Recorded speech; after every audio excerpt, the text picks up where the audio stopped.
It is truly an honor to see such a diverse and dynamic group of people gathered in one place with a shared commitment to unity and collaboration. While UNITE officially started its activities as an alliance in late 2019, we had at that time a considerable head start with existing collaborations through previous networks for several decades. We were already exchanging students, had established joint degrees and programs, and collaborated in multiple academic and research projects. But our ambition is much broader, and we fully intend to extend the scope of actions of UNITE, Erasmus+, to all fundamental missions of universities, including teaching, research, and innovation, exploring what we consider to be the most interesting dimensions of institutional transformation in that framework. Concerning that goal, we have been exploring all opportunities for reinforcing our network, build additional capacity in a structurally sustainable manner in order to increase our impact in society in each of our countries, in Europe and towards the world. We have done this by launching several projects under the umbrella of the UNITE Alliance. The UNITE.H2020 is an example of such an initiative. The overall objective of the project was to develop a shared, integrated, long-term research and innovation strategy for the UNITE, in synergy with the education dimension of the Alliance. This is an ambitious endeavor, but I believe we are doing a good job, and I'm confident that today's event will convincingly show that by outlining the main results of the project and the long-term consequences of what was established. But of course, this is only one more step in our journey, and we must continue to build on what we have achieved. That is why we successfully proposed a new project. The UNITE Widening kickoff was held yesterday. UNITE Widening follows on the footsteps of the H2020 project with the goal of further strengthening UNITE as an alliance, enhancing our joint scientific, technological and innovation capacity, raising our distinction as a group and also individually, expanding our activities and raising the quality profile of the widening countries, in this case Poland and Portugal, while implementing the ERA widening policies. We expect the project will lead to a reinforced role of the higher education sector in research and innovation, as well as a greater involvement of regional actors in research and innovation process.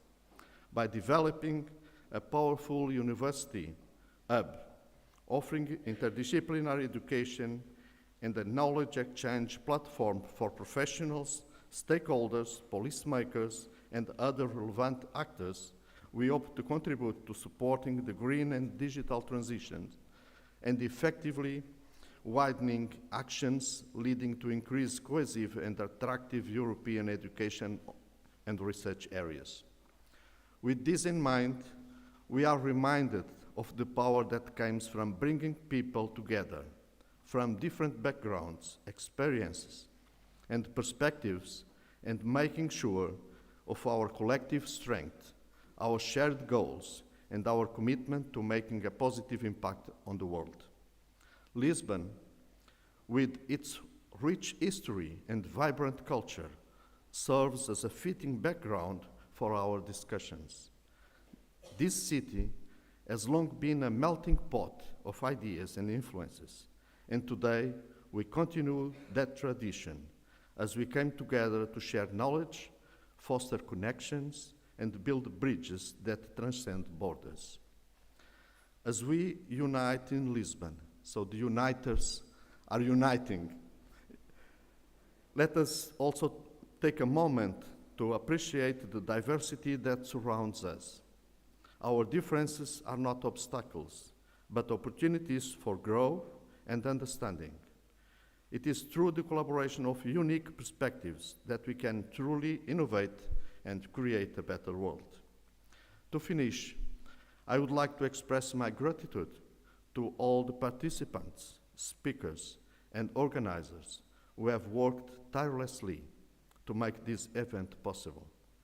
Your dedication is evident, and it is the fuel that drives the success of this United meeting. A special word of thanks is due to my colleague, Luís Miguel Silveira, for the enthusiasm he puts in this job. May this day be filled with inspiration, collaborations, and the forging of stronger connections. Let us leave here with a renewed sense of purpose and a commitment to working together for a brighter future. Thank you, and enjoy the UNITE meeting in the University of Lisbon. Thank you.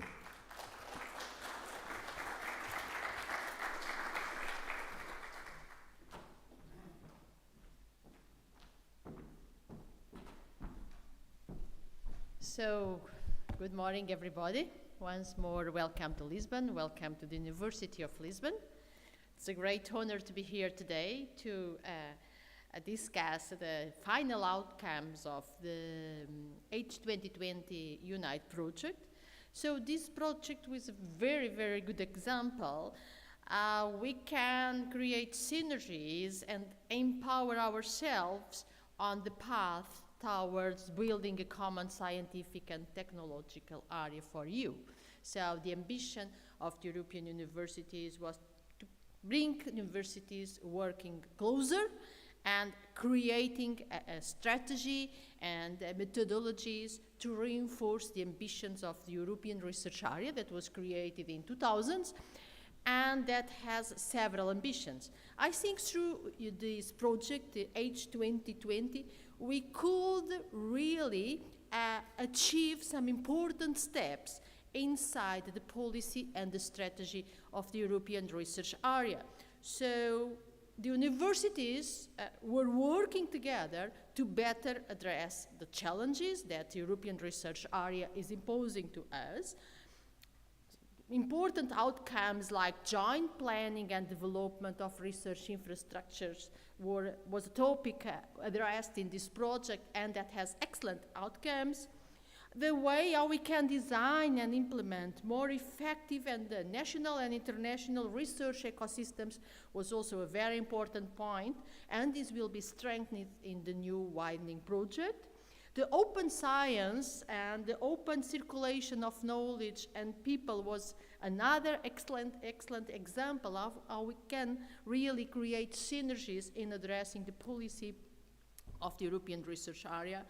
Open mobility, more interdisciplinary mobility, researchers' mobility, strengthening and empowerment and fair assessment of the research careers was also a very hot topic in the H2020 with excellent outcomes that we can now translate to the Widening project, and also other important initiatives to promote gender equality, equity, and to reinforce and strengthen the international cooperation were very important outcomes of the H2020 project. This will be discussed today, and most of these outcomes will be used to enable the activities inside the Widening project that will, I would say, follow on the steps of the H2020. The Widening program is extremely important inside the European Framework Program.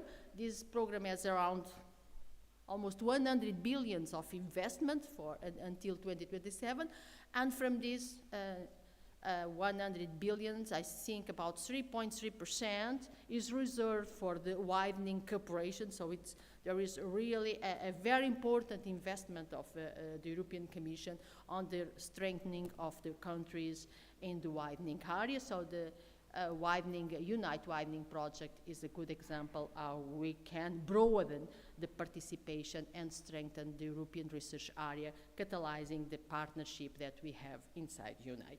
So today we will speak about the outcomes of the H2020 project. We will discuss the next steps of the Widening project, and I think we can now move on the session. Thank you.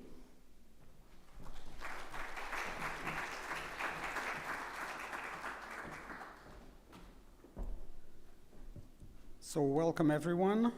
I think everyone by now knows that we had a slight glitch in our programming as our main organizer was stopped in his travel here due to an unscheduled problem, but it'll join us a little bit later. But I think we should follow on with the program, and we're delighted to have with us Mr. Tudor Trestiene-Ion, head of the research careers from the European Commission Directorate, and I think he's already online. Can we? Hello, how are you? Thank you very much for being with us. So I will pass the presentation to you. Thank you. Thank you very, very much.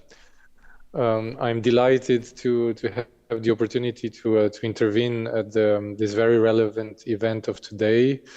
I would have preferred to be in the wonderful city of Lisbon together with you today. It's one of my favorite cities, but unfortunately that was not possible. So I would like to thank very much Mr. Luis Ferreira, Director of the University of Lisboa, for the invitation, to also to Mr. Roberto Zanino and to Mrs. Fatima Montemor. And without further ado, I would like to provide a short presentation about the new Council recommendation on research careers, which was recently adopted by the Council at the end of last year. And it's linked to the research and innovation dimension, in particular of the European University Alliances. So first of all, I would like to, in order to set the scene, say what are the main objectives? What are the main objectives of the Council recommendation? So it's the first time that for the first time that actually member states together with all the stakeholders involved are actually coming up with a strategy for research careers in Europe, which is a major achievement. And its main three objectives are, first of all, to retain the best talents in research that we have. You know, all universities know very well how important it is to keep the best students and researchers and make sure that the knowledge that they are bringing and they're being taught is not being lost because they might leave for North America or Asia. The other very important objective of the Council recommendation is to attract the best talents. We are in a very competitive environment worldwide, trying to attract the best researchers, and we have to put all the chances on our side. And finally, a very important element is the balanced talent circulation within Europe, so that all of us are winning through the mobility of researchers across Europe, and not only certain countries are attracting the majority and others are actually left behind. So these are the three major objectives of the Council recommendation that they're trying to actually tackle. But now let's go more into the details of the Council recommendation. And I wanted to say that that there's of course the text of the Council recommendation itself, but there's also a proposal for a new charter. There's also actually a new charter for researchers, which is meant to improve researchers' working conditions, and actually this will be the basis for the new HRS4R process, in which we are providing the HR Excellence Award. So the new charter would be the basis for the new award, and the institutions which receive the award are actually supposed to have in place a process which is abiding by the rules of the Charter for Researchers.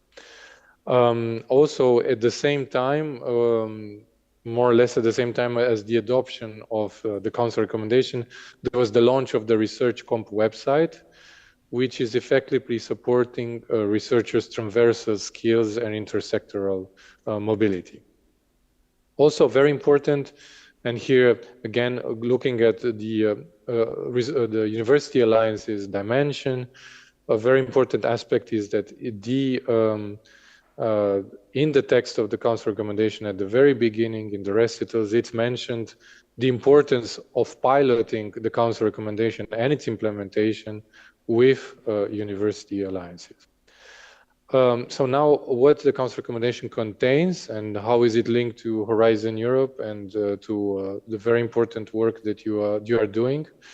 It addresses in a comprehensive way all the challenges faced by research careers with a focus on academia, but also on other sectors where researchers can work, including industry and public administration, for example, but also the creation of their own startups. And it has been developed in consultation with member states, stakeholders, which means universities, research organizations, research performing organizations, and countries associated to Horizon Europe. So it has been a truly holistic exercise.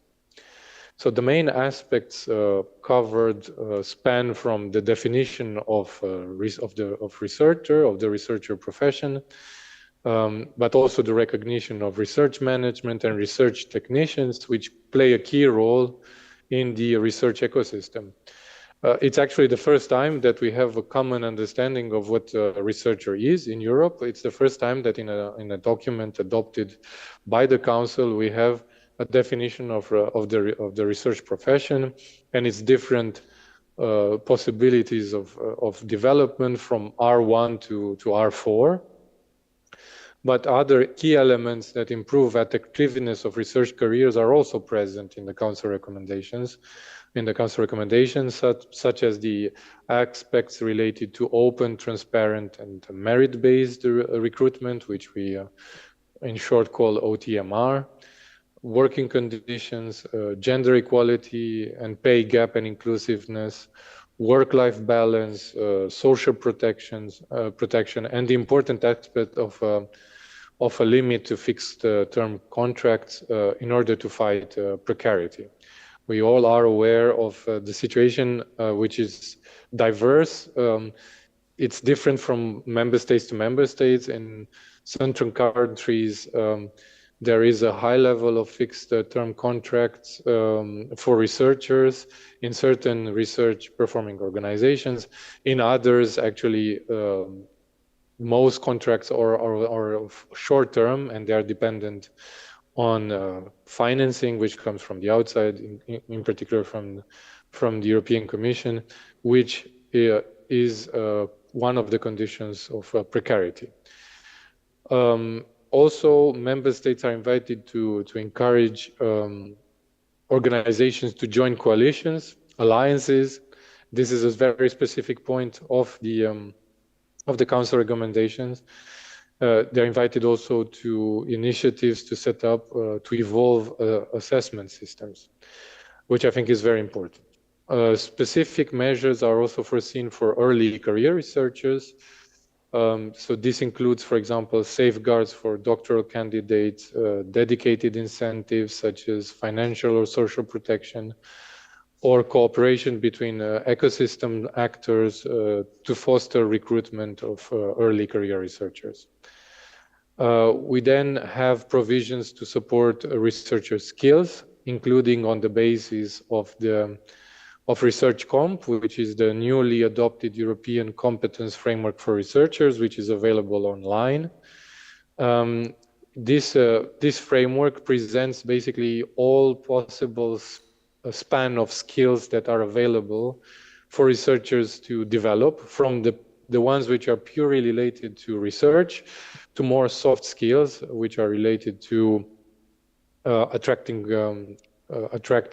financing, managing research team, dealing with resilience and stress, etc. So it's a very wide span of skills that basically researchers might have at some point to be able to acquire. Also, the specific measures that are foreseen for early career researchers. The researchers also span through the cooperation between ecosystem actors to foster recruitment of early career researchers, making their recruitment more attractive. Then we have also elements related to career development and progression. They have a dedicated pillar in the Council recommendation, which is also connected with the ongoing activities on the reform of research assessment.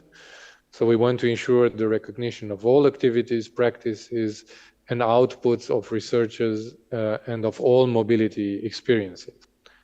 And again, coming to the hot topic of balanced circulation of talents in Europe, this is supported with the promotion of a number of measures aiming at making the national research and innovation systems more attractive, as well as the exchange of best practices.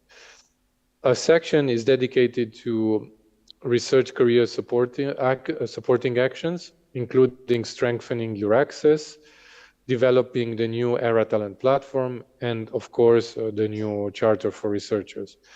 To let you know where we stand on these important initiatives, basically, currently we are in the process of developing together with an IT contractor the new ERA Talent platform, which will be a one-stop shop online gateway, which will provide access to all research careers related initiatives such as Your Access, Resaver, which is a very important initiative for pan-European pensions.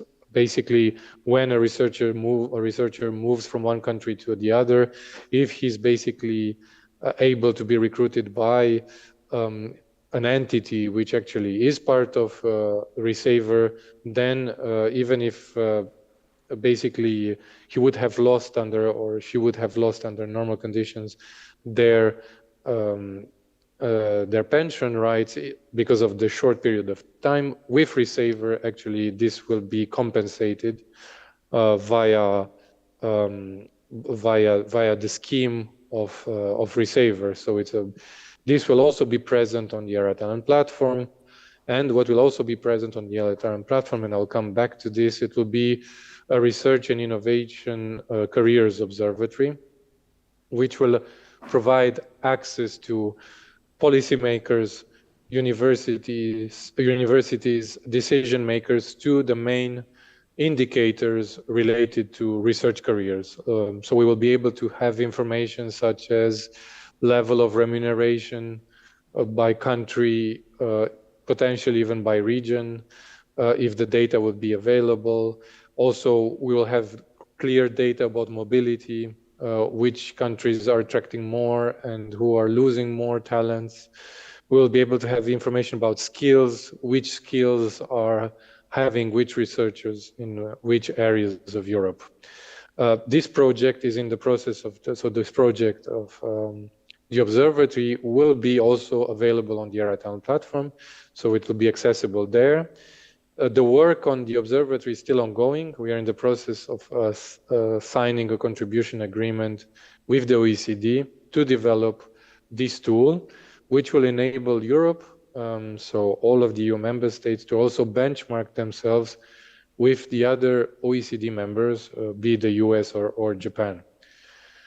And finally, the newly proposed Charter for Researchers is an annex of the Council recommendation. So it already replaced the existing Charter and Code for Researchers, which dated back to 2005. So it is therefore the new basis for the implementation mechanism of the Human Resources Strategy for Researchers, HRS4R. And from this point of view, it has been streamlined and contains only 20 principles instead of the former 40 to ease the implementation. So the Council recommendation constitutes a good basis to drive reforms at all levels, including national and local levels. And it's a very powerful tool that we should be able now to use in order to bring to keep the best researchers in Europe, to attract the best talent, and to ensure balanced talent circulation.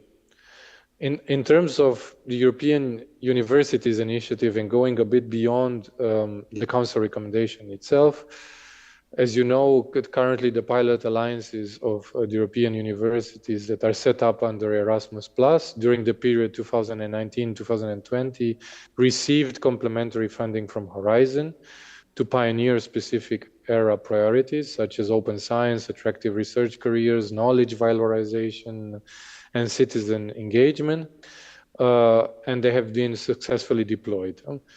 Horizon 20 and Horizon Europe so far provided support to 60 integrated networks of universities amounting to 156 million euros. This summer, we selected 12 new grants, but okay, these possibilities do not exist anymore in terms of finances. However, European University alliances still have a major advantage in gaining grants. So this summer, for example, we selected 12 new grants under the Competitive European Excellence Initiative call, which received 5 million euros each. And out of these 12 grants, 10 came from existing European university alliances. Also, the center of gravity of this excellence funding support is in widening countries. The call enabled alliances to fund research activities or create a small collaboration research program. It enabled alliances to create more critical mass together in important scientific areas and contributed to the creation and diffusion and use of new knowledge. What I also wanted to share with you is that the Commission carried out a quality assessment of a progress of the University Alliance projects funded under Horizon 2020 in the past, and the conclusions were very positive. All universities benefited and made progress in the major area priorities by the cooperation model in alliances, research careers, open science, knowledge valorization, and sharing infrastructures. And the second major conclusion of the assessment was that universities located in widening countries and smaller institutions benefit most from the support because of sharing practices from strong to weaker partners, because of institutional changes meeting era priorities, which are accelerated. Thank you very much for your attention, and I hope this was a useful presentation in the context of today's event. And thank you once more for the possibility of intervening.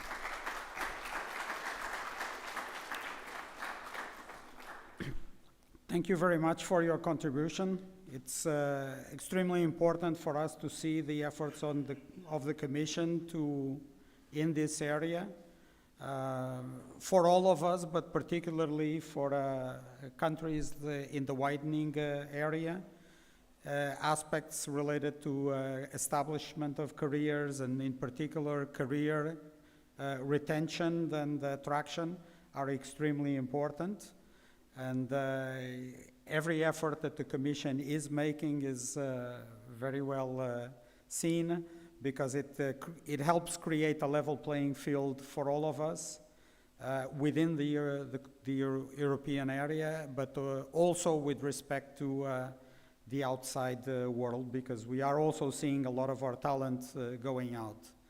And it's also excellent to see the efforts that are being made to create further synergies between the European education area and the European research area, which is also an aspect that is very important for us, and it's a driving point for the H2020 project, which hope to establish the further roadmaps for the UNITE Alliance's efforts in research and innovation in synergy with our education efforts. And of course, now the new Widening project, which I believe is that we are starting now. It started in January. Lisboa is actually the main contractor in that project, but it involves all of the UNITE partners. And as one of its very dominant goals is exactly related to the establishment of attractive research careers that will allow our talents to stay and learn within the confines of our alliance and within Europe. So thank you very, very much for your presentation. And we will follow up on the program here. We're already a little bit behind. You are very welcome to stay.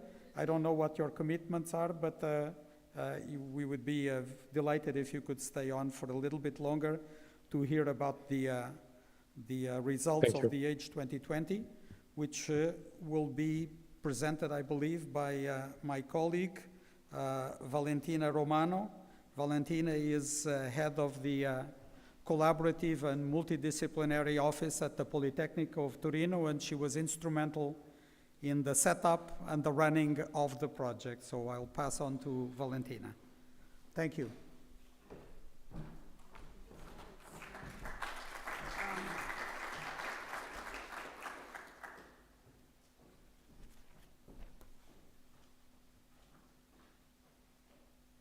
I'm not sure about the slide. Oh, okay.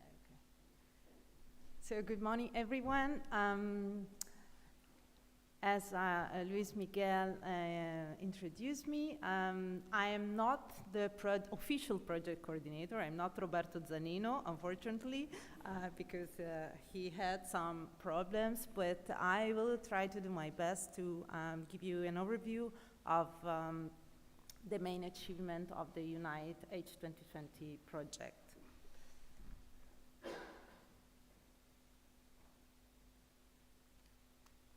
I don't know how to, oh, okay.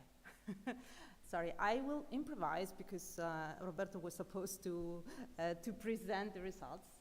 The UNITE.H2020 project started on January 2021. It's a 3-year project, and it was born from the collaboration of an existing network called Clusters, a collaboration of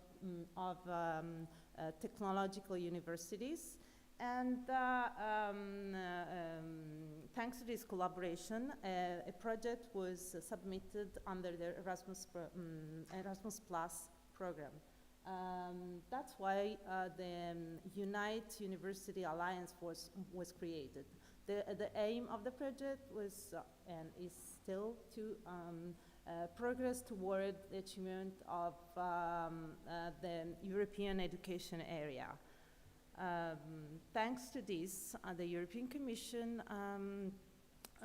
launched a call for for connecting the education, the European education area and the European research area. The idea is of the European research area, the aim is to create a single market for research, innovation, and technology. And that's why the UNITE.H2020 was born, in order to connect education and, above all, research. The original partners of the UNITE.H2020 were 7. 2 more partners, Wrocław Tech and Graz University, although not official partners, they joined the project and participated to the activities. We're very happy about having them on board because despite the budget, and they put a lot of effort in collaborating with us. I'm not sure about how to use it. Okay. So, what is the aim of the UNITE.H2020 project? We want to create a shared, integrated, and long-term R&D strategy that is in synergy with the education strategy that was developed and is being developed in the Erasmus Plus project. This was supposed to be done through the launching of a set of pilot initiatives. In order to create the R&D strategy, Unite's R&D agenda was drafted The agenda included some pilot initiatives. And the idea is to explore new methods for collaboration among partners in order to change the culture of the universities and transform the university from single university to a shared environment where best practices and mobility could be achieved.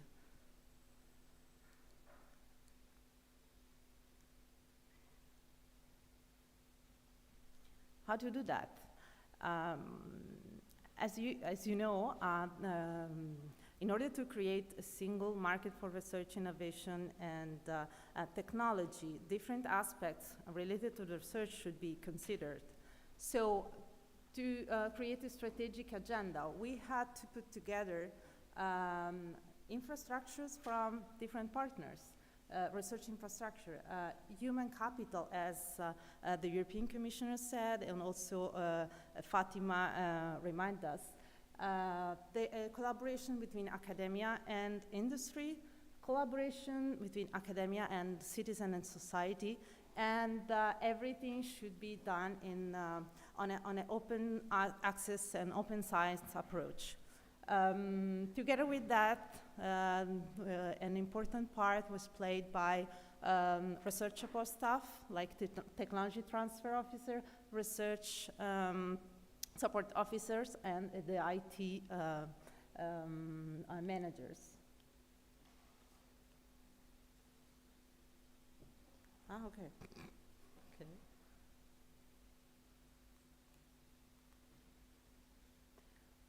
Work package were 8. And what was the methodology? We spent the first 18 years of the project in analyzing the context. So what was the state of the art in each university, in each of the dimensions I mentioned before, such as research infrastructure, collaboration with industry, researchers' career, human capital, and so on. Then, once the state-of-the-art was set, we defined a common R&I agenda for all these different aspects of research, and we implemented the pilots. Finally, we did a cost analysis, a cost-benefit analysis of what has been done, and so that we are ready for starting the new UNITE.H2020 project.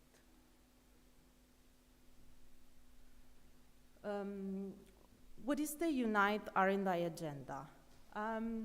We define a strategies for each of the different dimensions: research infrastructure, academia, industry collaboration, human capital, open science, research for society, and collaboration also with other alliances.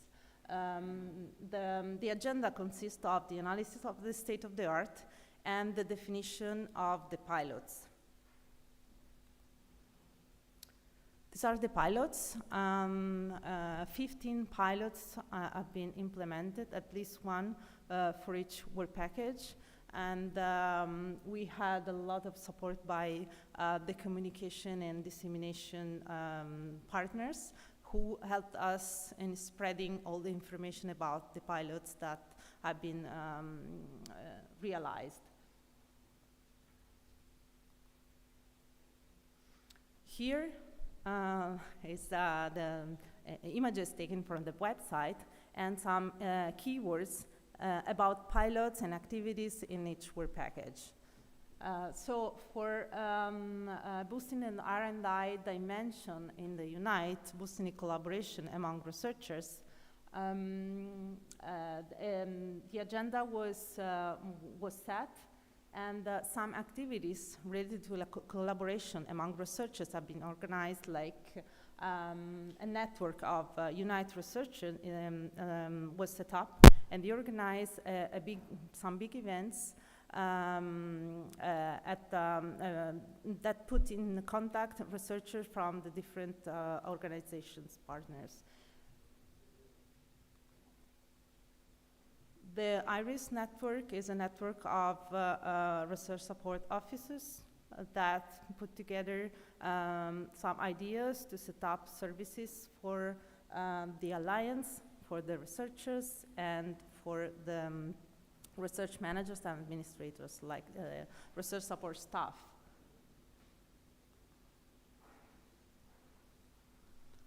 Collaboration among the alliances is very important, as also the European Commissioner said, because there are many European university alliances, and exchange of best practices among them help us reaching a broader impact on towards the era, towards a single market. So we organize also some matchmaking events with the other university alliance that brought us to the drafting of new project proposal and new collaboration in research.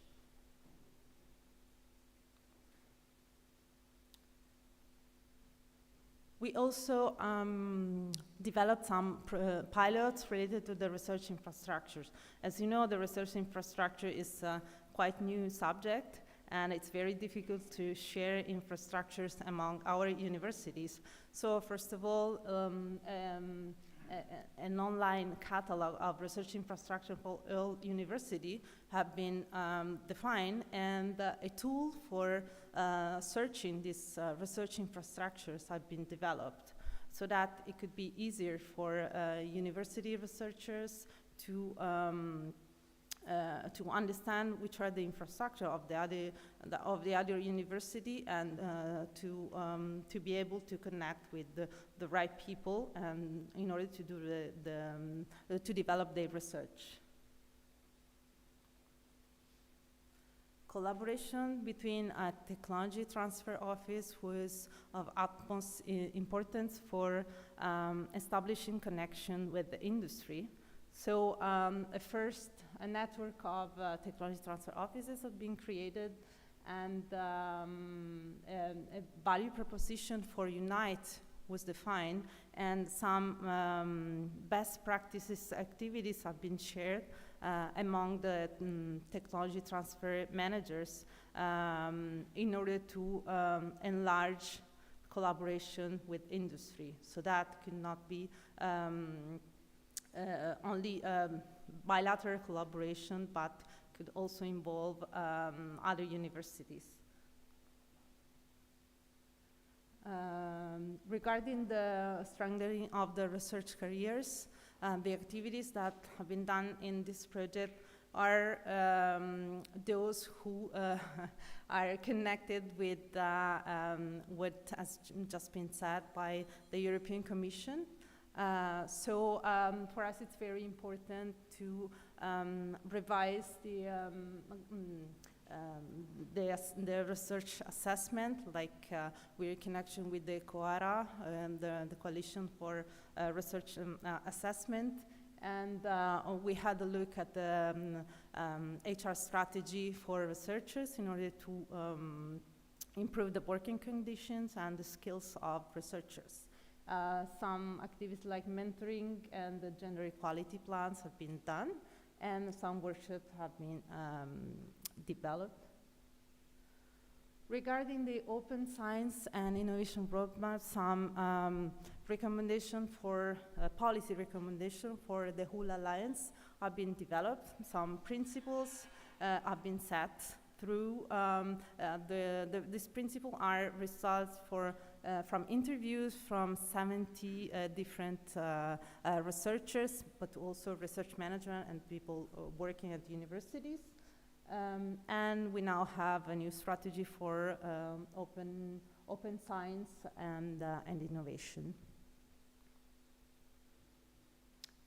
Some activities to address to the society, to get in touch with the citizens, and spread information about the research of the university have been undertaken as well.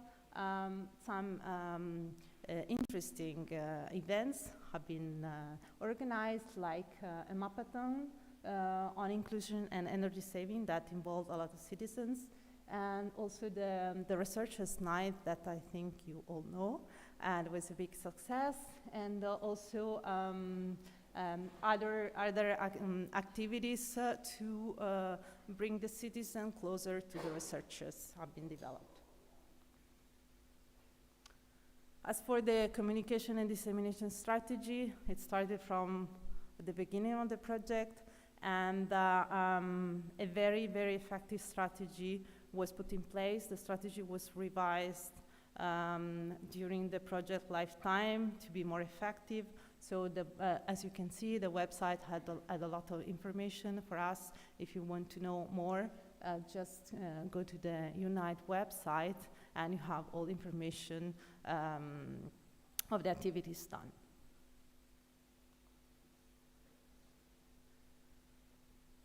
So these are this is the cost-benefit analysis. After we all pilots came to an end, we made an analysis of the achievements. So what is the impact of our pilots, and what is the impact we expect our pilots will have in the future? We collected all this information for each of the research sector in the guidelines for the further development of the UNITE R&I agenda. So if you want to know what is the impact of each pilot, you can check the agenda. That this impact of the pilots will be the basis for the UNITE widening proposal. So starting from these guidelines that was created with the help of all work packages, so all of you, we can start working now for the benefit of the widening countries. So that's what's in the guidelines. So I've already said the target group, the indication for the future, and the impact at the single partner level, at the alliance level, and the EU and national level. What's next? I just said that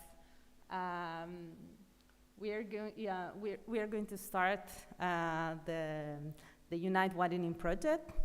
So yesterday, the kickoff meeting took place, but we also have a lot of other projects, ongoing projects that demonstrate how UNITE is very collaborative. It's a very collaborative environment. All these projects are also research projects. So they came up from the collaboration among us.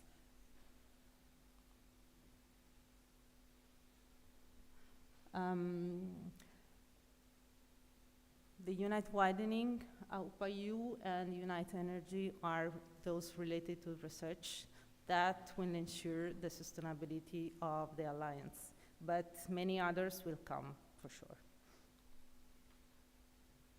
So, what was the idea on the basis of the UNITE.H2020 project? As I said, what we want to achieve was to give our contribution to the European research area. So to create a single market for research, innovation, and technology. How can we achieve this? We have to follow the recommendation of the European Commission about the European research area policies.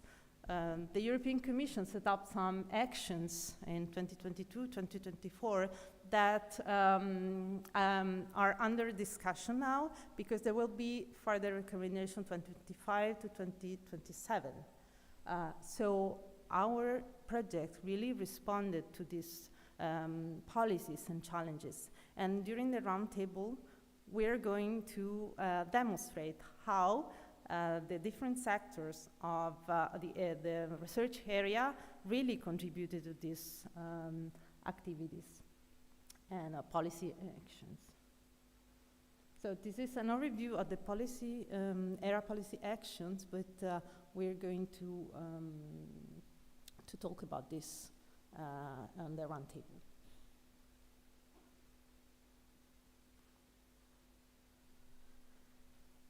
So this is the overview of the project. You're free to ask questions if something is unclear or you want to know more. Before leaving the floor to the round table, I would really like to, on behalf also of Roberto, I would like to thank you all for the great collaboration in the project. I think we are really built a community in research and innovation, and I think it's the first time I've never seen such a big community in research and innovation. And I would like to thank a special thank to Giorgia Novaira, my colleague, who is the project manager of the UNITE.H2020, because without her, nothing was possible. Thank you.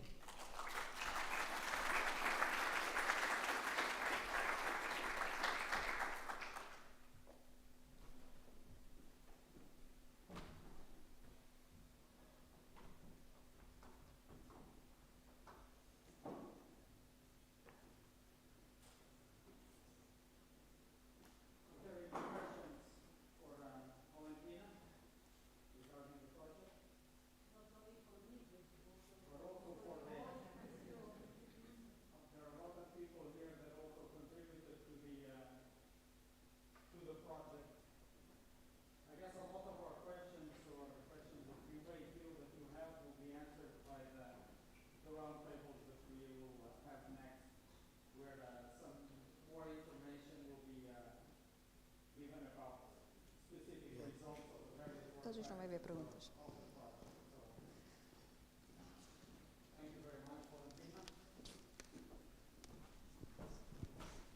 So I don't know if, Mr. Ion, I don't know if you're still online. Thank you very much for staying with us. And I think we'll continue with our program.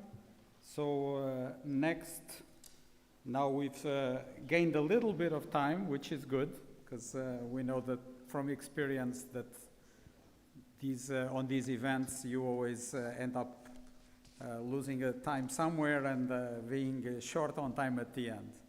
So it's good that we actually recovered a little bit here. So we now have a round table with the contribution to the European research area, the research environment.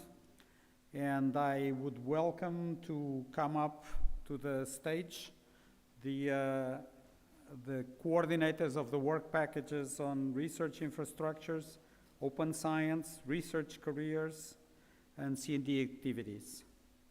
So Valentina, I think you will be back up here.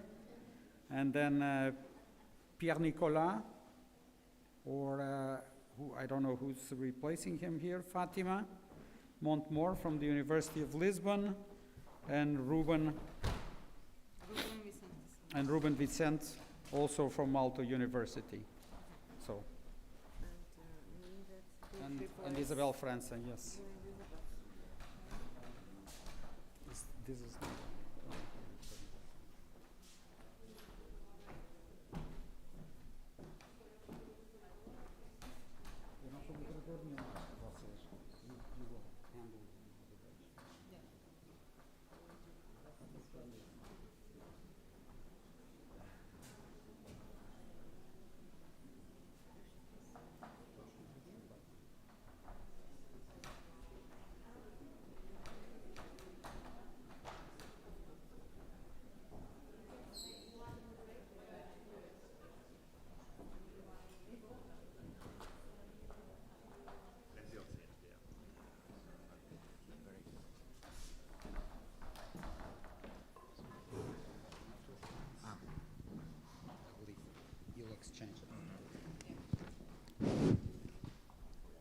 Does it work? Yes.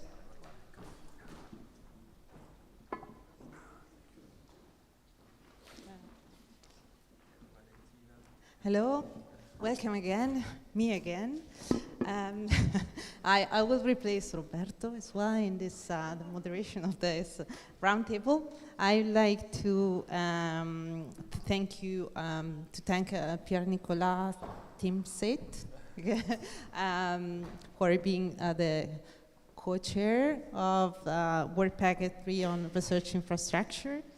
and Ruben Vicente Saez for being chair of the Open Science Work Package 6, and Fatima Montemor as a co-chair, first chair and then co-chair of the Work Package 5 of Human Capital, and Isabel Franza, represented the Work Package 9 for dissemination and communication.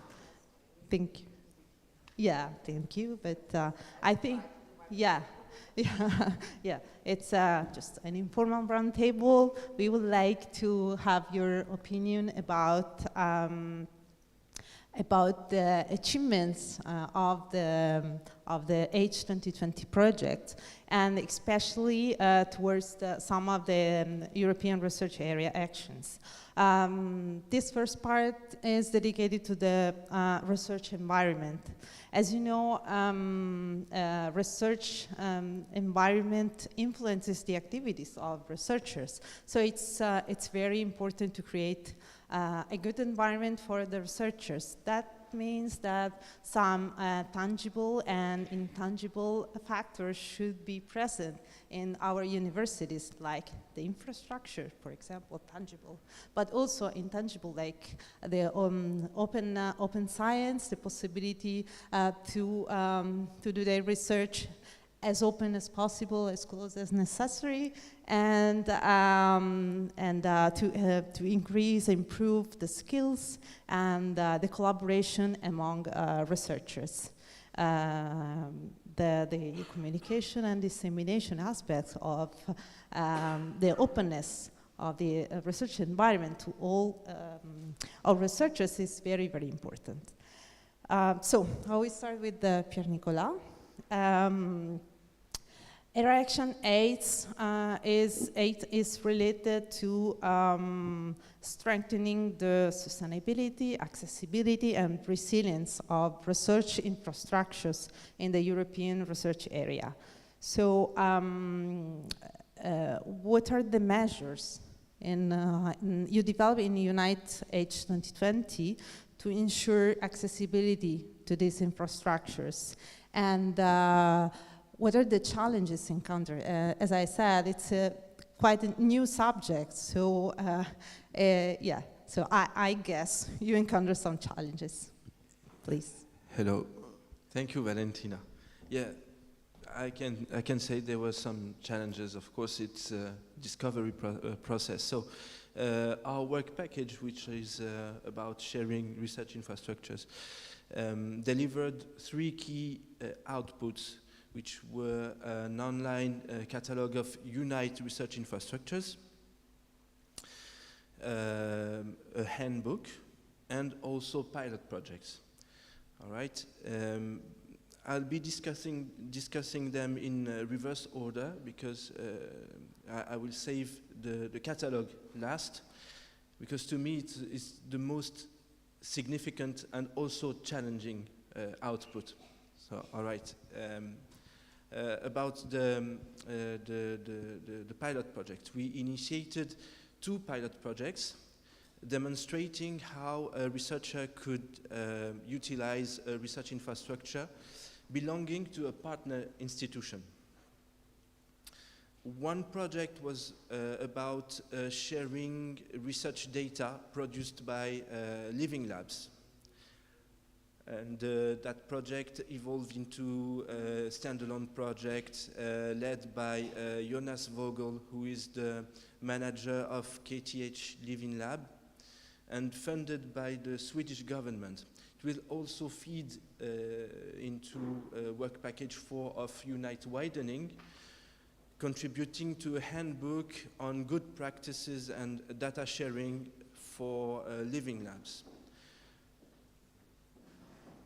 Yes, so the second deliverable was a handbook, and it offered recommendations based on a questionnaire and interviews of research infrastructure managers. Well, I can think of 2 key recommendations in this handbook. You have the importance of dedicated personnel, both at the central level to support and advise research infrastructures. And in fact, 2 partner institutions within UNITE have such a dedicated person. You have Mikola at Alto, and you have Merice Viñas-Clos at UPC. Merice, raise your hand. So she's advising and supporting research infrastructures at UPC to who wish to welcome external researchers. Also in the handbook you have a template agreement of use, which is the fruit of the collaborative work of legal experts across all 9 partner institutions. That is the 7 initial partner institutions and the 2 newer partners. They all collaborated towards this template agreement of use. And here we face a challenge, in fact, because you cannot say there is a one-size-fits-all approach to managing external users. In fact, when the interviews, we interviewed research infrastructure managers who are experienced. So we saw that they each came up with the solution which was best for them based on factors like their size, the nature of the equipment. So we tackled this by including a diverse range of research infrastructures, in our study. Okay, I guess that's all for the handbook. Let's go to the part which is to me very important and significant. It's the catalog, the online catalog of research infrastructures, of UNITE research infrastructures right now. It's now live thanks to the AUPA project. AUPA is, we talked about this, AUPA is what we call the satellite UNITE project, but in fact it's not only UNITE, it's also Epicure. So it has partners from UNITE and Epicure. So it is now live as a collaborative tool, and this presented, well, it was not really the first deliverable. It's an extension of the first deliverable, but it's still ongoing. So the first challenge was the definition of research infrastructures, because you have the European Commission gives a very broad definition. A research infrastructure is something which delivers services for research communities and fosters innovation. And it is open to external users also. Okay, based on this, we couldn't make an exhaustive list of all the research infrastructures in UNITE. It was too much. We didn't have the resources to do so. So what we did is ask for each partner to give a non-exhaustive list. So we did come up with a list of 103 research infrastructures, very precise, with the information that comes with it, much detail, equipment, contact person, contact address, and so on. So that was the first challenge.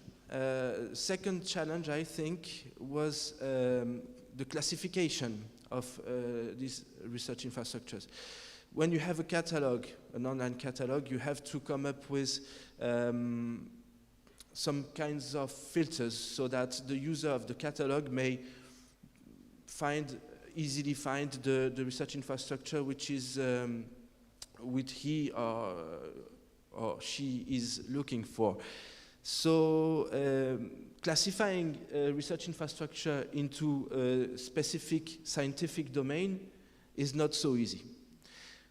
At first we were doing so with the UNITE focus areas, which is, you know, Industry 4.0, artificial intelligence, and so on. Take the environment, for example. If you innovate in any kind of sector, it can benefit the environment.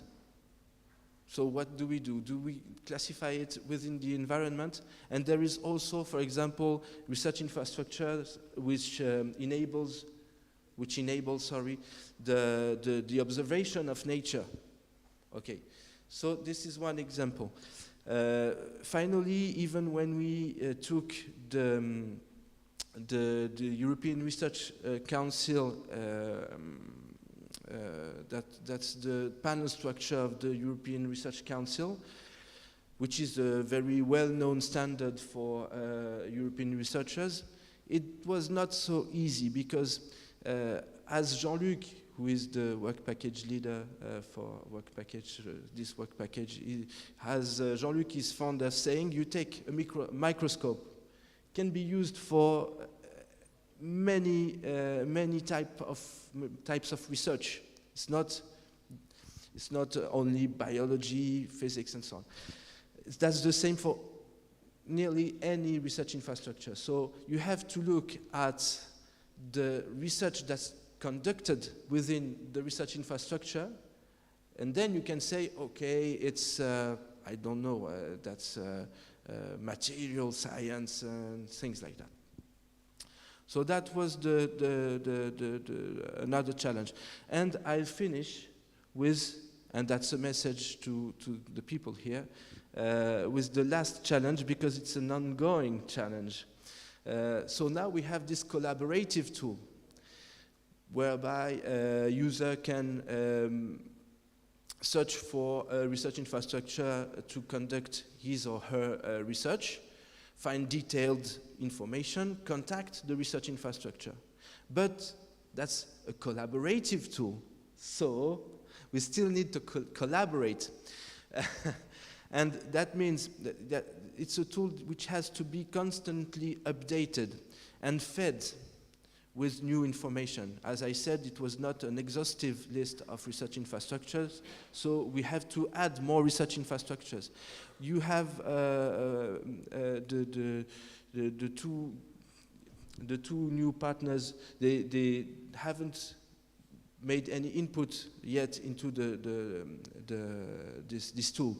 So, in fact, we need to appoint people who will be in charge of the back office of the tool, people at the level of each institution, maybe many persons, I don't know, or just one person, referent person like Medici here will be such a person for UPC, to contribute to updating the tool and feeding the tool.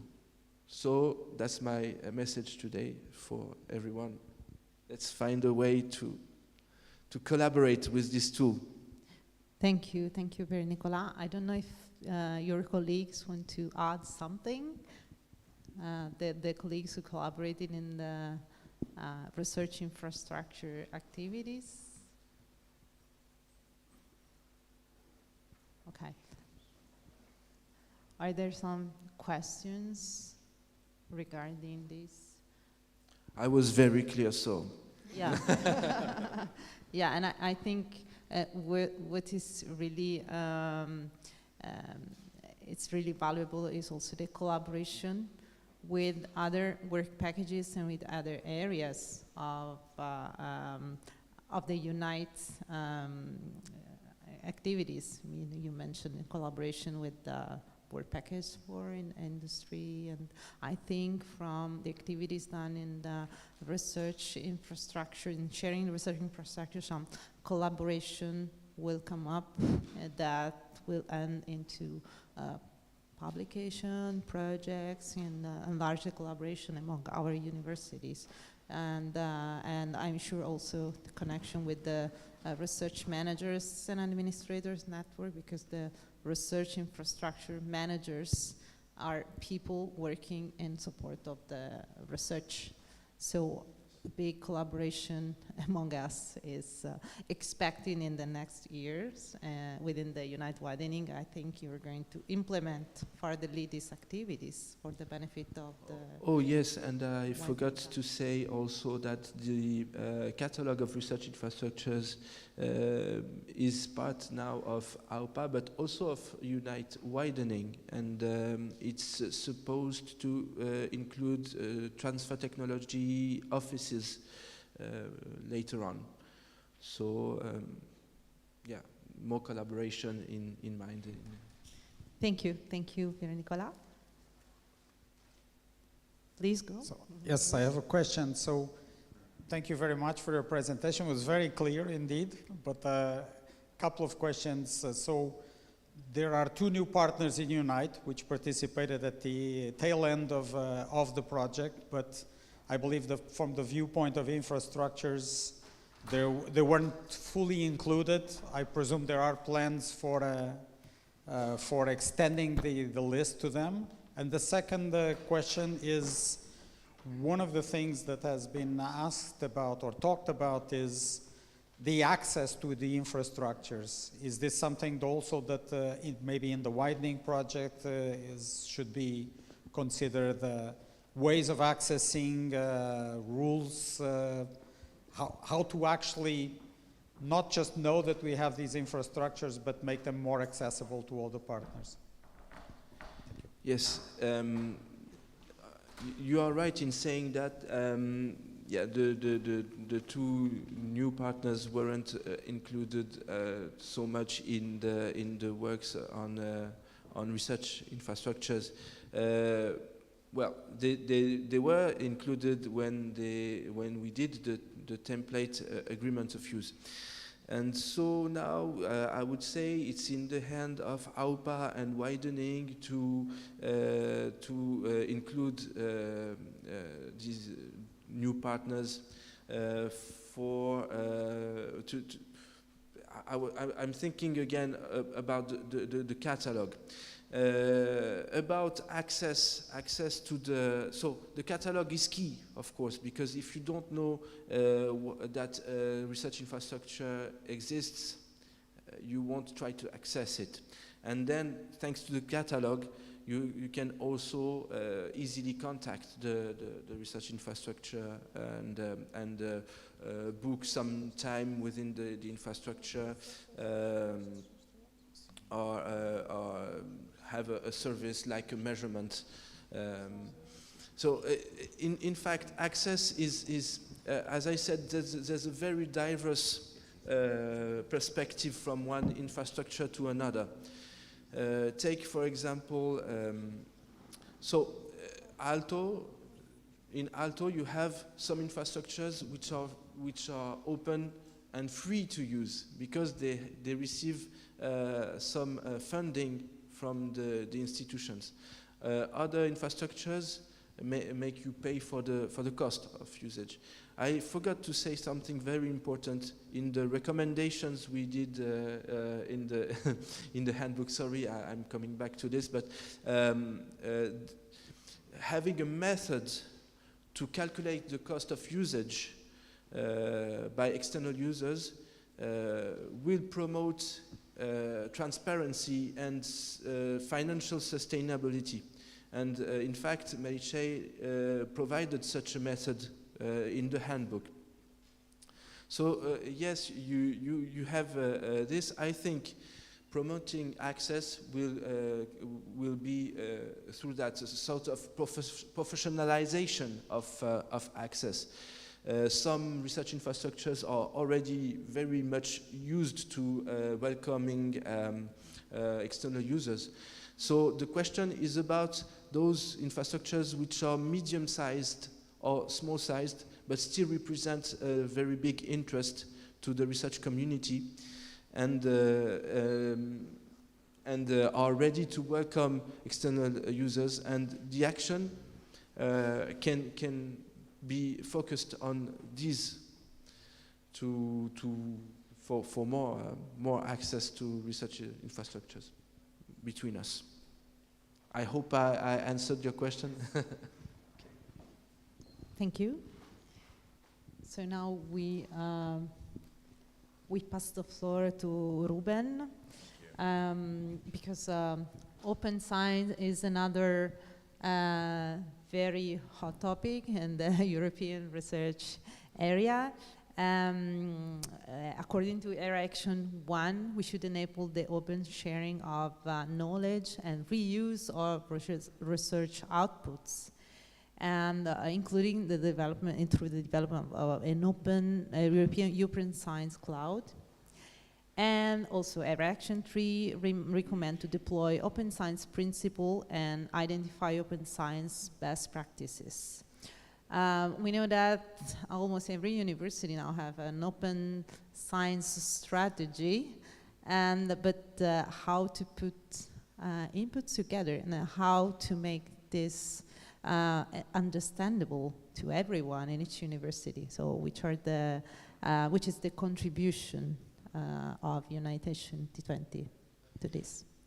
Grazie mille, Valentina. Bom dia. Muito obrigado a tu rectore, a Luis, and also Vice President of Research, Cecilia, and also UNITE, Lisboa, Keilo, Luis, and also Georgia, Valentina, and also Roberto for preparing this kickoff meeting and dissemination event.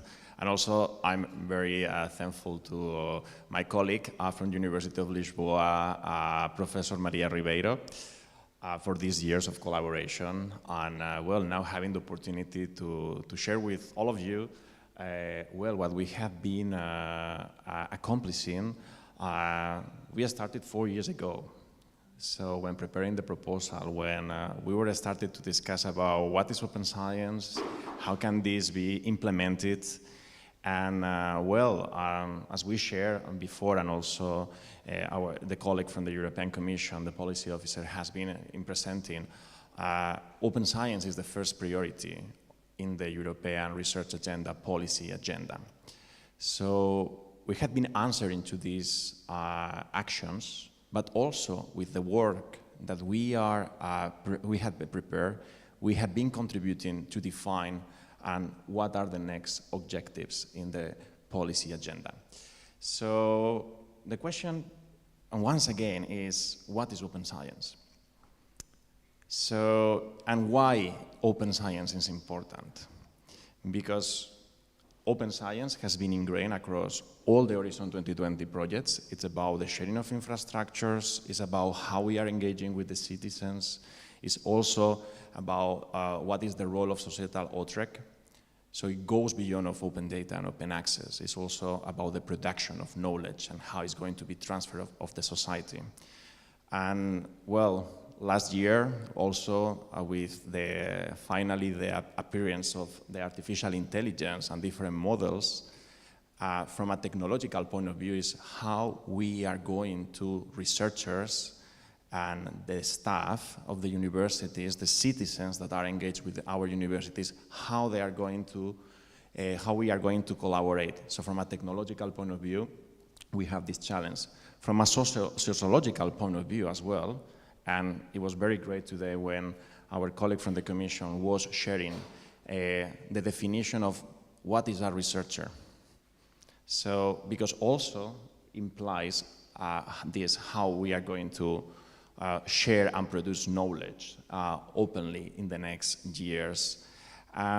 So with Working Package 6, we were aiming to have this policy discussion, the development of research-based policy tools for guiding this debate, and of course, starting to create a mission, a vision about what is open science, but not only at UNITE Alliance. UNITE Alliance has been a testbed for creating a pathway for the management of open science and innovation in the European Universities Alliances. So from a very bottom-up approach, by exchanging, by creating different mutual learning exercises, we have been conduct more than 70 research interviews. We did the comparative case on, as you were sharing before, Valentina, thank you, 70 research interviews. We explored 70 research teams but also we have interviews with university managers, with policymakers, for, well, inducting a new university governance model. And why? Because also open science involves how universities are going to be funded in the next years. This discussion is about how we are going to fund our research, but also our innovation model. And we have been also exploring this. And also we organize more than five policy forums where all these topics were discussed with the aim finally to promote and to adopt these policy recommendations. So yes, we have the deliverables. We create a roadmap for establishing a vision at the UNITE Alliance. But then also what is very important along these years has been all the capacity building that we have set up. When we started the project, open science was still vague. Now, as you were sharing, our universities have been adopted plans, strategies, recommendations from a policy perspective, so this is the first answer. Then, at each institution, through these mutual exercises, because we also organize boot camps, summer school, to explore the policy goals, but also to start to build the capacity building at each institution on how, from a research support service perspective, could be adopted. How can we support researchers on the adoption of these practices on open sharing practices, that is open data, open access, but also very important, how can we support researchers in the open production of knowledge, that it's about how we are engaging with companies, citizens, and for that, we have been showcasing along our universities a lot of best practices on transdisciplinary research. So the final step was really also to co-create with the policymakers and also the funders these policy recommendations. We have been in contact with them for having this dialogue, for adopting at the UNITE level these policy recommendations for the adoption of the university governance model. So with this work, we have been answering to the European research agenda and the policy agenda, to the Action 1 and the Action 3. But of course, we have been aiming to also support the development of the next action, and also having a discussion as well at global level, because we have been in contact as well with the UNESCO, because open science recommendation was adopted in 2021, and we have been participating as well in this forum. And to follow this debate that it has been raised globally, also with the aim to move forward and add the world to contribute to support the European institutions on the future development of our recommendation on open science. All of this policy work, it's research-based, so this is why we have been together, we have been built, and this work has been also promoted among a transdisciplinary research team of researchers, staff, university managers, and then as well in getting engaged with the policymakers and the funders to move forward and the adoption of these new redesigns, incentives, and policy initiatives that are needed at institutional level for the adoption of open science practices, principles, and goals. So the work has finalized, but it continues. Now we have a great opportunity with the Widening project to deepen on this work. And how? How can we do? Well, we have the opportunity to create 2 hubs of excellence on the management of open science and innovation at the University of Lisboa and World Clubs. And create these hubs means that we can, test and all these actions, redesigns, this, how can these open science strategies are being implemented, how the interoperability of the research infrastructures can happen, how can we promote transdisciplinary open science support services. Also, how open science is integrated not only in PhD education, but also in bachelor's and master's as well, levels of degree, levels of education. So we can do now this in the widening with the idea not only to support the widening countries, but also to support the non-widening, and that we all can enable a European open science and innovation area that is a European research area. So we will organize two more open science policy forums this year, and we will be moving forward towards the adoption and supporting the European Commission in the adoption of this future European open science recommendation. And of course, together with the other European universities, alliances that we have been already creating the links, and we have been collaborating in different events and projects with them. Thank you. Thank you, Ruben. You really clarify that open science is an umbrella concept that touches every area of research, every activities. PhD, research infrastructure, researchers, research support staff, everyone. So we're happy to have these recommendations. We hope every university will integrate this recommendation into their own policy and have a unique policy for the open access, so that open science, so that researchers can really connect to each other.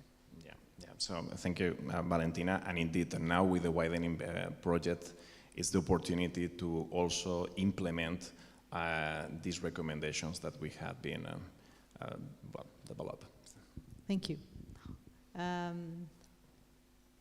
Is there any question? Please. Oh, thanks. Thanks a lot. So, Alberto Godio, Politecnico Torino, thanks for your very interesting talk about open science. So I have some concern about the implementation of open science. Yeah. So as you know, probably there are still many barriers. How it's possible to share the knowledge. Obviously, I agree with you that sharing the knowledge is probably one of the most interesting, most relevant things. It's not only issues of data, it's not only issues of open software and so on, and open access to publication, but obviously sharing the knowledge is the crucial and relevant issue. So, but my concerns are about the implementation of open science. There are historically some areas in which sharing the data, sharing the software, and sharing the knowledge is usually performed, such as if you think of, for instance, in geophysics, in seismology. You can have access to, on your phone, to all events that are recorded all over the world about the earthquakes. And that community is used to share all the possible knowledge because this is a service of society and blah, blah, blah. So in other areas, it could be more challenging. For instance, in biology, where most of the activity are usually performed jointly with stakeholders, with private company, industry. So and the main outcomes are patents. It's impossible to share the data, to share the codes, and to share the knowledge. So there is a very big imbalance between the different scientific areas. That how is possible to fill this gap? What do you think about that? Thanks for your contribution. Thanks a lot. Thank you so much for such a high interested question, because indeed it's true that there are some areas we know that the sharing of knowledge has a lot of barriers. We are talking, for instance, about cybersecurity. So I think that is one of the areas that, we know, but there is always still possibility of exploring what is the data, talking about open sharing practices, open data, so talking about this practice. So we always can, also have an analysis to understand what is the data that can be open as possible or close as necessary. That is the framework that has been established by the European institution, the European Commission. So the big question is about how our universities are going to be funded in the next years. All connects to that. And for that, in the career of researchers has been set up now a European coalition that also aims to be global, the Koala Coalition, to explore how not only researchers are going to be assessed, but also what is the impact of that new assessment of how science is going to be conducted at our universities. And this will be also connected with the funding model that the public universities, we are part of it. So the next question, and it's the second part of the second recommendation of the final white paper, and it's what are going to be the new knowledge transfer mechanisms in the new years. So far, patents have been valid until now, but there is an open discussion, as you were sharing, about the concerns. So we really need a big discussion. We really need to understand how knowledge transfer co-creation, will happen in the next year from a technological but also sociological point of view. How can we have better societies, and again, it's connected with the funding model. So in that sense, from a very pragmatic point of view, we need as well a coalition of all our universities discussing how innovation is going to happen in our universities. We still, from an innovation management perspective, we move from a linear model to then an open innovation model. We need to understand what is the next model. And why? Because, well, there are some areas, climate change, war, that we have now different wars around the world. There are a lot of societal challenges that can only be tackled through a new level of integration and new human ideals. And this is why we need these two important coalitions. One has been already set up. The second is a UNITE proposal on how we are going to innovate and to define what are the areas that can be open, the others that perhaps cannot be open, but how it's going to be our future European universities. Thank you, Ruben. A new idea for a new project where there are a lot of funding for open science. The European Commission is really pushing towards this. Thanks, Ruben. And you mentioned the revision of research assessment. The European Commission mentioned the measure adopted on December the 8th, towards the revision of the researchers' careers. We have a new code of conduct and a charter for researchers, and we have the research comp, so the research frameworks of competence for researchers. So researchers are one of the big component of the research environment. And I would like to ask Fatima, who is involved since the beginning on the work package on human capital. What are the actions that you undertook for the improvement of the researchers' careers and the research environment? Yes. Thank you. Thank you for passing the word. Well, the first and biggest lesson is that it is a very difficult task.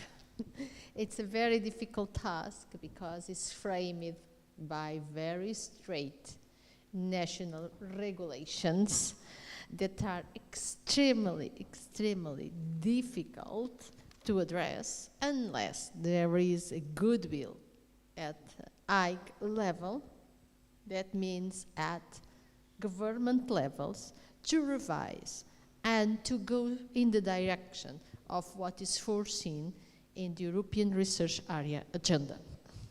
Okay? And this is really complex because we can put a lot of good thoughts on all the process, but then we come back home and we are restricted by things that are very far from our hands and from our capacity. So that is the challenge. And that challenge can only be addressed. Of course, our contribution and our work is very important. It's very important to have events like these that raise awareness of our decision makers on the importance of these issues. It's really very important that universities establish a dialogue at the highest level, not only with the Commission, but also internally in their home countries, where I think the bottleneck is, in order to start discussing and addressing these issues. So this said, which is, well, the most important difficulty and the most important challenge, this said, let's go back to the Horizon 2020 project and outcomes of this work on the strengthening of human capital. Well, I was involved in the beginning of the project by leading this work package. Then I passed it to my colleague Beatriz. Unfortunately, Beatriz could not be here today, so I was back into the outcomes of the task. So there was really very hard work in identifying or in mapping the way how the different partners address all the issues related with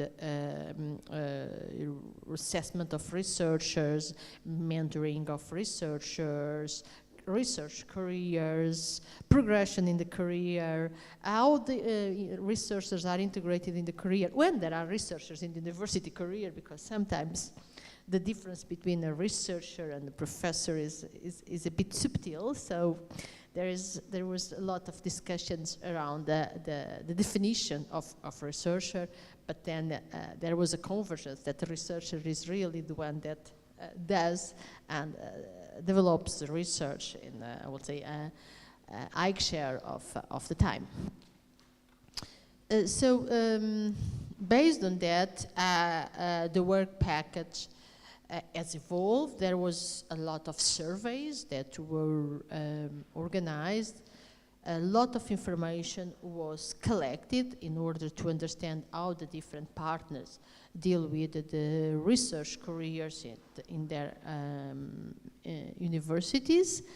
And finally, after a long discussion, the work package decided to enable 3 pilot test beds.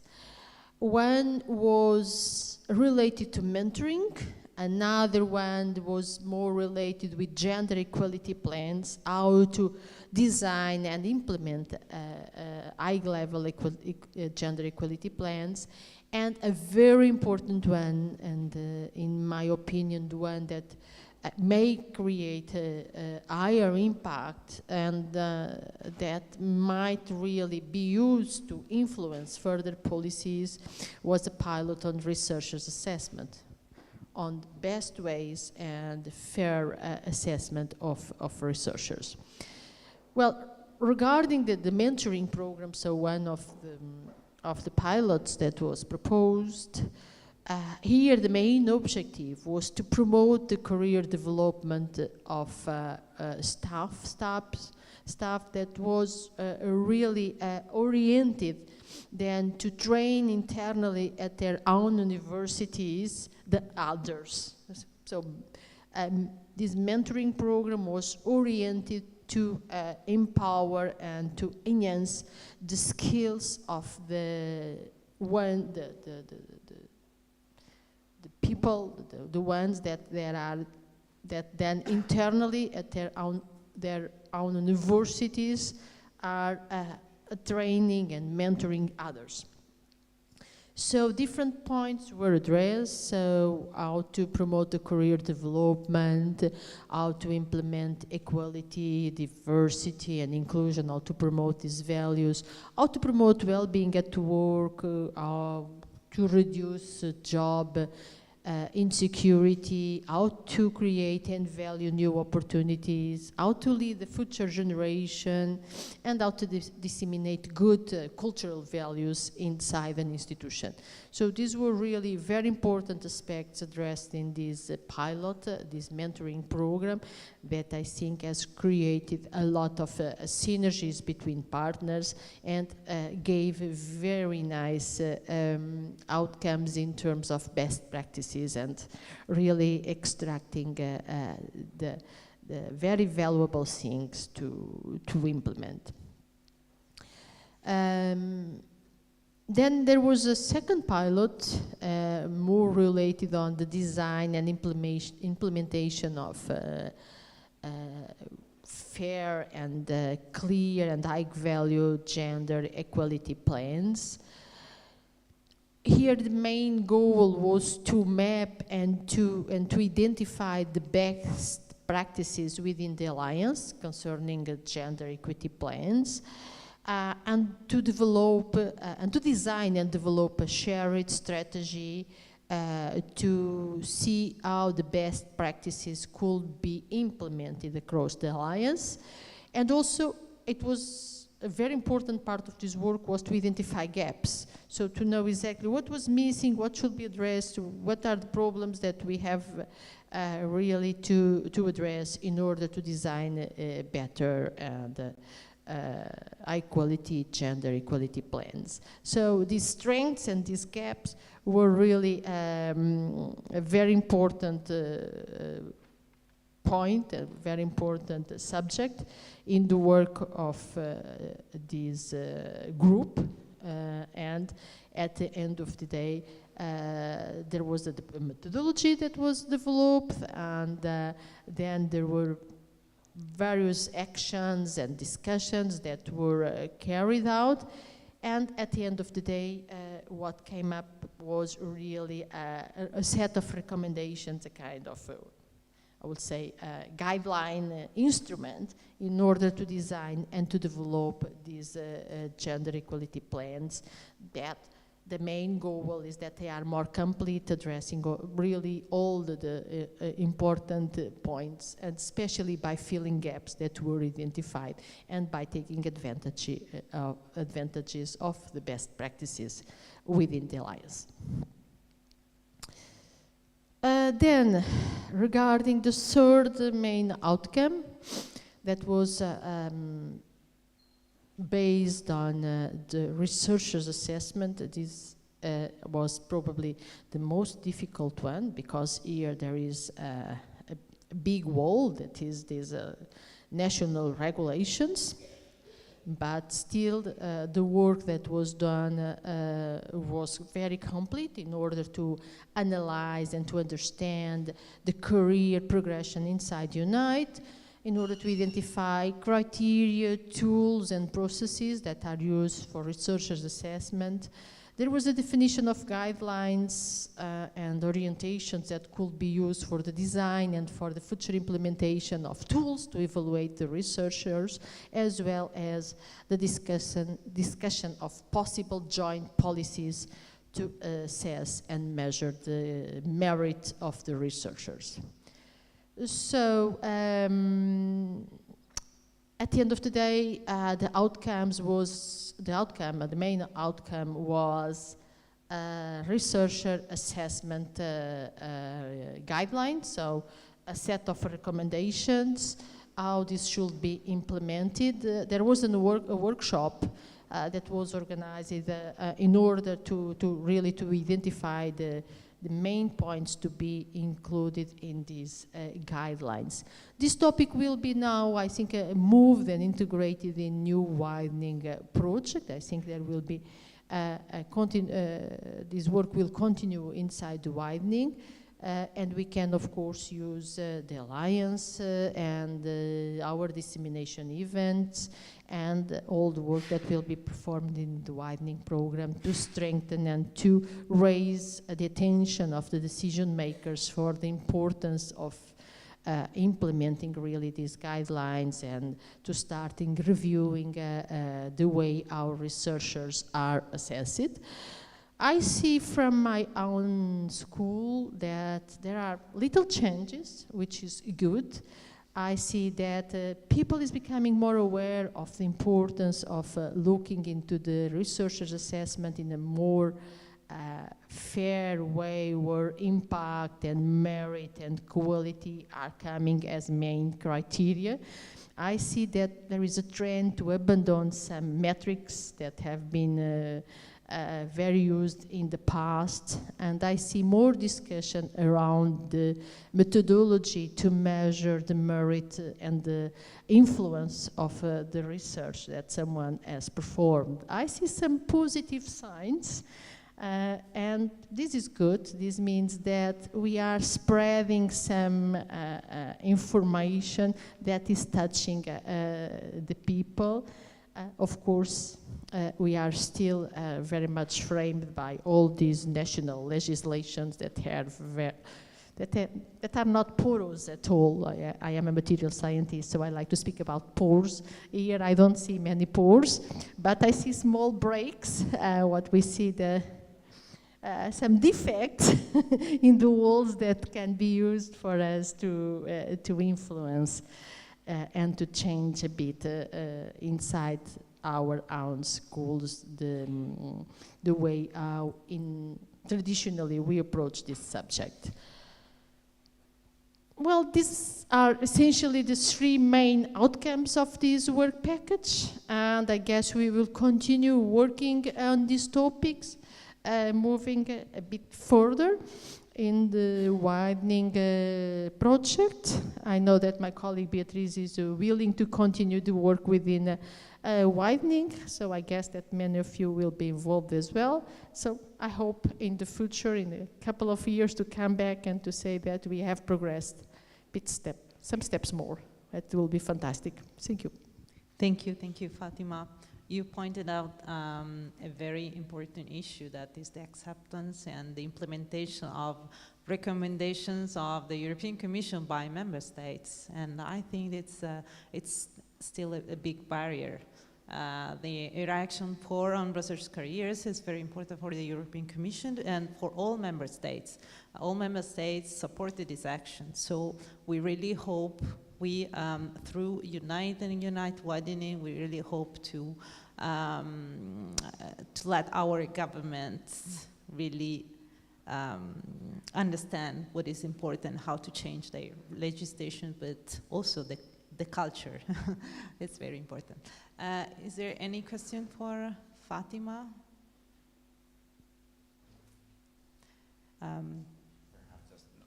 More than a question is like, I mean, also, well, thank you, Fatima, and also Beatriz for this, I mean, high relevant work that you have conducted along the past years, and especially how it was highlighted today as well by the official of the Commission, that we have these conclusions, but adopted by, the member states, meaning that needs to be translated as well.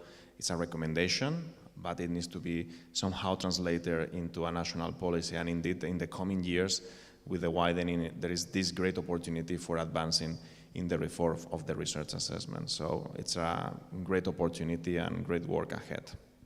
Thank you. Well, the merit is essentially from my colleague Beatriz. She cannot be here today, but I thank her very much for taking the lead of this work. Thank you.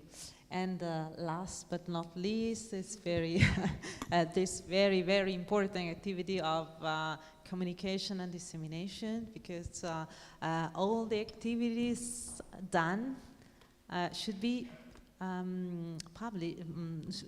public. So we have to raise awareness among the large public, among the users, among the policymakers, so to everyone. this action should be very well disseminated and communicated. And I think it has been a hard work because the concepts are not that easy to report to a non-specialized public. So we'd like to know which is your experience and which are the challenges encountered in disseminating activities, such a large number of activities and a hard concept. So, good afternoon. I'm replacing Elizabeth because she couldn't be here. She is the coordinator of the work package.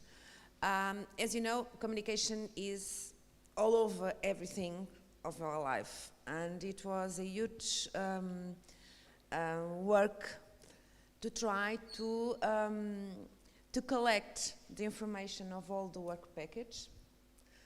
At the same time, to create a common language to give the idea of UNITE as a branding and general information to outsiders and also to inside the UNITE. And we have also another challenge, that is how to communicate to different publics. So what we have done, because we are one of the oldest work package that work together a long time with most of the same people, more or less. So we work since the first phase of the alliance. At that time, it was a kind of connect people to understand inside our universities how we can use our communication channels to speak about the alliance, how to do it. It's completely different from each university. Even for, in the case of the University of Lisbon, it's another problem because we are decentralized, a very decentralized university, but at the same time, this decentralized structure gives us the opportunity to tell to other colleagues from the universities that are part of the UNITE that it's possible to give information to different publics, different structures, because we do that a long time ago. So what we have done is it was because we have the first challenge is the dissemination of all the activities of the work packages, because we were transversal. We have we are a transversal work package. So this was the first challenge. What we have done, we tried to create some structures. This is in a centralized at UPC to have the communication contact person in the university that leads to the coordinator of each work package. Sometimes it works quite well, sometimes don't, but this is life, and you know that is the same in all the projects and all the things. But I think that we have work in progress, and now we have channels directly to these work package coordinators. This is what was the first challenge, but we tried to solve it with speaking with them. Besides that, we have created inside our work package some infrastructures of tools, we can say tools, how to work all together, okay? So we create, we have 3 different subgroups we have to create it. One was the branding, the other one of social media, and the other one was materials. So that we can work all together and to have a common voice about UNITE and the work that is done by the work package. I think we are working. We have it's a work process, but we can say now that we have a UNITE branding. So this is the first, I think, the first prize that we can give to all of you. Another thing that is important, and it's each work, and this is normally in all the projects, that the long-term projects, is that most of the dissemination is done at the end of the phase of the projects, because it's when the work packages have to send the pilots and the results so that we can move on. What we've done is to try to speak with the work package all since the beginning, and try to create communications, communication materials from the beginning of the work that we are doing, that all the work packages were doing, and to dynamize and to communicate to the world and to our and to the alliance also. The two main channels that we use at the first channel was the website. The website was we have rebranding it, try to be more attractive and directed to the public what they need, and not just because at the beginning, as you know, the website was very. We didn't have many information, but the website is our main channel. And what we are trying and to do is we send the work package locally, speak, but this is what we want all the work package, but we don't have it now, until now, but I think that will change a little bit because we need it to have at the first hand the information, because the communication only can give results if we are involved as the beginning of the things. It's not at the end that we can communicate. So what we ask and we have done is to contact directly the contact persons in each university, send the information that you want to disseminate or the work that you want to do with us, what you need, what will be expected from the actions and projects that you are doing. And then we send this, we have the channel that go directly to the UPC. And the UPC create with us the materials, and the first door for the communication is the website, okay?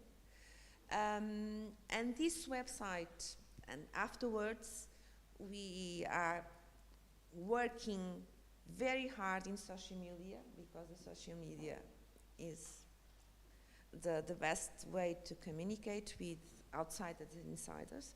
So this is what I can say to you, what we have done and what we have achieved at the moment.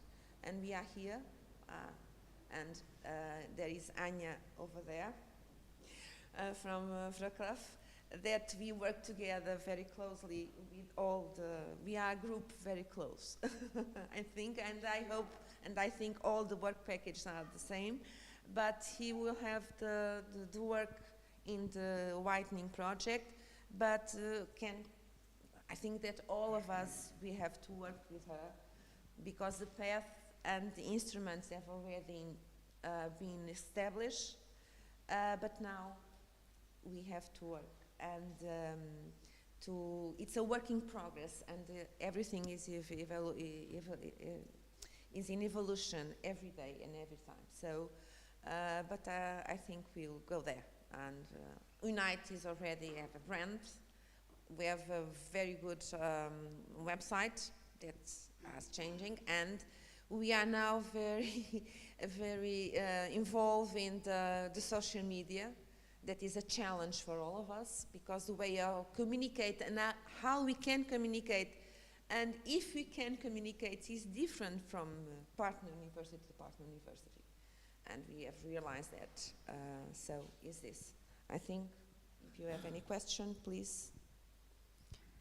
Thank you, Isabel. I think it's a very challenging job, because you created not the branding of a single project, but a branding of a set of projects and the whole alliance. So now everyone can recognize us thanks to the work done by the dissemination and communication work packages and all the work, all the projects. So it's very challenging. Thank you. Yes. I had one small question. It's logistics questions about the channels you have established, the communication channels that you have established. Are you going to use them for the new UNITE projects? And I'm thinking widening mostly. And will it be the same channels? Or will it be new channels, or will you change a bit the channels? How are you? Do you think it will the communication will go on with some continuity? I was thinking, because of course that's I think it's a challenge to have continuity in communication when, in fact, it's not really the same project, but it's still the continuation of the initial project. Honestly, you want to speak, Anna? It's up to you. Yeah. She will be responsible. And I will be responsible for coordination of work package 5, which is communication dissemination in the Widening project. And answering your question, yeah, I think the coherence is essential, and UNITE is not a project. It's neither Erasmus Plus nor Widening. It's something much, much more, and we have a clear visual identity of UNITE. So whatever we do and whatever projects we undertake, we need to be coherent to the very idea of what is UNITE and how it is being communicated. So definitely we will base on what has already been done, and we will continue the work from that point. And also we will use the digital infrastructure created for UNITE. So there will be a separate website, of course, for the project, but it will be closely linked to the general website of the Alliance.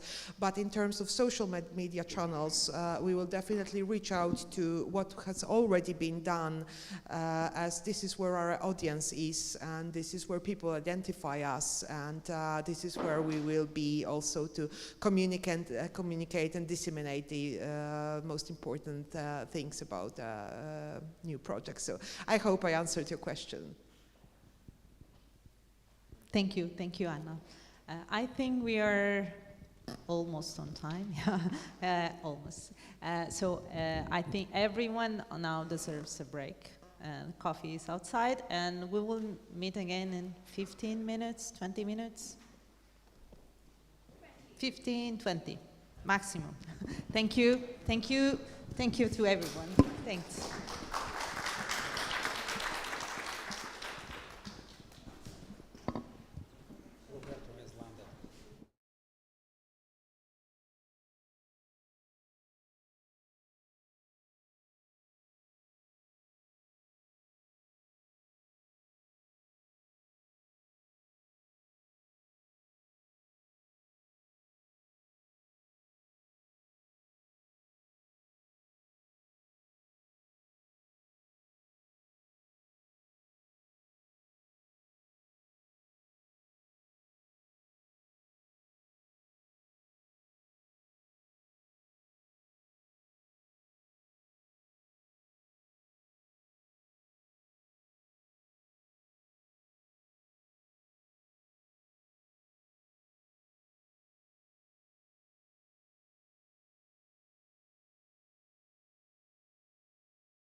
ERA collaboration in research universities, and Roberto, who has graced us with his presence now, will moderate, and Federico will come over, Valentina,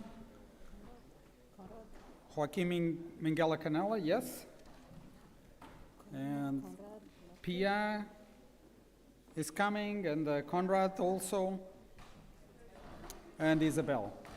So, Roberto, you have the stage. Take the ball rolling. Okay. Should I stay there? Or what No, should I do? think you can. I think there are enough seats for everyone. It's up to you. I think there are seats for everyone. Yes.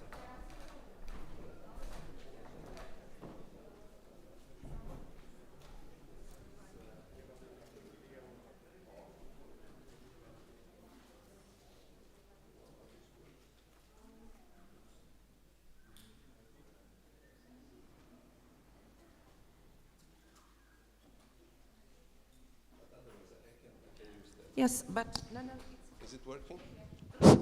Okay. So, boa tarde and good afternoon. I apologize, but I had some adventure on the trip, as you probably heard. So we are here for the second roundtable.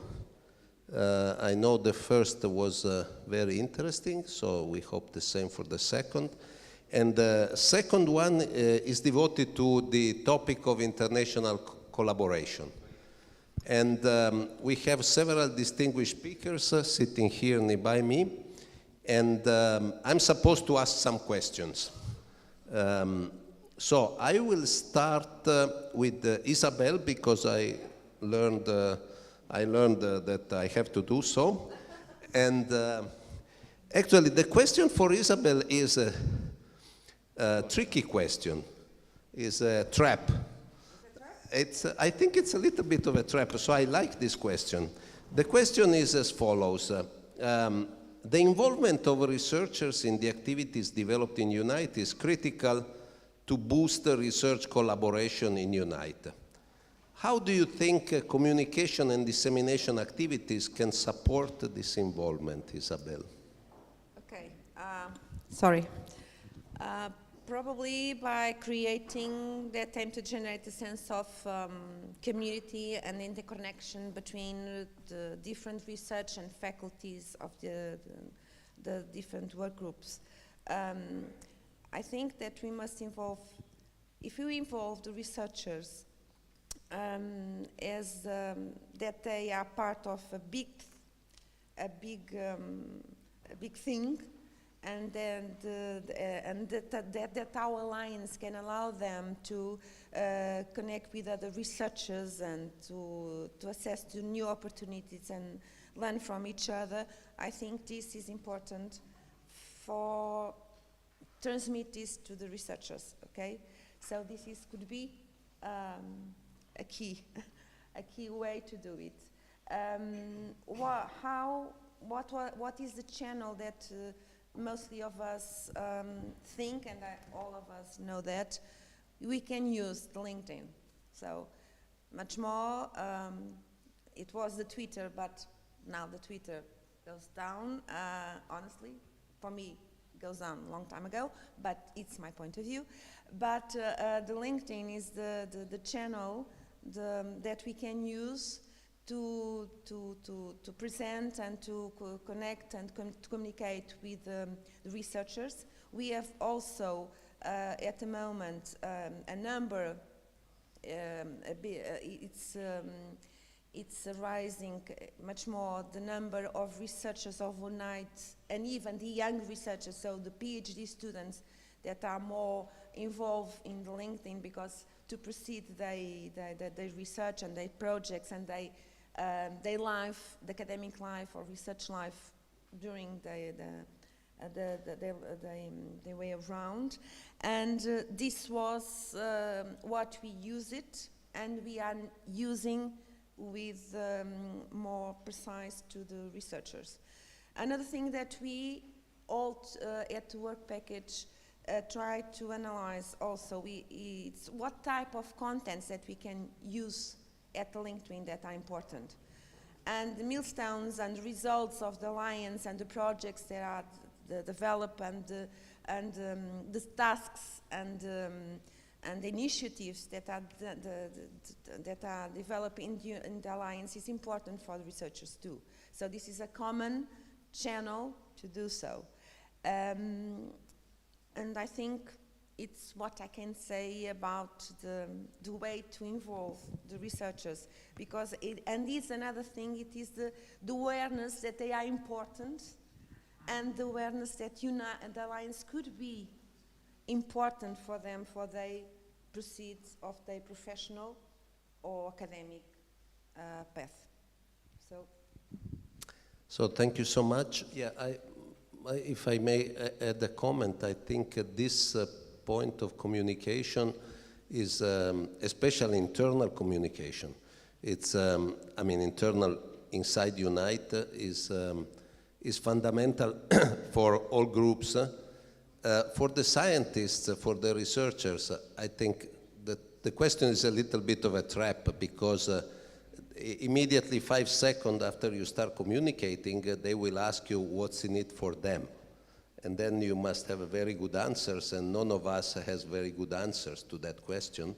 So it's something we cannot put on the shoulders of the communication people. No, we it's can't. on the shoulders of the people who are, you know, trying to push forward these things. So that's why I think this is a little bit of a trap. But this is a permanent effort, so it's a never-ending. So I imagine in the widening, new widening adventure, you are making plans and taking advantage of lessons learned in the communication of towards the researchers also.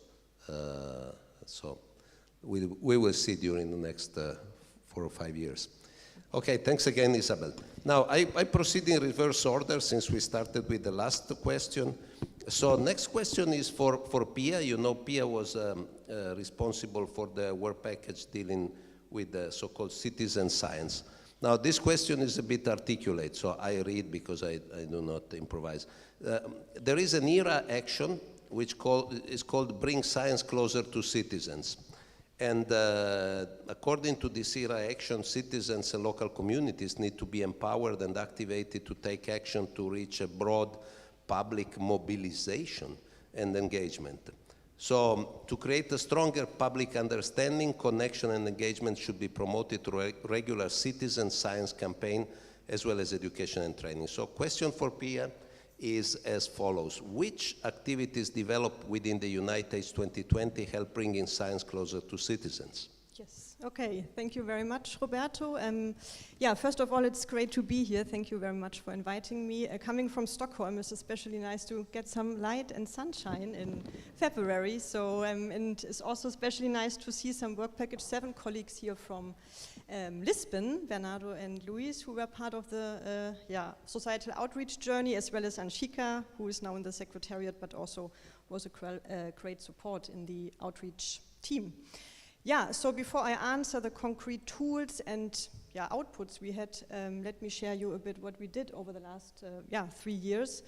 Well, societal outreach activities on outreach elements with external stakeholders, not specifically with business, but with citizens, NGOs, museums, foundations, were already in place on the individual university level, but we gathered together as UNITE, and we started first of all to collect the already existing data on very successful and innovative and interesting outreach activities. So what we did in the beginning was, of course, to learn from each other, listen to each other, see possible synergies in these outreach activities, see what is in place, what we can adapt on a multilateral level, not only on a bilateral level between University A and an external stakeholder. So the first output was a so-called repository of our activities, best practices on societal outreach, channels for outreach, and also investigating further which SDGs are relevant, not only for us as a university. We know we have within the Alliance, we have our main topics we mentioned this morning: artificial intelligence, energy, Green Deal, Industry 4.0, but also what is the main SDGs of our stakeholders. Are they working with the SDGs, or is it a concept which they know but not really use? So this we also gathered via interviews with selected and mapped stakeholders. We had a variety of stakeholders coming from NGO, public city administration, foundation, what else? Municipalities, also other universities, and we interviewed them to have a clearer picture on their outreach activities and the targeted sustainable development goals. Then we were able, with this repository of data and lessons learned from the stakeholders, and also between the university, we were able to develop joint UNITE outreach tools. So we in total developed 3 societal outreach tools. You saw it this morning at the presentation. We had a Mapathon provided by UPC, which is basically a live event where you need GPS data, internet connection, to go around your local community, municipality in this case, and the topic was, and they did it for many years and opened this tool for the whole UNITE Alliance on accessibility and inclusion. The data was then used from very concrete from the participating municipality to use it for lobbying within their neighborhood to implement new approaches for accessibility for the citizens who might have problems to access certain or if there are barriers within the urban planning. And then also TU Darmstadt used this Mapathon, this georeference points, to collect data on the campus Lichtwiese to investigate about energy saving measures. We had, or we still have, the ongoing energy crisis within Europe, so this was something with what TU Darmstadt used to also raise awareness among the students on the topic of energy saving measures. The results were implemented in the research and also in a master program on urban planning. And here both Mapathons really were used to find jointly, not only on the research level, but really with the citizens, in this case students, but also municipalities, to find new solutions and approaches, but also raise the awareness of the topic of energy crisis. Then we continued with the topic on energy. We had the INP Grenoble, who provided a so-called creative challenge where students from all universities joined, and the so-called HOPE Foundation, so an external stakeholder, on the topic of energy poverty in Europe. So again, tackling the energy crisis topic. It was 2 online sessions in total. And it was not only the combination of researchers, the HOPE Foundation, the students, there we had students participating from 4 or 3 different UNITE universities, but also active involvement of a researcher network called Engager, I don't really know how to pronounce it, but we had all levels covered, which was really nice. And here we wanted to create also the opportunity to improve the role in the community, both for the students, but also the researchers and the foundation, and also make an impact, not only as a university on this area, neighborhood, or on this topic on energy poverty, but most importantly as an individual, as an individual citizen of the city where the students live.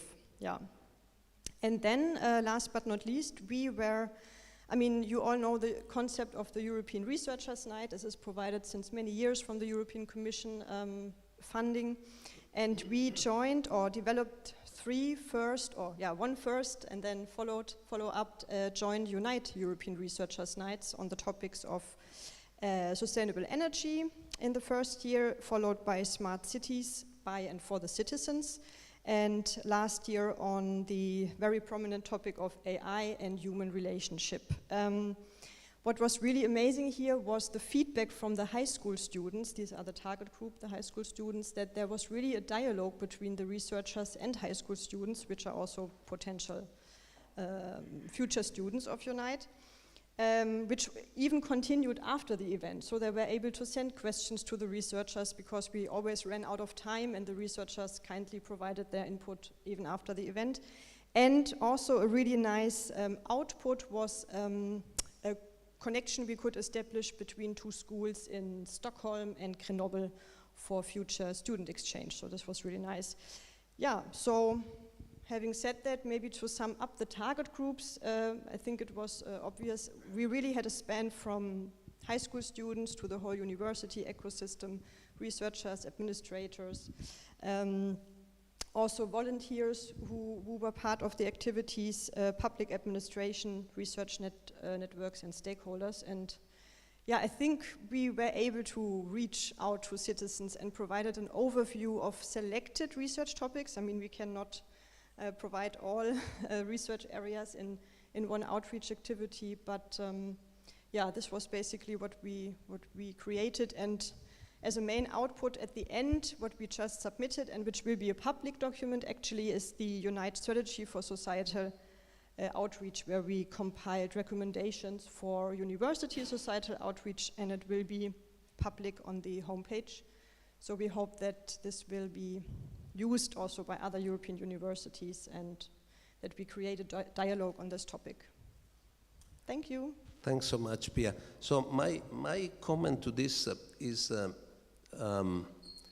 I think this approach is interesting because it is a methodological approach trying to develop tools to enable involvement, let me say, bottom-up.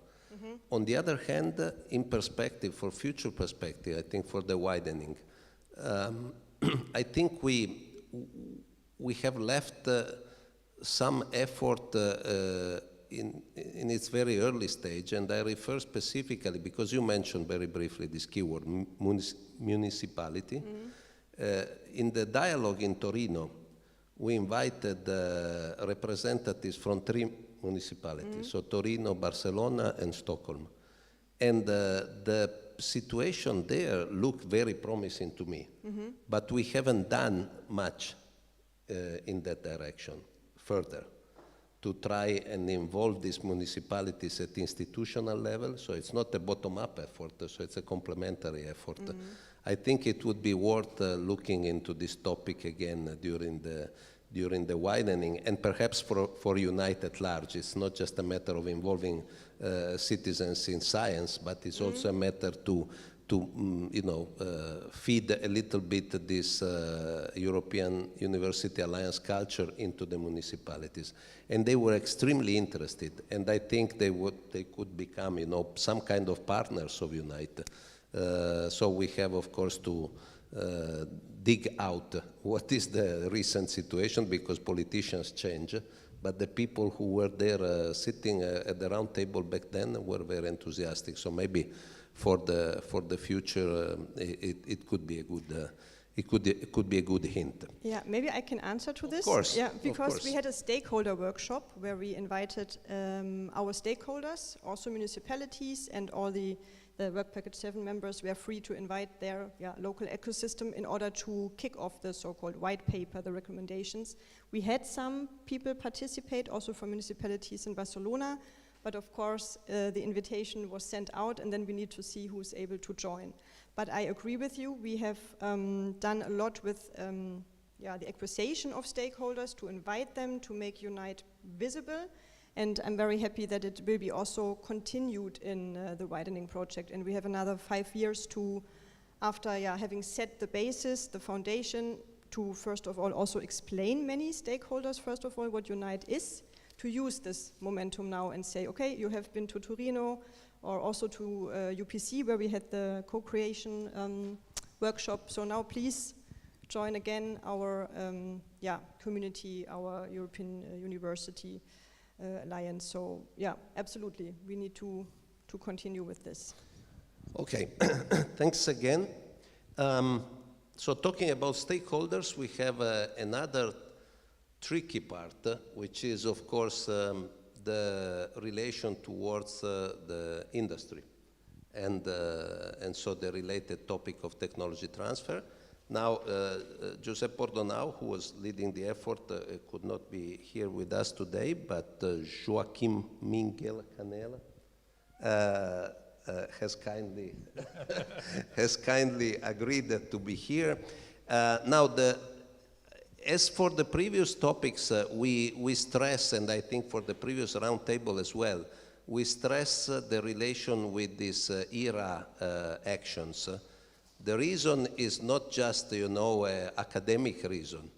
The reason is that the way the Commission, especially the DG RTD, sees today the future of research in the alliances is a little bit limited to the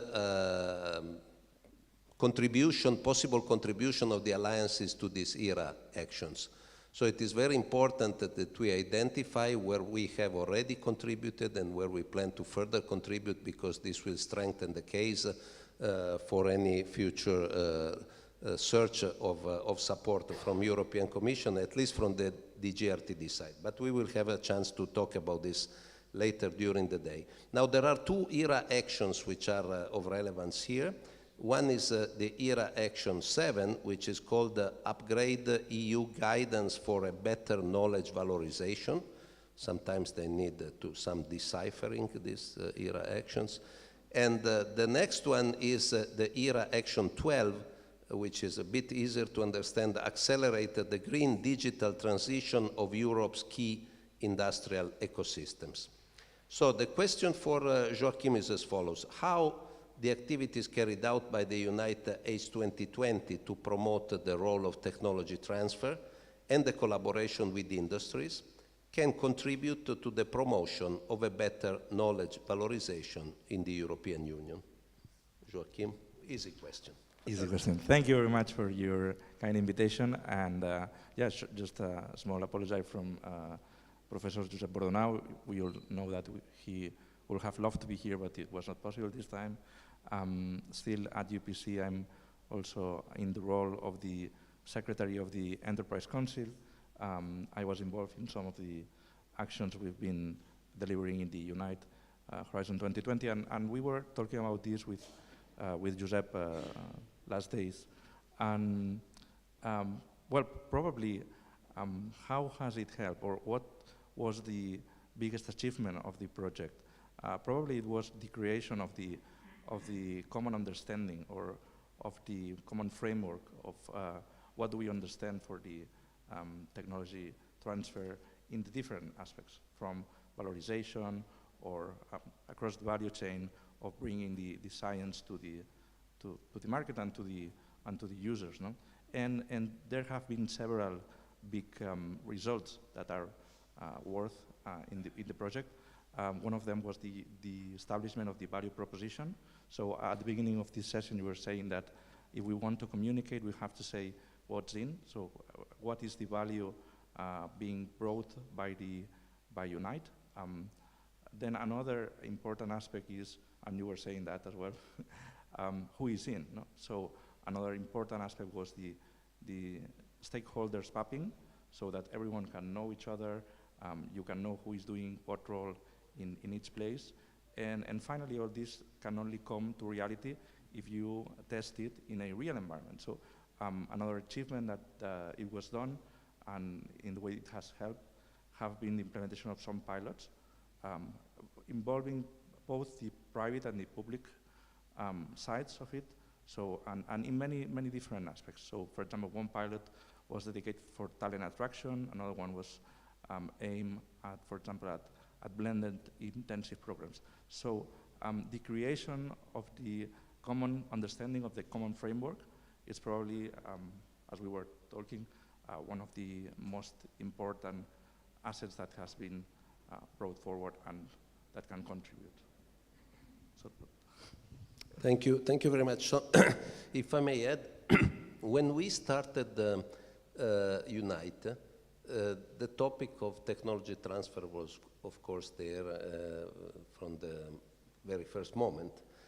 And I had the ambition, and some other people as well, to use the alliance as a seed to bring together the ecosystems, or start bringing together the ecosystems surrounding each of our universities, because, I mean, understanding that, of course, whereas our universities are to some extent similar because they are technology, engineering, and, of course, with comprehensive features in some cases, our ecosystems are probably very different. If I look at the ecosystem surrounding Stockholm, it's probably very different from the ecosystem surrounding Lisbon, for instance, and so on. So, but did we go in that direction, or how far are we, in your judgment, along that road, which is of course a very difficult road, because I think the universities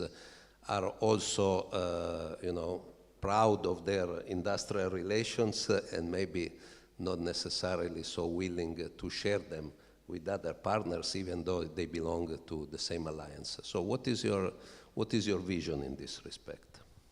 Well, curiously, some of the lessons learned from interaction with industry is that those interactions which are more successful are those ones which are organized in a side of a partnership.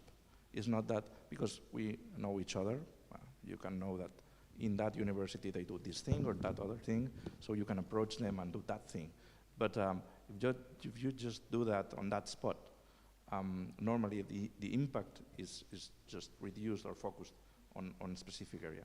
When you open the collaboration to a strategic partnerships, something more ambitious, when you open that to probably more actors, and in UNITE we are quite a lot of actors, the collaboration they tends to be richer, and the impact tends to be deeper. So yeah, obviously you cannot replicate an ecosystem. So sometimes something that works in a place doesn't work necessarily in another one.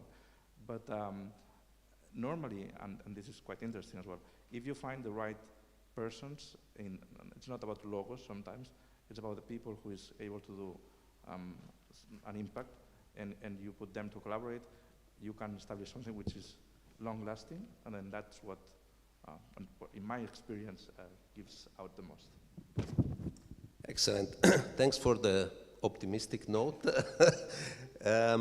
Okay, so I think we can move to my last question or group of questions, because indeed it is addressed to several people, so to Conrad, to Federico, and to Valentina as well.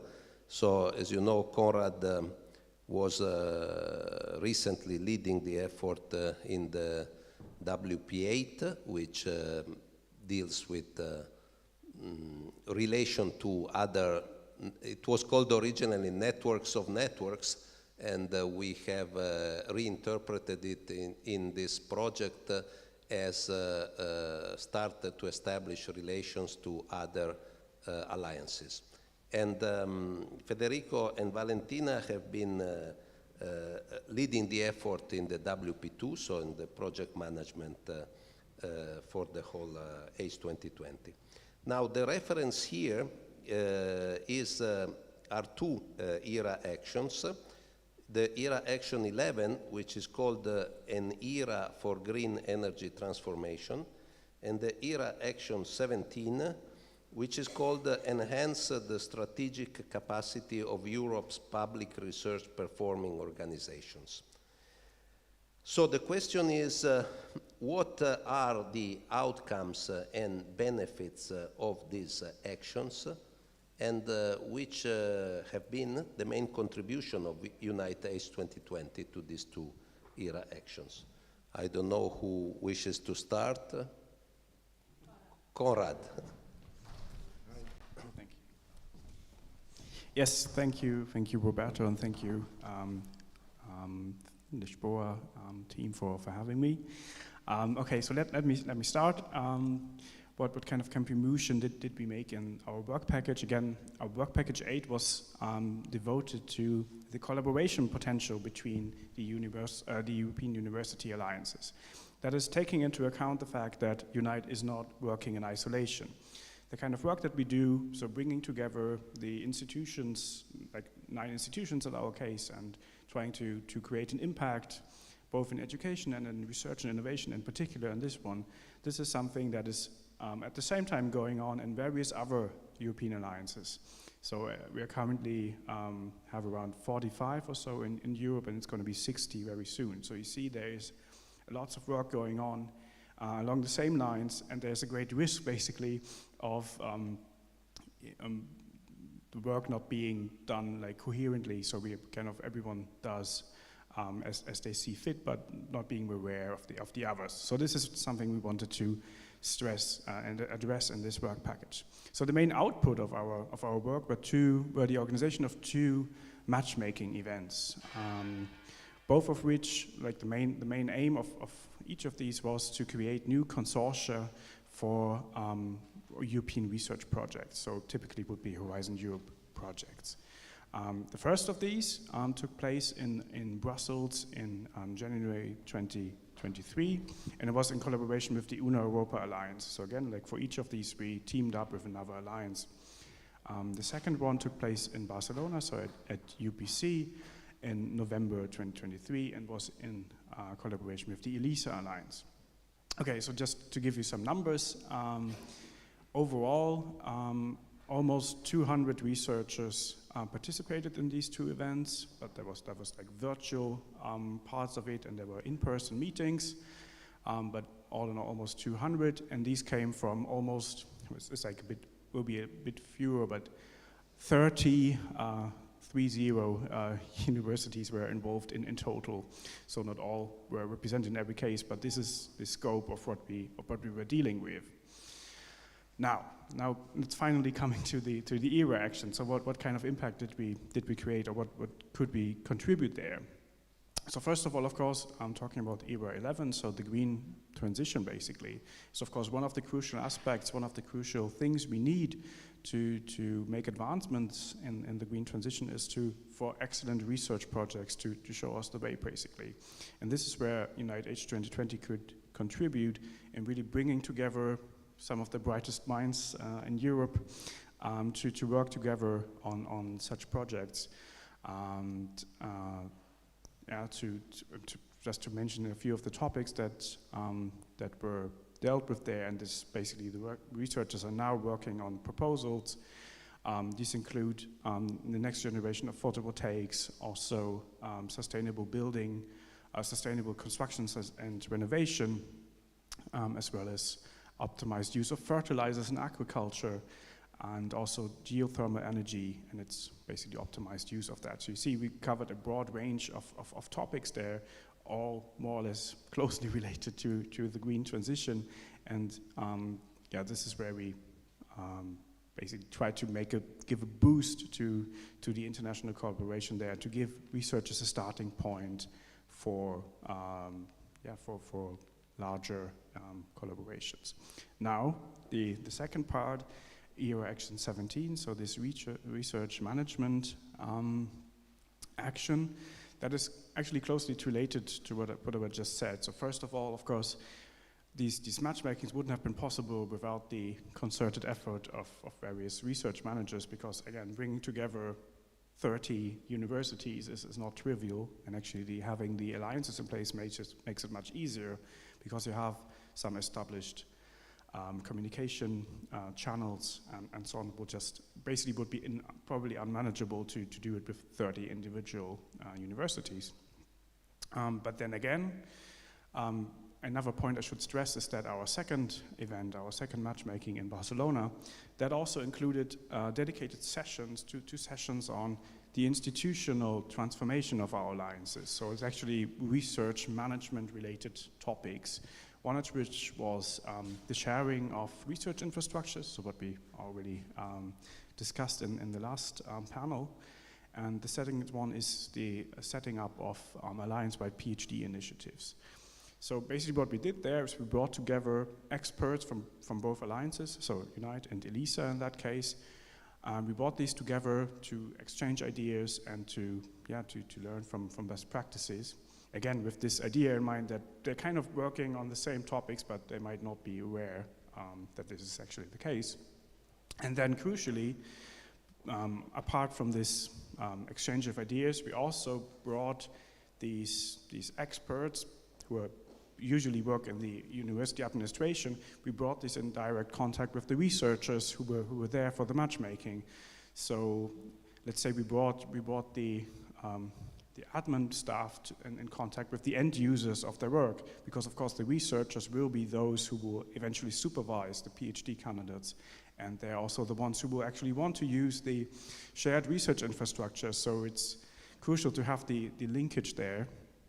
And this might be my final point now. There's of course, it's always easy to look at these e-reactions and to go through the list, and it's all very nice, but it's always good to remember that these are not isolated topics, obviously. And for our work now in Work Package 8, we could really show that, for instance, the green transition action and the research management actions actually have to go hand in hand. So you cannot really have, or you need good research management to really make advances in like green research, basically. But you also need, the research management also needs the input from the researchers that need to be interlinked and go hand in hand. And yeah, thank you for that so far. Thank you, Konrad. Maybe Federico, Valentina want to add one word? Thank you, Konrad. I really much agree with you. Since I'm going to give an overview of our experience related to research management. As you know, the ERA Action 17 is really aims at strengthening the capacity, the research management capacity of research public organizations. And so the target group are research managers and administrators. Who are these people? These people are people working as research support in these institutions. The European Commission itself states that research management could take many shapes. Research managers are policy advisors, pre- and post-award officers, but also data stewards, knowledge transfer managers, people working for the researchers' careers, open science managers. So everyone that work as research support staff in university. And this project could not have been developed without the help of these people. The European Commission, through ERA Action 17, recognizes that research management is not a profession nowadays in Europe, but also in the world, with some exceptions. So the aim of ERA Action 17 is to boost upskilling, networking, and capacity building of research managers around Europe. And I think our project really help progressing in these directions, because we built up a network of research managers that is called IRIS. This network core group is composed by people working as research support officers, but aims to connect all other research managers in the partner university, like data stewards, like technology transfer officers, communication officer, and so on. The idea is that IRIS will strengthen, will ensure the sustainability of the alliance, but also improve competencies of professionals working as research support staff. The great contribution of the IRIS network is towards the capacity building aspect of the ERA Action 17, because we work closely together with other alliances. We organized two big events in Italy in 2023 related to European Alliance and research management, involving some other alliances working on that, like For Them and Civica, who hosted the two events, Train for EU, Una Europa, and CEU. This event, especially the one hosted by Civica, was retained by the European Commission as a very best practice for the capacity building, and Civica was invited in one of the meeting for the capacity building of the ERA-Action 17 with all stakeholders. During this event, IRIS was presented as a best practice, and I think it's a big achievement because we've been recognized as a promoter of these actions. We also had many collaboration with other alliances on this subject, and this collaboration is continuing. We recently had connection with UGLO, with ELISA, research management, with the ECIU, and we're going also to present the IRIS network at the conference, the European Conference of Research Managers and Administrators in April. This conference will be attended by around 1,000 people, so we're sure that we will continue working towards this ERA-Action 17. Thank you, Valentina. Federico? Okay, so next to this, let's say, structural, institutional development work that was in part of WP2, we also tried to enhance the possibility of the actual science, the actual collaboration between research groups taking place in a more effective way, and I think this is, it's impossible to contribute to a green transition or digital transition without an alliance actually creating some new ideas, some new innovation. So the objective was the challenge was to demonstrate that it's possible to do this in a more effective way inside an alliance than it is by letting researchers spontaneously interact. Usually researchers have their own friends and collaborations, so it's difficult to ask them to interact with certain partners on certain topics. However, the way around that is to focus on young researchers, so our idea was to try and build communities on certain topics related to green transition or climate change, focusing on young researchers, possibly even PhD students, so connecting with the Erasmus Plus project as well, and to bring them together to interact. And one way that we tried to do this was through a pilot action based on a workshop which was held a few days before one of the dialogues that we had in Wrocław in September. And this was an opportunity for young people young researchers to meet new colleagues, to interact in different types of sessions, plenary sessions, pitch sessions, elevator pitch sessions, or World Cafe interactive sessions. And this was very effective, we found, to generate these seeds for new communities. So the pilot action was quite successful. Quite a lot of people participated, and there was some useful outcomes also for the matchmaking that Conrad was speaking about. However, what we also need to do in future and in the Widening project is to give some systematic approach to this community, scientific community building, and this can probably be done by making this type of meeting and workshops more or on a regular basis, to introduce other exchanges, for example, short visits between different groups, maybe based on infrastructure sharing, or maybe based on more specific topics related to grant calls and preparation of consortia for that.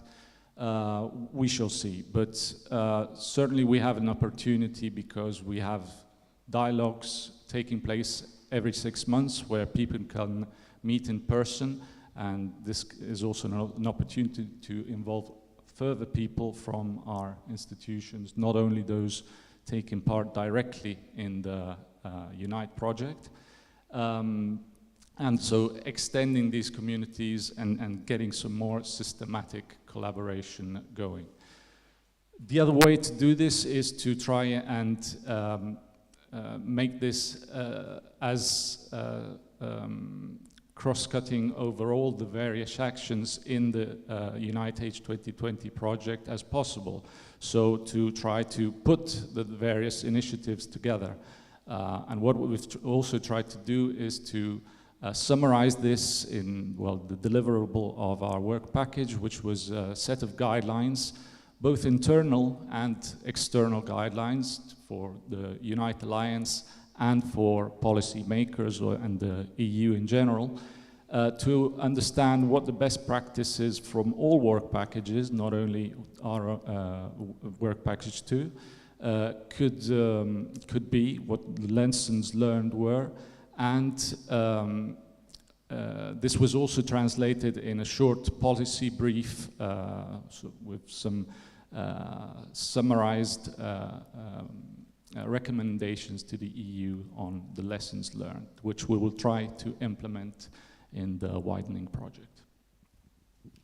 Thank you, Federico. So there would be many things to say, or at least I would have many things to say, but maybe I should prefer to leave the floor if there is any comment or question from the audience. We may have time for one or two comments. Don't be shy. It's definitely not your last opportunity to do so, so I understand. But anybody willing to ask or make a strong statement? Nobody? Well, then then that's it. I leave the floor to my boss, Luis Miguel, for telling us what we have to do now.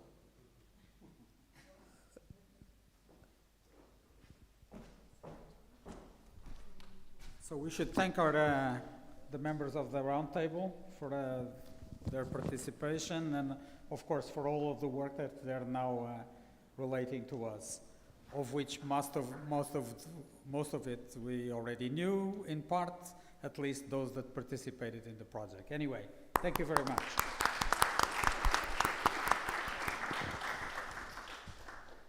And now we're already a little bit late, so we're going to try to recover some of the delay a little bit. And we now have, I would ask Roberto and Fatima to come over. Well, Roberto, you're already here, so just stay. No, but so the next part of this event is where you now detail a little bit of the policy issues that we are facing and talk a little bit about the perspectives that are coming, notably with the new project that is coming over. And I will ask you to be as brief as possible so that we can then all go to lunch. So you're between everyone and lunch, so it's a tough position. Go ahead.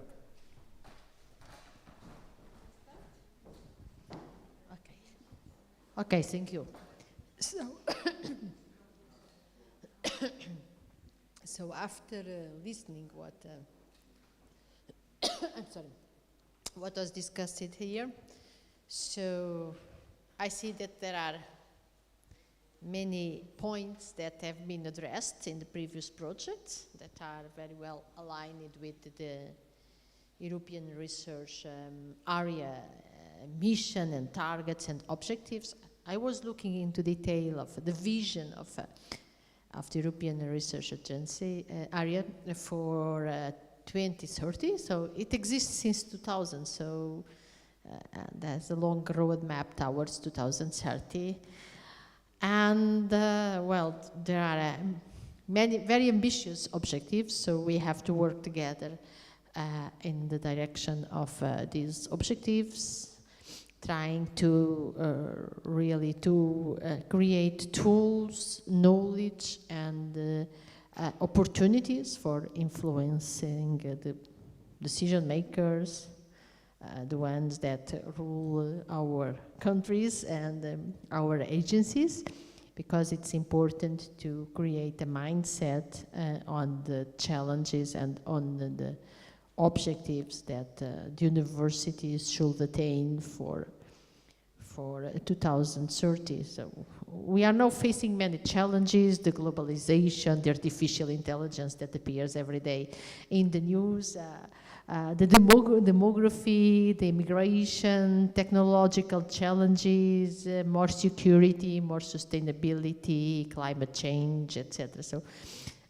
our role as universities is really very, very, very important, and we have to look to all these challenges and see how the universities can really find ways to prepare our young population and to prepare our professionals to deal with this in the future, and really we do need to work together, because the dimension of the job is huge. So it's so huge that if we don't work together one by one, it's impossible to do anything. So I used to say, if you want to go fast, you can go alone, but if you want to go far, you need to go with the others, in group, in a collaborative way. This is very important. If we want to reach far, then we have to do it together.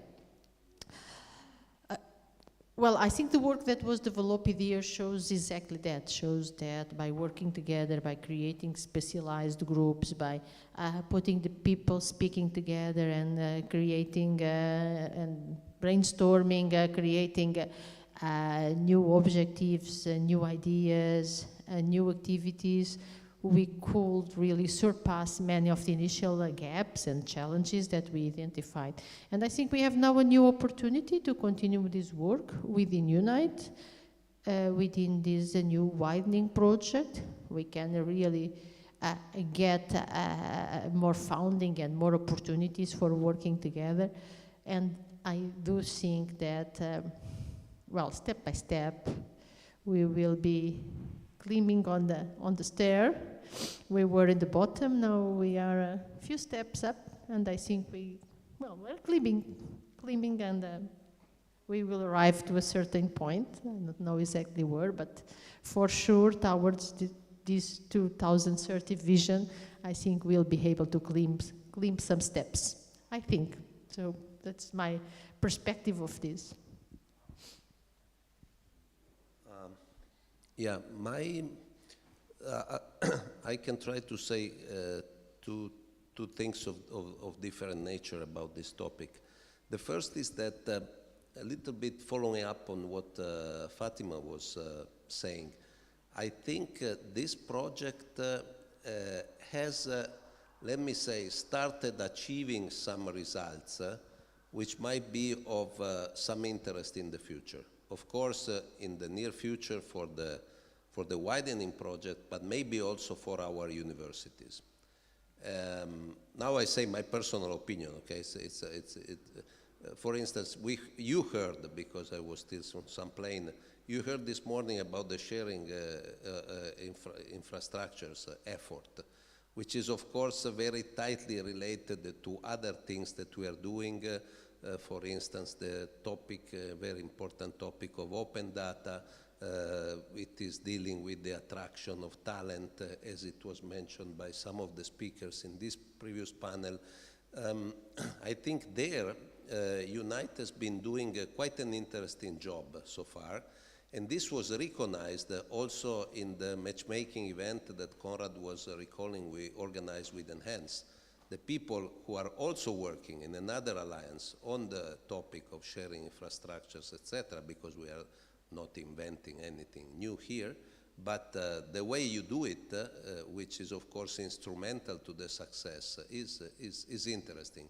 And it was nice to see that this approach, UNITE approach was appreciated also by other people from outside, but very knowledgeable people, because they're working on the same problem.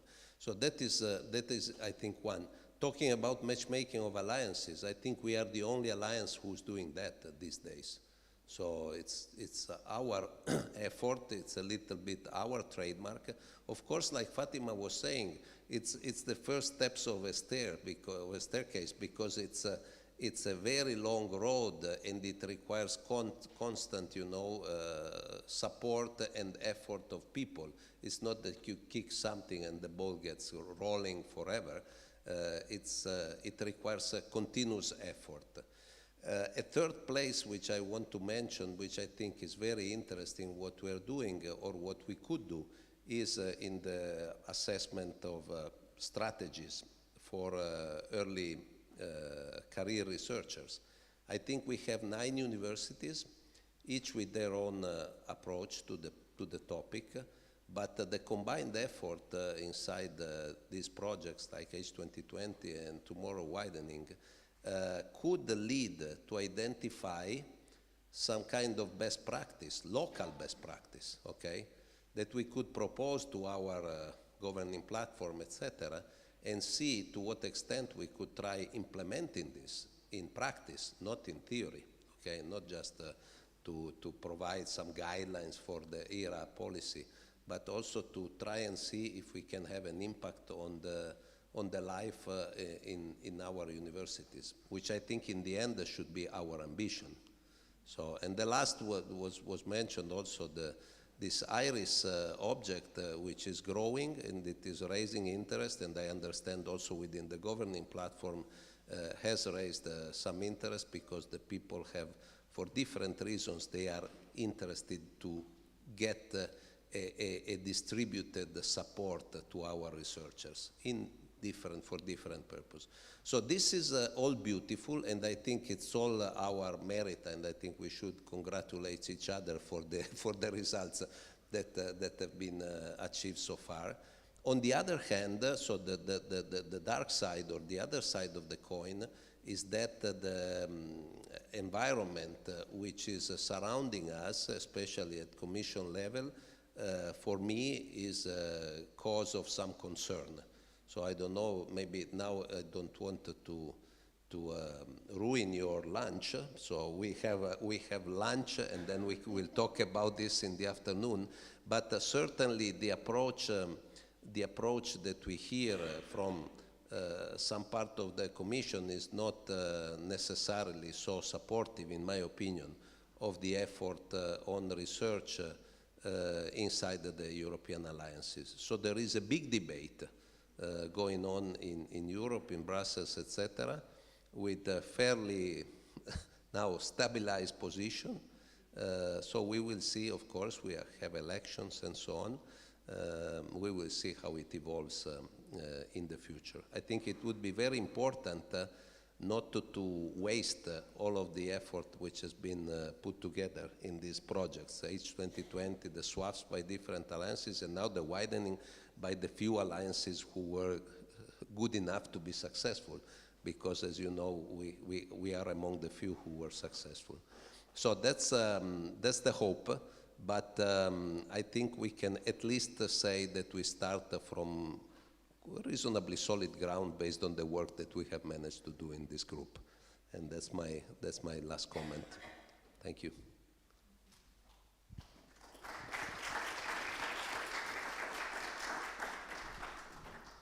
Thank you very much, Roberto and Fatima. So I invite everyone to join us for lunch outside in the atrium, and we will be back here at 2 o'clock to listen to the 2 roundtables that we have prepared for this afternoon.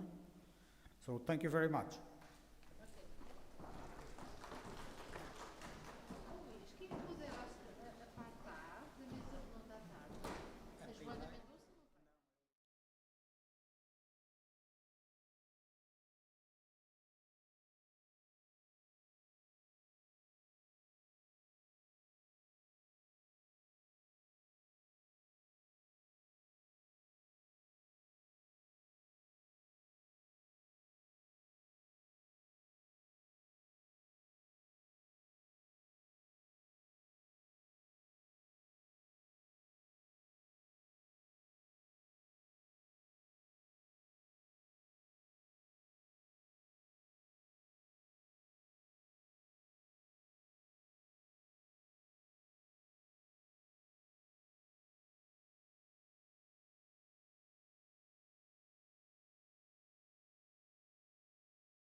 Can I ask everyone to sit down? So thank you very much. We will start with our first roundtable in the afternoon. We want to thank all the members of the roundtable to have accepted our invitation to be here. So our first roundtable, the topic is research, innovation, and value creation, and everything in between. And we're delighted to have with us five people from our community that represent probably slightly different viewpoints on the topics, or whatever is involved in all these topics. Diogo Araújo from ANI will get things rolling. You'll be the moderator, and then we have Carlos Silva from Faber, Venture Capital, Ana Prata from Faculty of Sciences, so a local member, and then Gil Azevedo from Startup Lisboa and the Creative Hub of Beato. I'm sure he will be able to talk about that.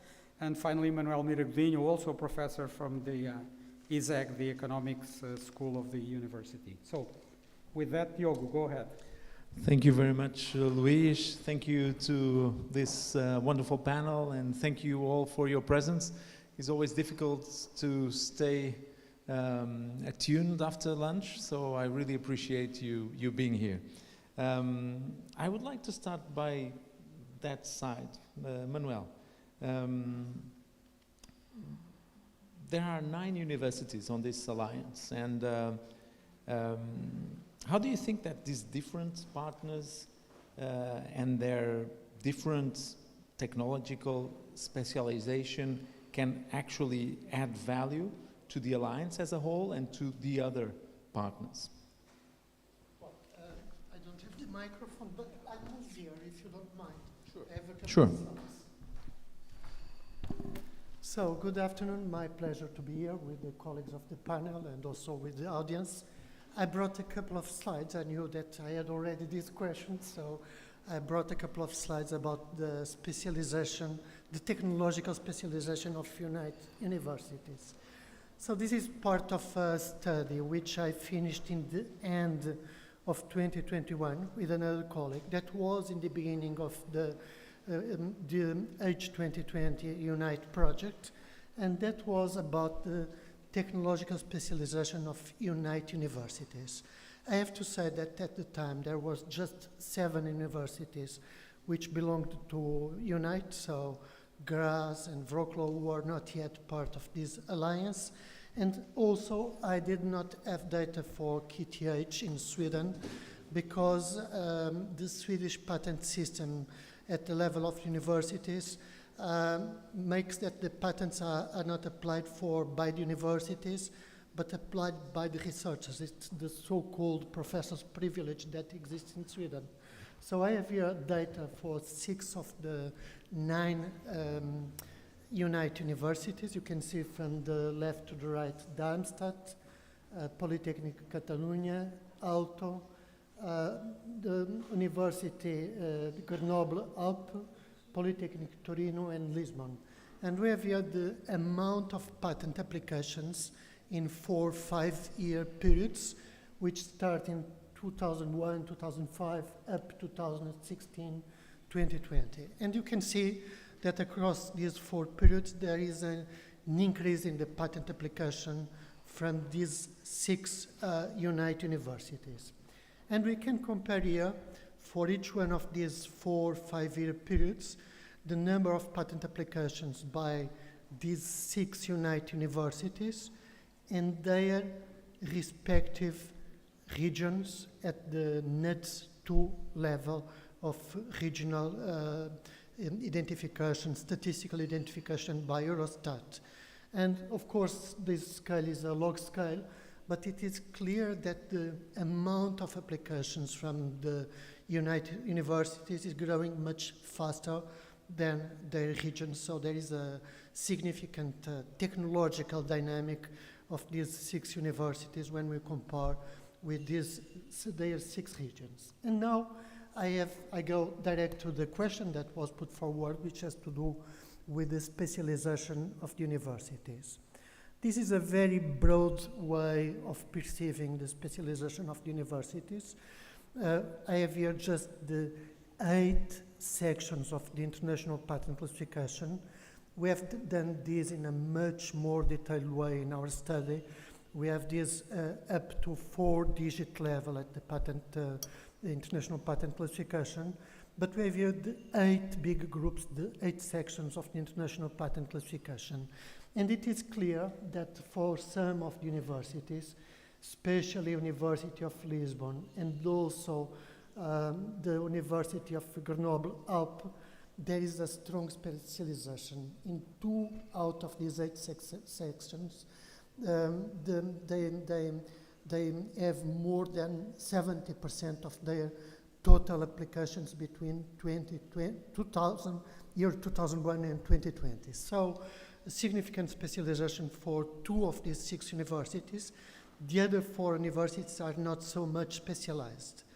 But there are some significant aspects. One of the aspects that we found is that when we compare the specialization of each one of these universities with their respective regions, those specializations do not coincide, which is natural because universities tend to specialize in technologies which are closer to their scientific basis, and that means that there is a diversity across these 6 universities that is quite relevant.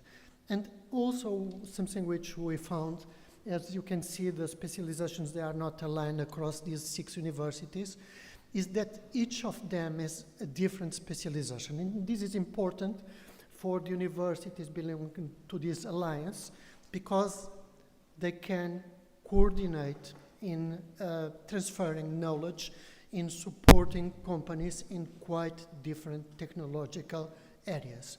Of course, I'm not bringing the detail of our study. I have much more data, and that was done at the time. I think what is important right now is that this study is updated with more recent information until the end of 2023, and to have also information for the other universities which we did not cover at this stage. So, thank you. Thank you very much, Manuel. I would jump from Manuel to Anna. We all know that there is a challenge to actually transform this tech specialization into business, into value, into the economy. So I would like to, one way of doing this is through scientific entrepreneurship. So I would like to ask, based on your experience, and you've been an entrepreneur, and also now you work with science students in promoting entrepreneurship. How do you see the present, but mainly the future of scientific entrepreneurship? So I think from what I've been through in this few years, what I can say is that we have been building a very interesting and a very strong path, catching students that otherwise will just go for investigation fields and for the fundamental study of science, into understanding that maybe there are different paths that they can choose. That's actually comes from my experience. I would not ever think about creating a company if it was not for the study and for the teaching that I received at the university. So I think that first step, it's quite well achieved in several countries here as well. What I might think, or what I think it might be the next step, is understanding that entrepreneurship in science, it's not about creating a company, it's not about necessarily creating patents. It's about grabbing the tools that you learn from the entrepreneurship mindset and putting into what you want to study. Fundamental science needs this kind of tools so that you probably can think about other ways to finance your studies, so that you can grab, for instance, a part of what you are developing that can have a direct appliance to the industry. Even so, if what you really want to do is fundamental investigation, there is no wrong with it. And I think something that has been true now is pushing students into the idea that everyone can be or should be an entrepreneur one time in their life. I don't agree with that. But everyone can learn from what we have in entrepreneurship. So I think one way is giving that, and the other thing that I really think is important is pushing students into contact with people with different backgrounds, with different things to do in life. And that way they will see that they can do something different, they can choose to do something different. So I think those would be my major points about what we can do and what can we expect into grabbing value from what we are teaching in the universities and pushing into the industry, because we don't know what they are going to choose. They are not all the same, and that's exactly the point. They can do different things. They can even merge areas of studies, and that all can come from the teaching and learning from the entrepreneurship. So I think that would be my wildest guess about the subject. Thank you, Anna. Going back to Gilles, there is the public entities have a role to play here as well in value transfer. So I would like to ask you if you could talk a little bit about Startup Lisbon and the Unicorn Factory. And how it may contribute to create value by supporting this kind of entrepreneurship that Anna was talking about. Hello, thank you for inviting. So the public institutions play a key role in facilitating that the key stakeholders can contribute together, can work together, can take advantage of the resources that are available. On this, so if we think about the history of Startup Lisboa and explains a bit what is this project has achieved and what are the objectives. So Startup Lisboa was born with the financial crisis of 2011. So it actually, by coincidence, today is the 12th anniversary of Startup Lisboa. So when it was founded with the support of the City Council, the goal was to help people that would have a business idea, could not find a job or were without a job, to really pursue their business idea. And with this, creating a community that there would be mentors, there would be easy access to VCs, easy access to corporate companies to do pilot projects. And within the beginning, it really became a platform of facilitating contacts and getting access to resources. And with this, it grew over time. In 2016, with the Web Summit moving to Portugal for the first time, that gave an international visibility to the work that was being done in Portugal around entrepreneurship and innovation, that allowed us to do another leap in terms of our work. At the same time, Lisbon chose Beato, just to explain what was mentioned just before, to be the center of innovation for the city, and has assigned a total area of 18 buildings to be the future center of innovation, out of which the first phase is now completed with 30% of the area opened. And then take us to 2022. And in 2022, with the growth from the international visibility and with the internal growth of the ecosystem, there was this new ambition then how to position Lisbon and how to position Portugal as an international center for innovation for Europe and for the world. And with this, the project Unicorn Factory Lisboa was born. And now we have 5 main areas. We have the incubation of early startups with Startup Lisboa. We have a scaling up program to help startups that are already in a growth phase, to help them to expand internationally.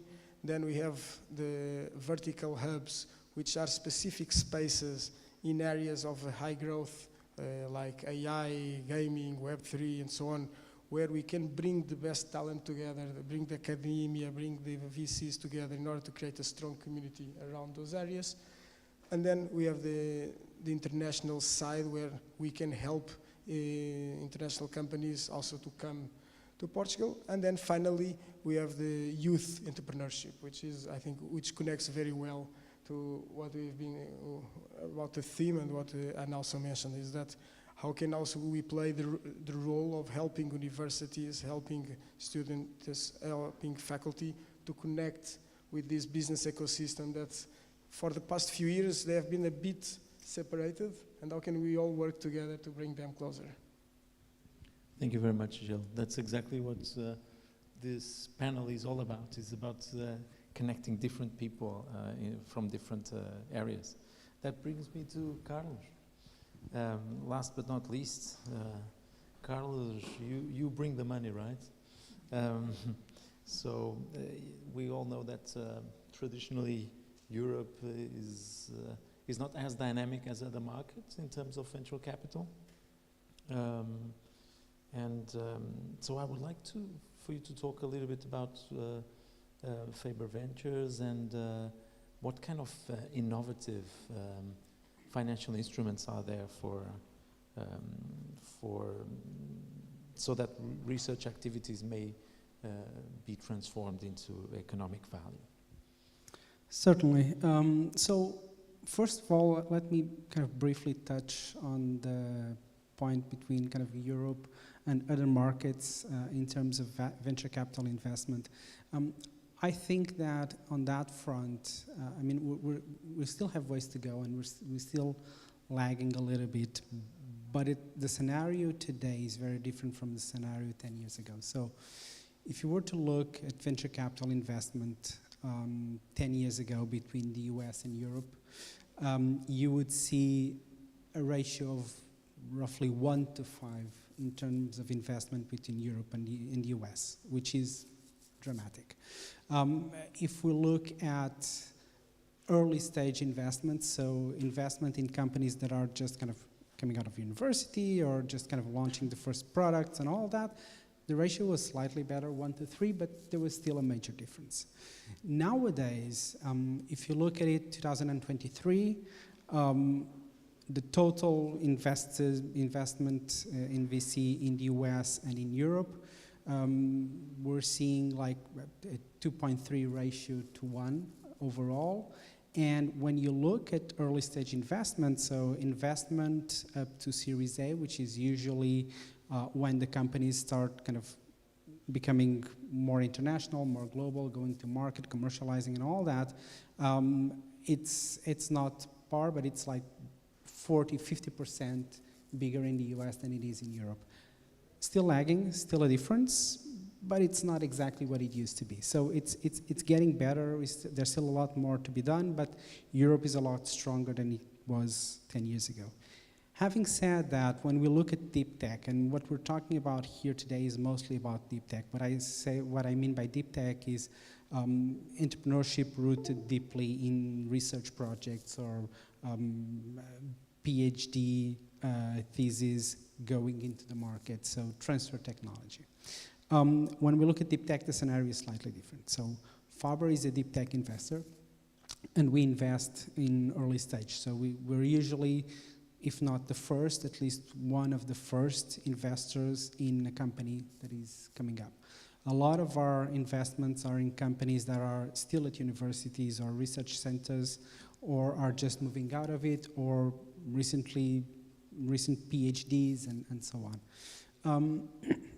We invest across Europe, and we invest mostly in 2 major areas. One around AI and data, so computer vision, natural language processing, big data, distributed data models, and so on. And in ocean tech, climate tech, decarbonization, sustainability, technologies that touch on these subjects.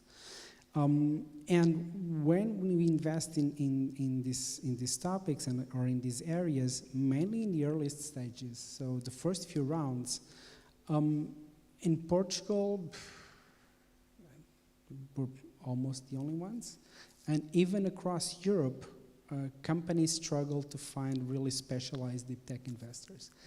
It's a little bit more common when we're talking about more advanced rounds, Series A, Series B, so when they're going to market. But when we're getting to that stage, the investors don't necessarily need to be so rooted in technology. At this stage, what we're discussing with the teams has a lot to do with the technology itself. How can you productize it? What routes should you take? What kind of value creation that can be applied to? So it's a much more specialized kind of conversation. And in this particular field, Europe still has a long way to go.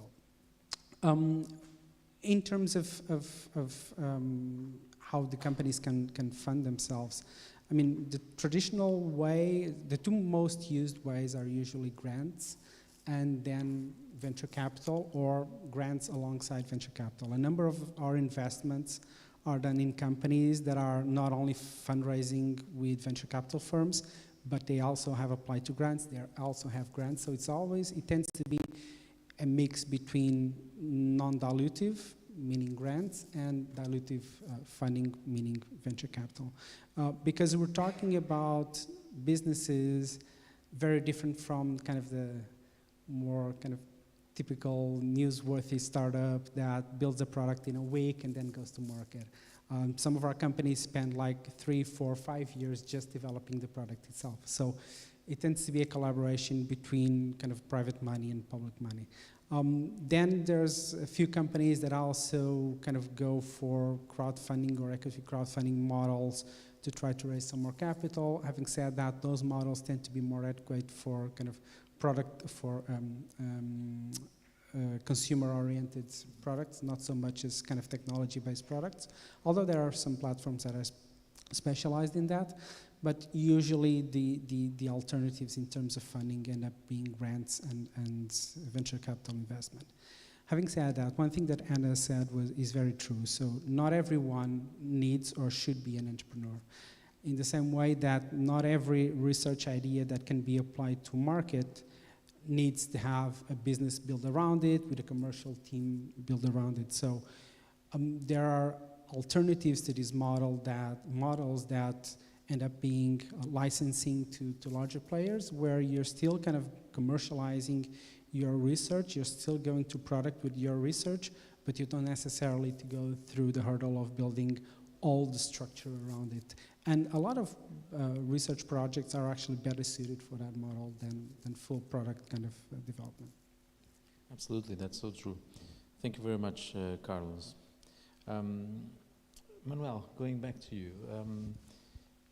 You've presented the study on UNITE.H2020, and you are also you will also be involved in UNITE Widening, the next phase of this alliance, if you want. So I would like to know the challenges that you see ahead in terms of knowledge valorization. Well, thank you for your question. So we know that the widening initiative from the European Commission is directed to 15 countries out of 27 countries, and these countries represent 30% of the population of the European Union, but they have just about 5% of the total funding in the European framework research programs. So it means there is a huge gap between what is the funding and the importance of those countries in terms of population. It means that they need to invest a lot to catch up in terms of research, not just pure academic research, but also applied research.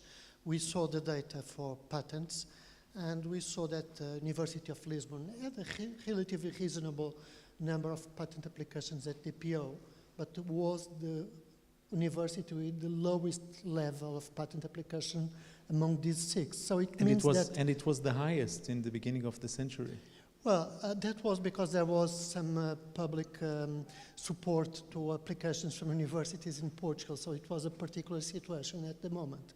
But I think that there is a huge work to be done for catching up.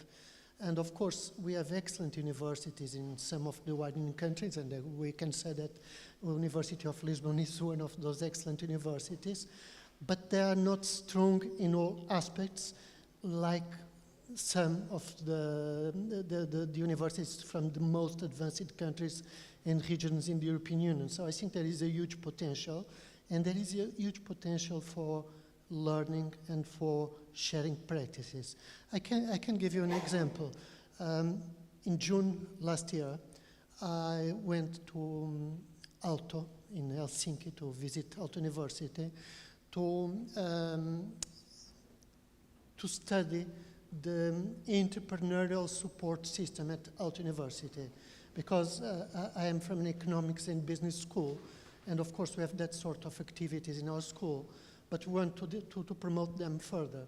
And that was fantastic, that possibility to visit Aalto and to know about their experience. So I think that is this kind of possibility of sharing experiences, to have access to best practices, and also something which I pointed out, our specializations are different, so I think that we can also bring something from the others, and we can also provide also to the other partners. So I think that there are huge opportunities right now.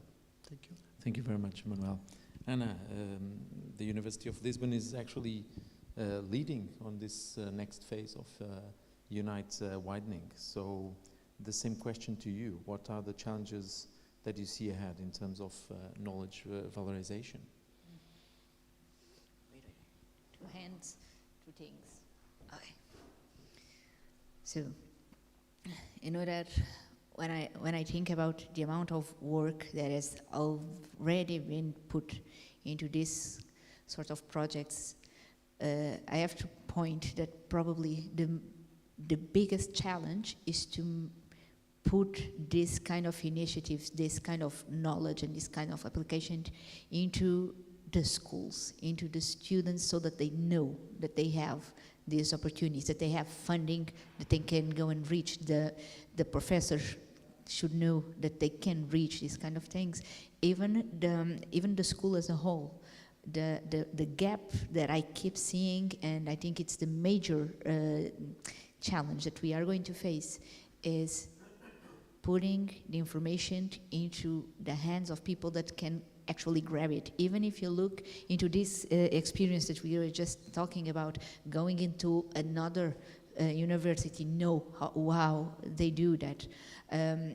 Even so, we can do that. It's a very small. There is a very small amount of people that know that this is a possibility inside the schools. Even here at the University of Lisbon, still we are facing this challenge. So communication through small groups, through investigation groups, to students associations, these kind of things keep pushing all that we can do a little bit back. You put the job, you put the opportunities, even so you can actually call people to apply. Applications don't show. It's not necessarily because there is no interest, it's because the bridge it's not strong enough so that we can reach people that are actually in need of this kind of information, or that we would hugely benefit from it. So as a challenge, not only for University of Lisbon that it's leading this, but as a whole, when we think about innovation, when we think about everything that we want to build, is that it's not enough to think about it. It's not about to see how wonderful it could be. How are we going to put this into people's hands? And this is a work that it's done inside each school, inside each house, sometimes even inside the department. It's someone that knows that that's going to happen, and information goes back and forth in a small group of people. We cannot afford that as a school, as a country, actually. So we need information to go so that it reaches people and it has some impact. So when we see the amount of initiatives and the amount of things that we can do with this kind of initiatives, the thing is, we need to work more and more efficiently into how are people going to know that this is even something that they can reach. If they don't know that it exists, how are we going to use it? And then the whole thing goes back. So that would be my major point, I think. Yes, I think that's why in such projects there is such an importance given to what we are doing here, dissemination of and communication of these opportunities. Right? Yeah. Going back to Gilles, how do you believe that public entities could work more in more collaboration with VCs, with universities, even with the private sector, with companies that are not necessarily startups? How do you see this collaboration as a form to address the challenges that we have? So I think it links a bit with my first answer. I think that public entities can really play this facilitation role. I think that at the end of the day, each one of the stakeholders have obviously different goals, different challenges, and different missions. Us and the city and the public entities have the role to bring everyone together and get the best out of everyone, and being able, with collaboration and with building bridges, to really maximize the impact that all of us can have, and at the end of the day serves the mission of all of the different stakeholders. One example, so this is exactly an area that we have been working now with this youth entrepreneurship. We are now launching an academy that's going to be an online academy that any university student can apply, can come with an idea, and with the online course we'll end up with a pitch deck. So we'll be able to validate the idea, we'll be able to structure, to think a bit about it, and then ends up the academy with a pitch deck. For the ones that don't know, a pitch deck is where you have a presentation of the idea structured in order to talk with VCs or talk with a corporate company. To pitch your idea. To pitch your idea, exactly. So out of these, then we will select the best pitch decks. We'll invite them for a hackathon where we are going to hands-on work with the students to take that pitch deck to a first prototype. And again, the best prototypes will be invited to join an acceleration program where they can bring those very early prototypes into MVPs.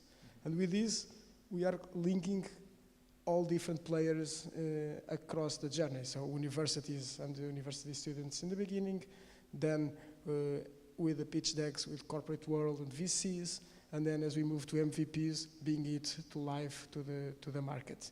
So these are the type of programs that we can organize and we can work with the different stakeholders to put together. So last week I was talking about this with the Instituto Superior Técnico, which is one of the faculties of Universidade de Lisboa, and they were super interested to see how they could also promote this inside the university.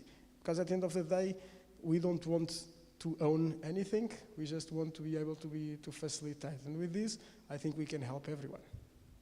That's great. Thank you very much, Gilles. Carlos, we've seen how entities like Startup Lisbon can actually add value and address the challenges that we've been discussing here. What about VCs? How can VCs collaborate more effectively to address these challenges of, again, transferring value from science to the private sector? Yes, so a big part of the problem, as Anna mentioned, has to do with knowledge. It has to do about kind of knowing what are the opportunities and how to access them, and what to do once you access them, what are the next steps. Because we have a vested interest in the success of these research projects that want to come to market, we end up working very closely with the research centers and with the universities. So For instance, just last year, we launched the first edition of the Faber Entrepreneurship Program that year together with Instituto Superior Técnico, and it was exclusive for students of Técnico. This year, we were doing the same program again as a second edition, open to other universities. And basically what we're doing is we're selecting a number of MSc, PhD students, also some postdocs, to have kind of a crash course in entrepreneurship with us, with some of the founders of other successful companies, with some external entities. And we help them understand what they would need to do if at any point they decide to kind of start a new business. It's not so much that they need to finish the program and start a business, or that they need to have an idea to go to market. The idea is not that. The idea is to kind of putting the seed in their heads about how would they go about it if they decided to do it, and what's available, what are the opportunities, what's out there. The first program was very successful. I think the second program will be very successful as well. And what we've seen is that a lot of these people some just want to know more about the possibilities, but others have the urge to do something with their research, and they have just no idea how to go about it. So once they start to understand that there's a path to take, and there are other entities that can help them as well along that path, they end up being a lot closer to actually kind of bringing those research projects to market. So I think that these kinds of interactions between the universities, the public entities, and the private entities and investors that needs to be more developed in order for us to have a more kind of vibrant ecosystem of deep tech ventures. Thank you, Carlos.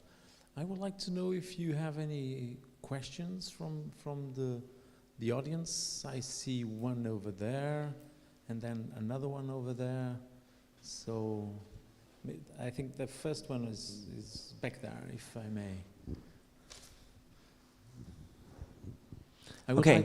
If you could introduce yourself, that would be great. Thank you. Hi, my name is Victor. I work at KTH Innovation. We're an entrepreneurship center at KTH. Last year we had 424 new ideas come through our innovation support process. And we tend to be over 400 every year. So I'm really happy to have this panel as part of the discussions here today. I think it's really inspiring, and a lot of the things that you are talking about and the challenges that you are mentioning resonates with me, and I think it's shared things we see across Europe. But I wanted to sort of like zoom in a bit on the challenge around deep tech and working with these like science-based or research spin-off opportunities that we see, because I think the students, in my experience, they are quite open to these entrepreneurial things and thinking about maybe starting a company and so on, whereas there is a much larger challenge in reaching some faculties or some parts of different schools where there is a mindset or like an opinion about that it's a bit dirty to try and sell stuff and not focus on just doing research. So I was just curious to hear more from your point of view, and being, of course, in Lisbon and in Portugal, but also having met several different organizations, how do you think that a forum like this or something like UNITE could and should collaborate to really enable more research spin-offs? Thank you very much. Happy to take that, at least for a start. Go for it, Carlos. I think that's a very good observation of how things are. I would say that I remember maybe 10 years ago, around 10 years ago, the distinction between research in the US and research in Europe was very black and white. Like, you would go to Stanford and you would struggle to find a research that wasn't thinking about bringing their research to market. That was the default. I'm not saying that that's the fully correct approach, because then you think about fundamental science, and fundamental science is critical for the development of science. And that needs to exist, and at the end of the day, if you're just thinking about kind of bringing things to market and monetizing science, then you lose focus of fundamental science. So that's not necessarily the best approach. But you would come to Europe and you would see the exact opposite. Like, it almost felt like if you're trying to monetize your research, you're selling out, you're betraying the sanctity of science, okay? So I don't think any of these approaches are correct. And I think that, at least here in Portugal, what I've seen is definitely a move towards being at least more aware of the fact that you can build businesses around research. I think that, from what I've seen, you're correct. It has started by the younger generations. Having said that, and truth be told, I think the universities have started making a real effort in terms of at least showing the students that there's that opportunity, there's that path to be taken as well. But I do believe that that still needs to be further developed. I think, and as I said before, I think there's a lot to be done in terms of not only making those students aware of those opportunities, but showing them kind of what is the path that needs to be taken in order to bring that research to fruition. And not everyone can help. Like, even with investors, most investors are not at ease with bringing research-based businesses to market. It's difficult. It's a science in itself, a science and an art in a way. So it's still a big challenge even for investors. So I do think that there's definitely a need for all of these players, not only in academia, not only the universities, but also the private sector, to understand what needs to be done in order to work together to be more effective in bringing these products to market. Thank you, Carlos. I don't know if anyone would like to take a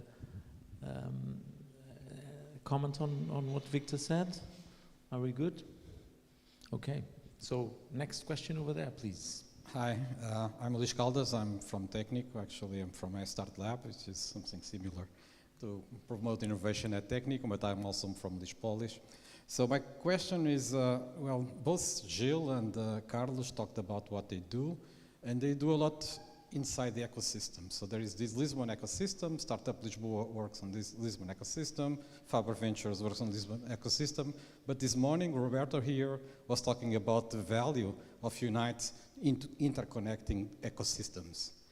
So my question to you too is, how do you see the value of UNITE for your activities, not for the university, but for what you do? We saw today Manuel showing that, for example, here in Lisbon, you have a lot of effort in terms of chemistry, and you do not do acceleration in chemistry. You do mostly ICT in Lisbon. So how can we bring together the specialization that universities have, your activities, because you have also to deliver some things to your bosses and to your investors? How can UNITE contribute to that? Thank you very much. Oh, thank you. I think it's a really great question, and I think that most of what we talked was a bit inside our ecosystems, as you mentioned, but there is the next step in terms of the growth for innovation in Portugal is to connect ecosystems, exactly. I think that, and UNITE is exactly the type of platforms that can help this to happen. So Portugal is a 10 million country.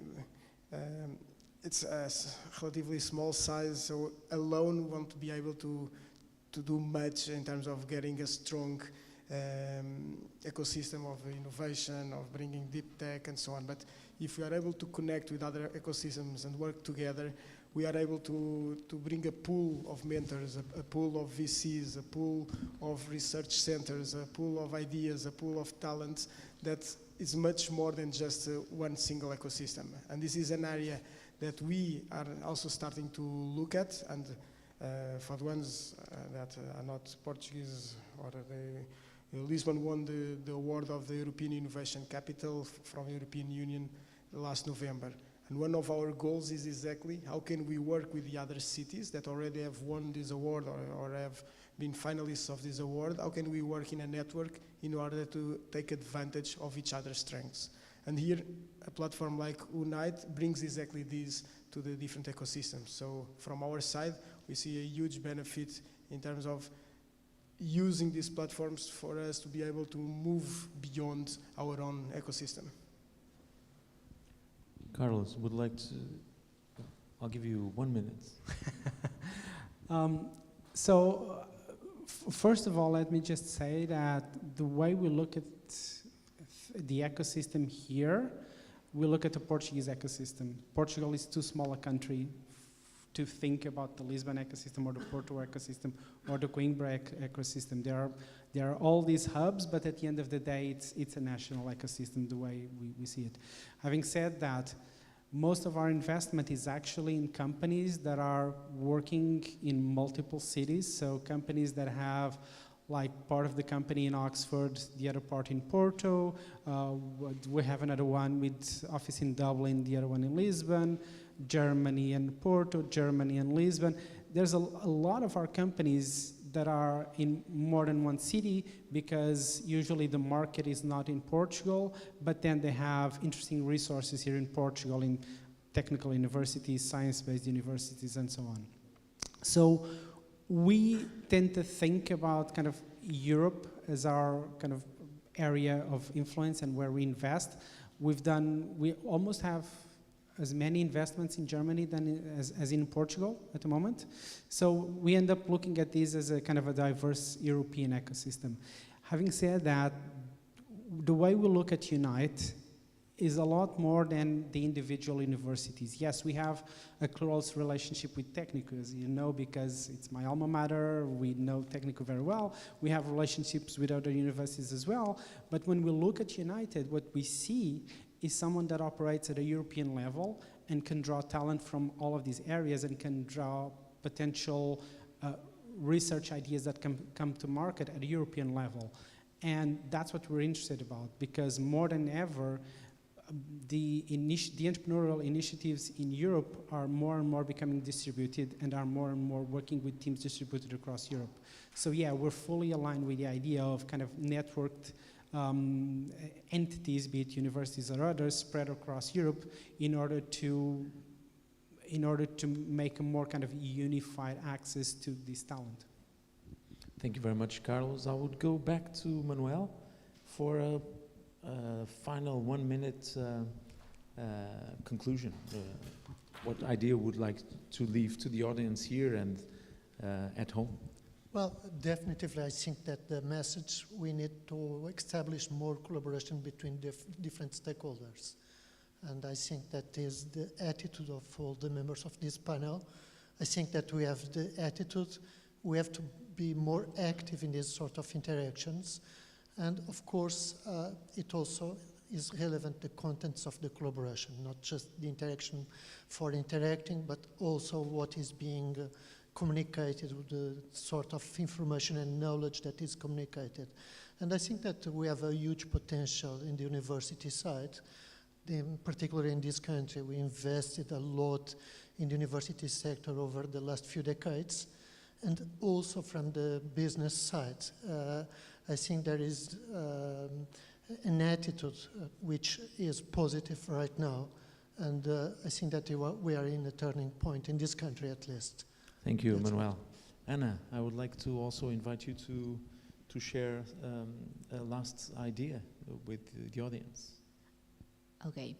I think it deserves to be in place, the idea of fundamental research versus direct application into the market. My major point coming from sciences and now working in entrepreneurship and business area is that they are not against each other. They touch. They don't need to touch in every single path.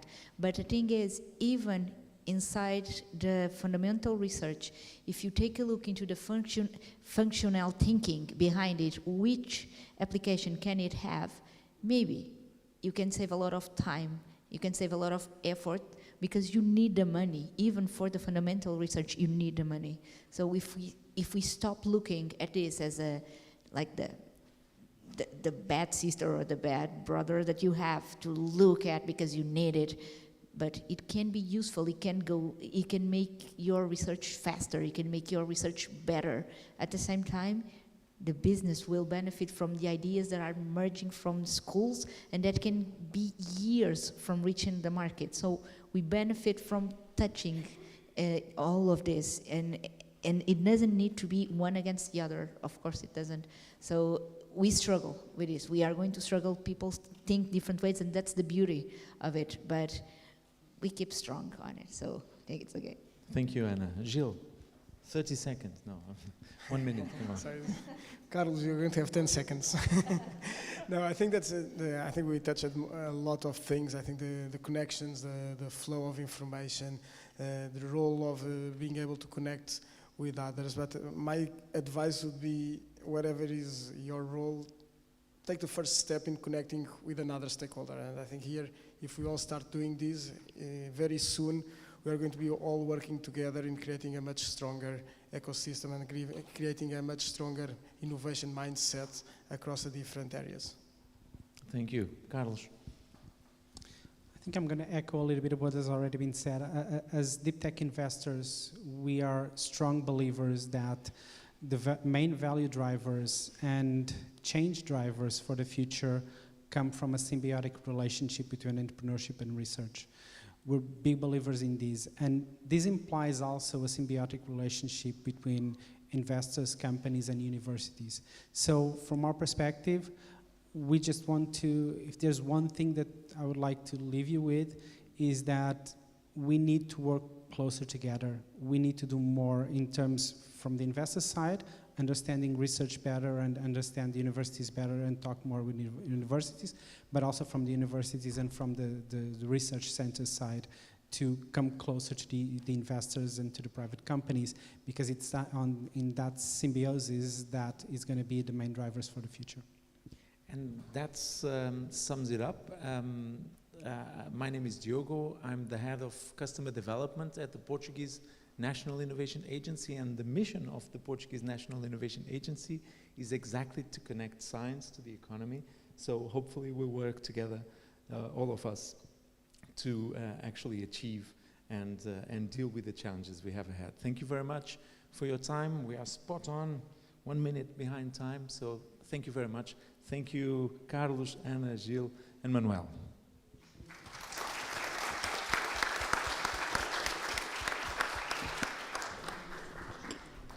So thank you very much to our panelists for a very interesting exchange. I think in UNITE, and in particular in Portugal and Poland, which are the main recipients of the actions of this widening project that is starting now, we have a lot of work ahead of us to make this connection and to make the connection stronger and robust and reliable. Because we seem to have a lot of the infrastructure in place. We have the students, we have access to the students, we have courses on entrepreneurship, but we still have work to do to close this gap and make sure that this actually leads to fruitful innovation, that then it's picked up by the startup Lisbons of Portugal or of any other country in the Alliance, and with the help of our venture capitalists. Thank you very much for the panelists, and thank you all for being here. Thank you. We'll now take a 10-minute recess where we will change. We'll have another panel coming, and 10 minutes, so thank you.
So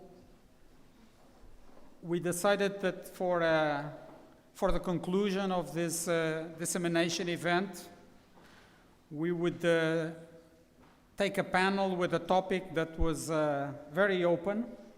It's a topic on the future of research in Europe, and the role of universities and university alliances related to the future of research. So it's quite open. So we have a distinct panel. Our colleague Roberto Zanino, who was the coordinator of the H2020 UNITE project, is here from Polytechnic of Torino. Luís Oliveira Silva, Marina Costa Lobo, Carmo Fonseca, and Miguel Miranda, and our colleague Fátima Monteiro will moderate. Fátima Montemor, I'm sorry. I almost never make this mistake, though. Sorry. That she will moderate the panel, and I'll leave you to it. Thank you. Okay, thank you very much, Luís. Good afternoon. So it's really a great honor to be here between distinguished researchers of the University of Lisbon from different schools. Before starting the discussion, I will pass the word to them for a short introduction, so you can know better the area and the different profiles of our guests. So I kindly ask you, please, to give a brief word about yourselves. Okay, very briefly, I'm Miguel Miranda. I'm a geophysicist as a background. I'm 70, means that I have been professor at university since a month ago.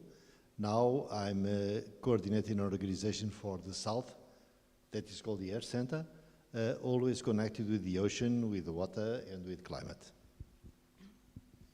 Hi everybody, my name is Carmo Fonseca. I am an MD by training, a scientist by passion. I am professor at the medical school, and I was co-founder of an institute for medical research here in the University of Lisbon, and I am now the president of this institute. Hi everyone, my name is Marina Costa Lobo. I am a social scientist, I'm a political scientist actually, and I am also the director of the Institute for Social Sciences here at the University of Lisbon, which is a research and interdisciplinary social science research, and I have just obtained my second ERC grant on political behavior. Thank you. Okay. Good afternoon, everyone. My name is Luís Oliveira Silva. So I'm a theoretical and computational physicist working at Instituto Superior Técnico, where I'm also the president of the school council. My research deals with lasers, plasmas, nuclear fusion. So this is kind of my background. So good afternoon, I'm Roberto Zanino. I'm another fusion person. I'm a professor of nuclear engineering at Politecnico di Torino in Italy, and I've been working for UNITE from the very beginning, I think.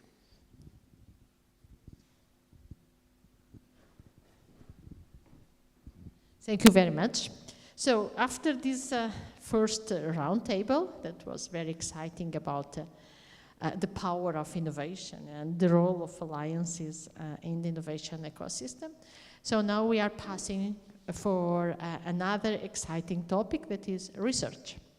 So we have here with us researchers from different areas, and I will be delighted to hear from them how they see the future of collaborative research in their different areas of action, I would say, within the European alliances, so what they see in the coming future and how the collaboration through the university alliances can contribute to accelerate advancements towards these big challenges that they see in the near future. I will pass the word to Professor Miranda.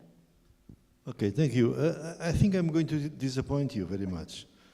because I'm here for some time and I participate in several evaluation exercises, both in Portugal and abroad.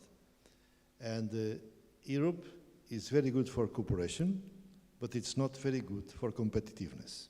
And we should be clear in our minds.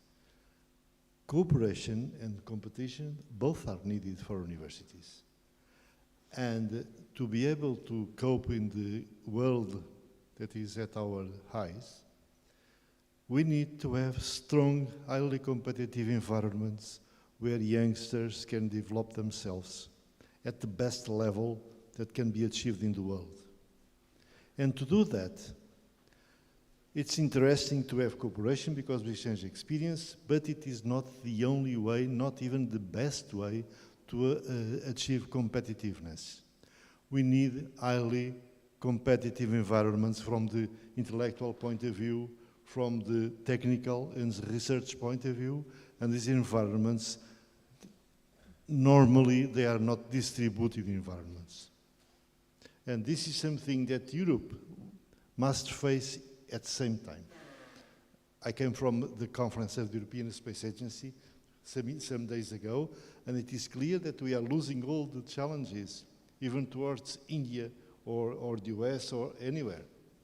So we need to cooperate, we need to have alliances, we need to have people circulating from one point to the other, but we need also to have hotspots. Hotspots of creativity, of funding. Our funding in Portugal is ridiculous. In Lisbon in particular is awfully low. And we need to have these hotspots if we want to have anywhere in the world where that at the same time is democratic and it is competitive from the research point of view. Thank you, Miguel. My words are very much in line with what you just said. And I think it was a very good idea to bring the word breakthrough in research, because it's important that we keep in mind that there is always incremental research and breakthrough discoveries. And if we analyze where are the breakthrough discoveries coming from in my area, that is health, what is obvious is that breakthrough discoveries come from unexpected areas. You cannot tell a scientist, now I give you a few million and you are going to find the cure for cancer. It does not work like that. Breakthrough discoveries come from unanticipated research that apparently is useless. CRISPR was discovered by looking at bacteria in times when people said, we already know everything about the molecular biology of bacteria. It's now time to study the human brain. Forget about bacteria. I'm not going to fund your research on bacteria. But it was in bacteria that CRISPR was discovered, and now medicine is taking advantage of that discovery. So what I want to say is that if we want to contribute with breakthrough discoveries in the future, we need to have the freedom and the resources to have people dedicated to think about ideas, to test those ideas. And this is absolutely impossible to do if at the same time you have to teach, you have to do exams, you have to go to the council, you have to do reports, or you have to write grants for any type of project you want to do. So if the university wants to contribute to breakthrough research, we have to change a lot. Thank you. I agree with what has been said before on one, that we cannot think only on European terms and we need to take care of our national infrastructure for research. This is a very Portuguese conversation, but maybe it's also replicated in other countries. And so there is no European without a national foundation, and for us that is absolutely fundamental. And in Portugal there are many problems regarding that funding in recent times, so this is a major issue. And of course, I would completely agree about this importance of fundamental research and applying that to my field, which is social sciences. I find that the interest that there is in social sciences from the STEM areas is very much in the way in which social scientists can help in getting citizens to accept technological change or to accept the necessary societal changes for climate change adaptation. That is how social sciences are seen as useful, and I would think that this is for sure a role that social scientists can play, but it's a very small role in relation to the importance that I would argue social sciences have. So let me give you two examples of things that happen at my institute and that I think are important for the foundations of our society, even if not directly relevant for how STEM is able to push through its agenda socially. So the first thing that we look at, one of the things that we study is the way in which the colonial experience has an impact in societies today. So a lot of what happens today for certain groups that are discriminated against, that suffer racism, that are not able to get ahead in school, at university, etc., derive from inheritances of colonial times that are still having an impact today on people's lives. This is one area of research that we focus on and that have consequences for everyday life. Another type of research that we do that is closer to my interest is on electoral studies. So we've had for decades, we've been amassing data on electoral attitudes and behavior in Portugal and how it compares to other citizens in other countries.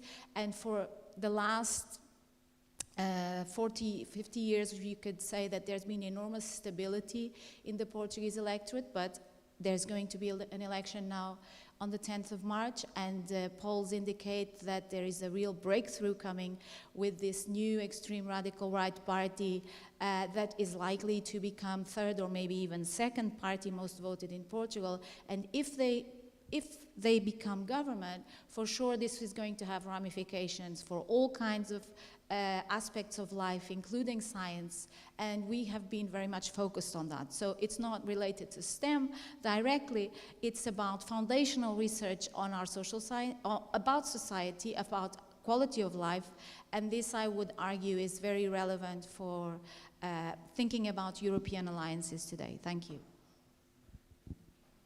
Okay, thank you for the question.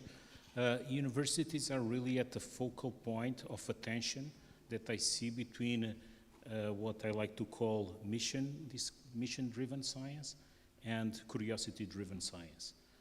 Our citizens expect scientists, engineers, and people in university to solve problems that change their lives.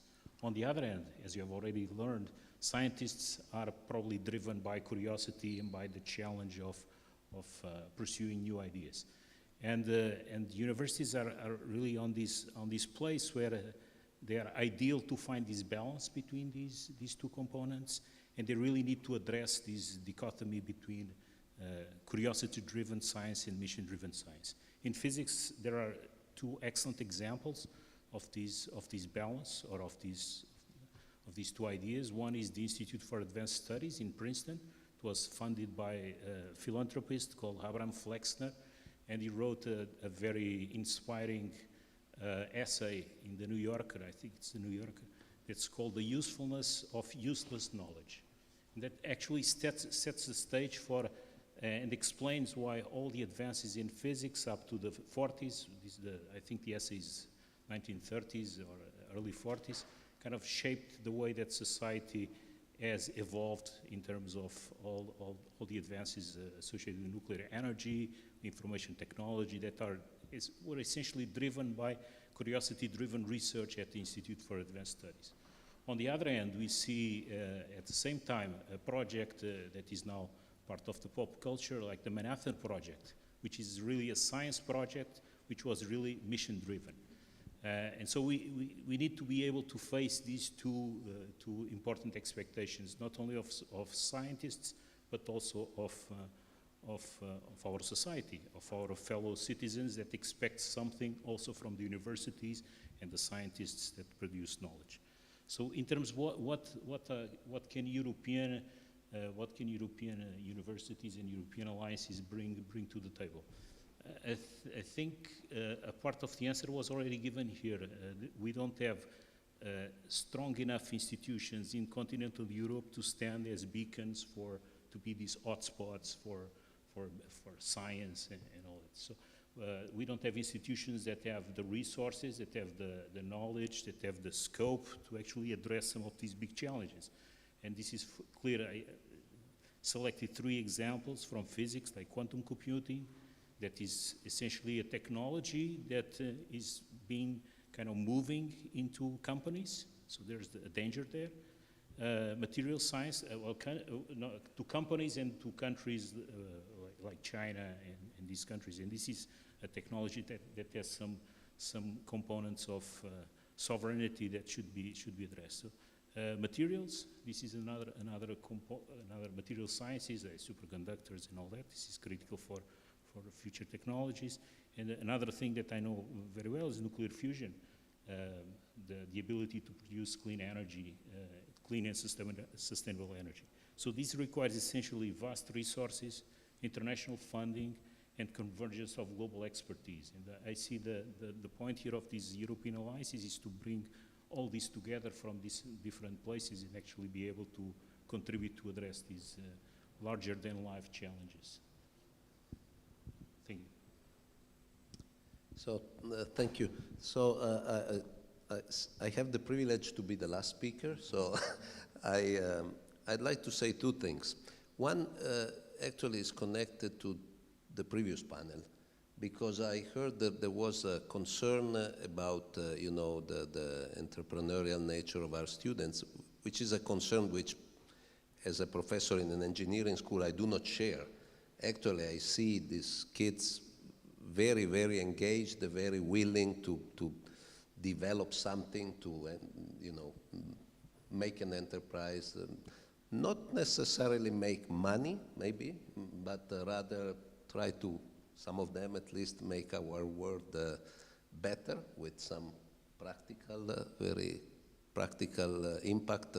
And so there I am optimistic. However, when we look at the way the funding of research since the Lamy report some years ago, the funding of research towards increasing TRL has been going, and what the expectations are for the next framework program. I'm sorry, I mean, you have deep contact with Manuel Heitor, which will have a hand in this, I guess. And but I think what we hear is that the trend of going to further higher TRL could be the actual trend.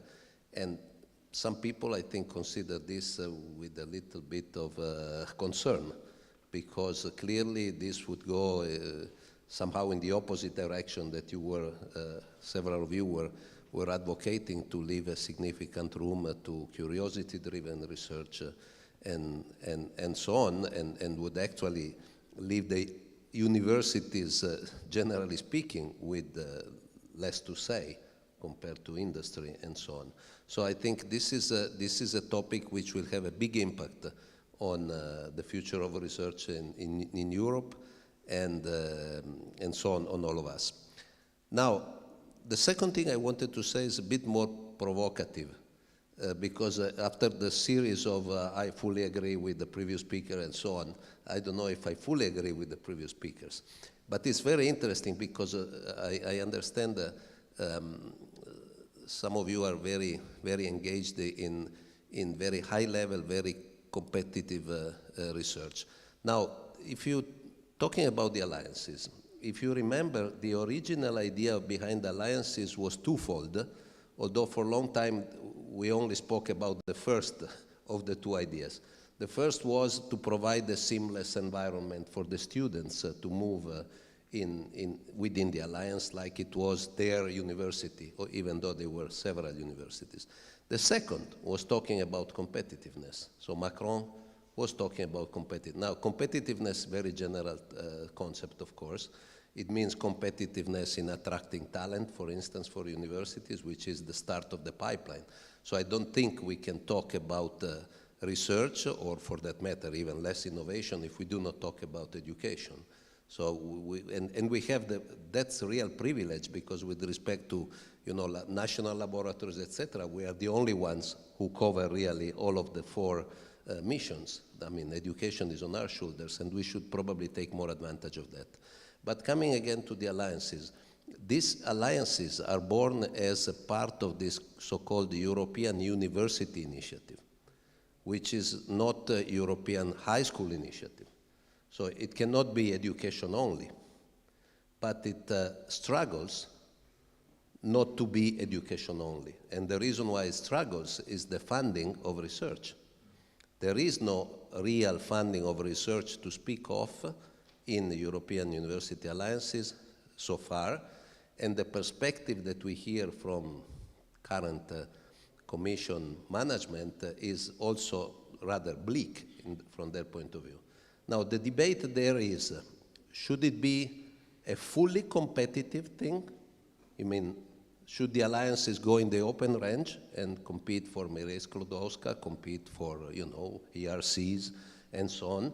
Or should it be somehow a protected environment, at least a temporarily protected environment, in the meanwhile that you have these new friendships grow? Because in science, as we all know, things are done bottom up and everybody has their own friends. And if I go to my professors and I tell them, why don't you look for new friends in Universidade de Lisboa? You know, they say, why should I do that, since I already have my friends? So I think if a European Commission, but also us, strongly believe that this is an exercise that we want to further pursue, we have to consider also this problem. And I wonder if going towards just the open range, fully competitive, fully, how can I say, excellence model is appropriate for the development of this concept. I am not that sure, because if the people continue looking for their friends where they already have them, this will become a European high school initiative. It is not going to be a European university initiative, I'm afraid. So it's up to us.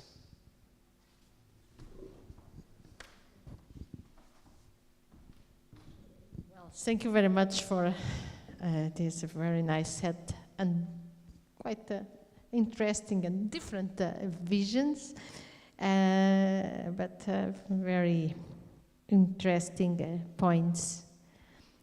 So moving a bit on the role of universities and the role of strong partnerships like the university alliances, I would like now to change a bit the topic and to discuss with you and hear from you how our universities and how the alliances can contribute for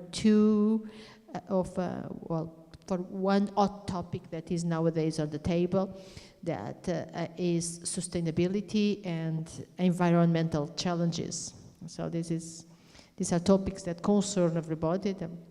We see them being discussed in many forums, even in the media and regular news. And so I would like to hear your ideas and your suggestions on how universities can address these important topics. Oh my God. I think that unfortunately our last speaker is completely right on the sense that we are moving towards alliances of sophisticated high schools. Let me tell like this. How to go out of this scheme, even for example, in these fields of environmental sustainability and so on. Cooperation is good. Exchange of people is fantastic. We are creating Europe. But we are lacking two important, I will say, characteristics that are needed everywhere for any topic. And Luis in some sense, touched both. We need the Manhattan spirit. Manhattan spirit means we have a political-driven objective where everyone can, only the best can participate, and that achieves two very important results in a short term. But this is possible because there is patriotism. Remember, if Fermi was a fascist, if Einstein was connected more to German than to the US dream, it would be completely impossible to have Manhattan Project. But is there some kind of European patriotism? There is not. This is probably one of our biggest sociological problems. I leave this to Marina, knows much better than me this kind of stuff. The second point is that if we have alliances, what we can do the best with the alliance? I say consortia. I say create the hotspots. Help to create the hotspots that are able to produce breakthrough research. This is always the same problem. When I see graphics of patents, for me it's the same as graphics of articles, or is some metrics that when we start it's reasonable. After some time the system adjusts itself to be able to show a big performance on nothing. Because when you go to the material problems, you say, what are the breakthroughs that you were able to achieve? It's very difficult for us to show them. They are very difficult to quantify usually also. So, and I go back to the words of Carmo. Research we want to do is a daughter of freedom, is not a daughter of organization, neither democracy. Okay, it's a daughter of freedom, freedom of asking questions that were raised before by me. Freedom to choose the path, means, in some cases, to be able to do what we need to do. And the people, you tell me, people is waiting for us to have solutions to their problems. I don't believe that. I don't believe it. People want to have la vie comme un fleuve tranquille. We understand that we need solutions because we understand better the problems that most of them. But in some sense, what we need is freedom for the excellent persons, is possibility to connect different parts of Europe, but hotspots, quality, excellence is the only way. There is no other way. Don't try to simplify what is simple. Thank you.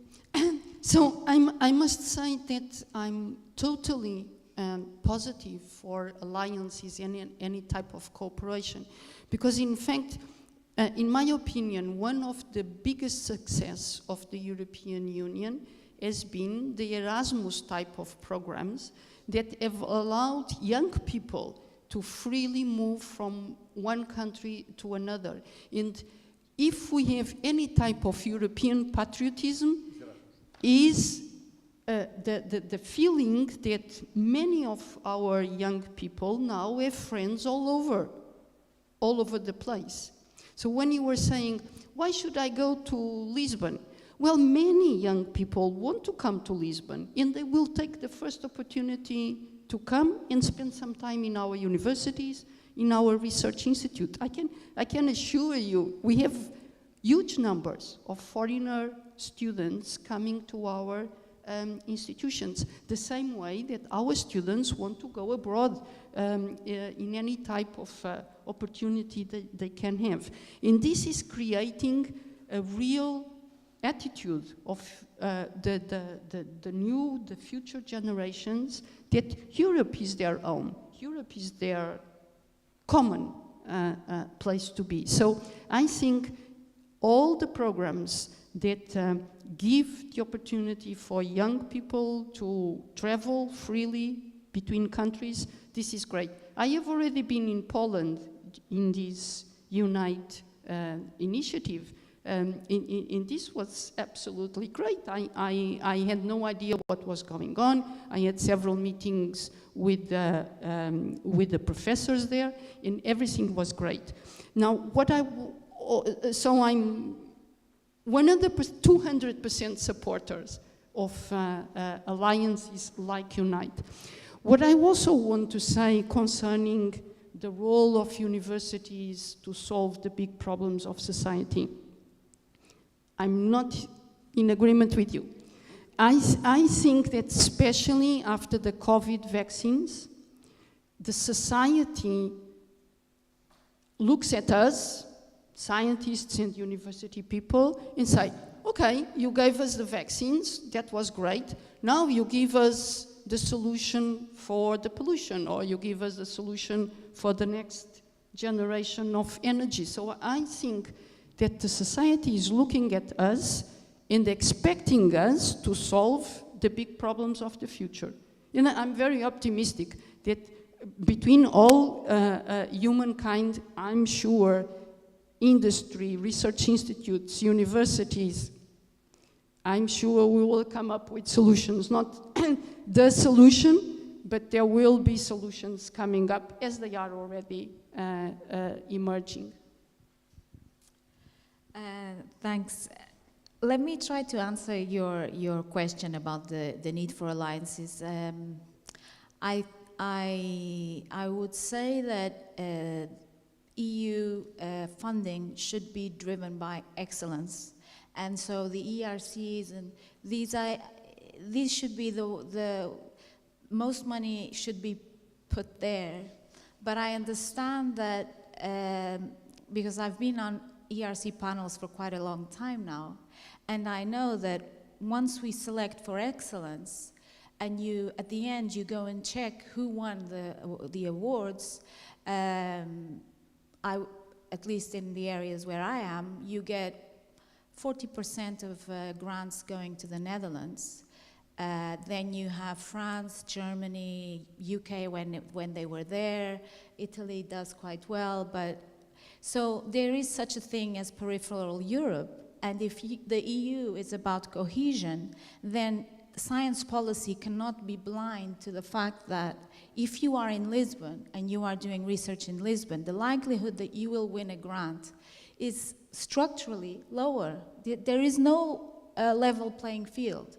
And I think the EU alliances and the Widening project is something that is absolutely for investment, because the Widening project is precisely to get researchers from peripheral countries to be as competitive as those that are working in countries in the central places. So I would say that there should not be diversion of funds per se for the alliances, but when the alliances compete on the ERC or on the Marie Curie, and this already happens, if you are in a widening country and you win and you are on the Marie Curie, your likelihood of getting funding increases.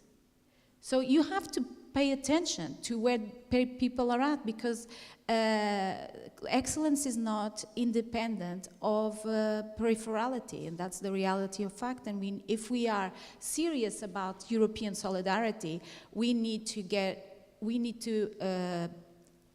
provide for convergence. I would say that. In terms of this big optimism in relation to Europe and to what Europe can achieve and what the technology can achieve, I would like to introduce a little bit of pessimism there. As you all know, as you've all seen in the last few days, there has been a lot of protests in France by farmers. There's been protests here as well, but for different reasons. In France, farmers are extremely upset about the environmental rules that they have to introduce and that are causing a lot of problems for their daily lives and their livelihood. And the idea that since COVID, science has been accepted as holding the key to the future, I think is highly contested among substantial groups of people who are very anti-science, who reject technocracy, who reject expertise, who do not think that, or at least because they have a feeling that this expertise and the science is going to make their lives very difficult. They do not have the skills to deal with the transformation, and they resent all this dramatic change that is happening before their eyes. They worry about the future for their children, etc. Not everybody is competitive. A lot of people are not.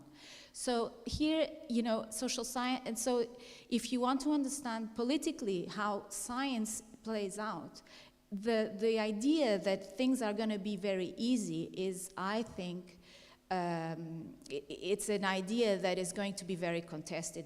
It's already contested, and so there needs to be a lot of sensitivity to the losers of the whole process of technological change, and there I think that there are some fields that are more sensitive to that than others. Thank you. Okay, thank you. I think I have 3 points here to make. Well, I'm an optimist, so I kind of I have some.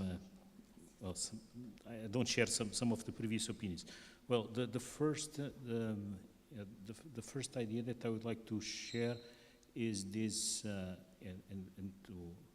to agree with Mariana, is this issue about the excellence, which is a big word, but it actually, if you look at the outcomes of the ERC, you see that this is widening the gap between countries like Switzerland or universities like the UK when they were there, or from Netherlands, because they set up an excellent program to prepare their scientists to apply.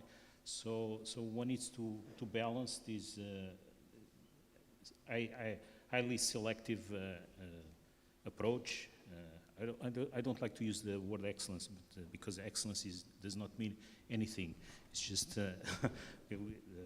well, it means that we have high standards, we aim high, but I think we need to balance this with some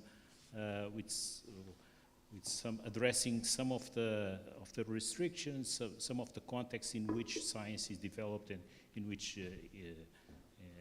universities develop their work. So I think this is the first point that I would like to agree with Marianne.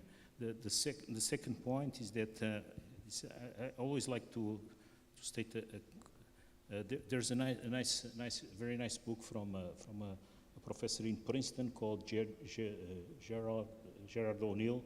It's called 2081, and he studied how visionaries looked into the future. And so he studied how people like Jules Verne and other visionaries predicted the future, and he tried to learn from them and then make predictions for 2081. And so what you realize from studying these people is that the visionaries always underestimate the transformations due to political and social changes. So they always look at the future, and in the future there's not going to be any war, inequality, poverty, and actually these are things that are much harder to change, or dictators. These are things that are much harder to change than others. And then they underestimate the forces that have origin in science and technology changes. So that's the first point. The other point is that scientists usually overestimate the probabilities of significant scientific advances, and they underestimate the effects of incremental advances based on already available knowledge and technology. This is something a technologist in the UK calls it the shock of the old, as compared with the shock of the new, of contemporary art and all that. So I think I'm very optimistic, because much like in the case of the vaccines, probably we already have the keys to solve many of the challenges that we need to address. What we are not doing is actually pooling the resources, getting people together, putting glue on these institutions, universities, to actually address these challenges. And so that's why I see that these European alliances, with the proper glue, and the glue is not just the will of the faculty members, because professors are like cats, and administrators are herding cats, right? So it's not easy to get people moving in the same direction. But if you provide some glue, and this unfortunately is funding. Yeah, the glue is, I think this is a critical thing to be able to address these big challenges, because they need resources, they need people, they need expertise. It's unfortunately in continental Europe, this is not at the same place, and most of the times not at the same time, and so we need to pull this together, and these European alliances can really play this role. So thank you. Yeah, the glue is money. I think I pick up from that. You know, if we look at the experience that we have made in UNITE for the last 5 years now, it has been very, very difficult to involve faculty, to involve researchers in the UNITE activities. The biggest fraction of the involvement in UNITE, and this is not, this is very representative of the experience also of other alliances, was admin, because it is still seen like by many like another Erasmus project, perhaps more ambitious, but just a project, so to speak. So very many people speak of the switch between project to program mentality. But to talk about the program, then you're talking about a different kind of funding. And so we are back to the money question. So if I wanted to involve more faculty than, you know, a couple of vice rectors like here, and several brilliant administrators with a vision which goes beyond their office, which is now the stronghold of these alliances, I need to put something on the table. And I think I need to put something which is beyond what is already on the table, because we do not reinvent ERC. It's an exceptional model which the whole world feels envy, no, for us. And we do not reinvent Maria Sklodowska either. By the way, just to interface with the original question of Fatima, I mean, the sustainability topic, I mean, UNITE has always had from the day first energy as one of its focus areas. We've been successful at the second attempt, but they tell me it's normal with one of these Maria Sklodowska doctoral networks focused on energy. So we are able to compete on the open range. That's not the topic, because that is, so to speak, the default. We are talking about something which is above the default and which is institutional, which is structural, because we have to convince our top management, also our rectors, how seriously they should consider this with respect to the plethora of things, you know. We have had in Italy, now you were talking, and I agree with you, we cannot talk European if we do not have a clear vision of what is going on at home. Italy, as everybody knows, has benefited, if you want, of top RRF funding in the whole European Union, you know.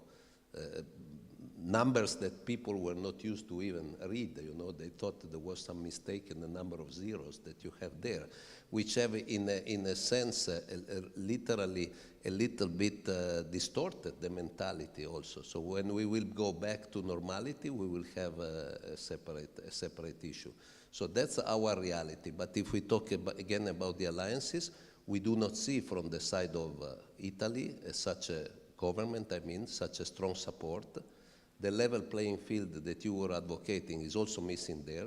We have certain countries which are very supportive of this, and of course this means that some of the research can also be funded through that money. But if your country is not so supportive, this country did a lot, I mean, thanks also to Fatima, you are supporting a PhD fellowship, which is a great thing, I would say. We have been so far unable to get anything like that, for instance, although I periodically, and several like me, you know, with their hat in the hand, they go to the ministry and ask what is going on. Don't you think this is a serious thing? And so on and so forth. So we would need really a concerted effort, which does not mean that we do not want to play in the open range, which does not mean, I think the idea of trying to create the hubs inside the alliances, the centers of excellence, even though you don't like the word and I don't like it either, but it's a normal wording, so let's use. But this thing is good, but who puts the money to do that? Look at the Chinese example. if they want to do something like that, and they do it, they put the serious money. Now, who puts the money to do that?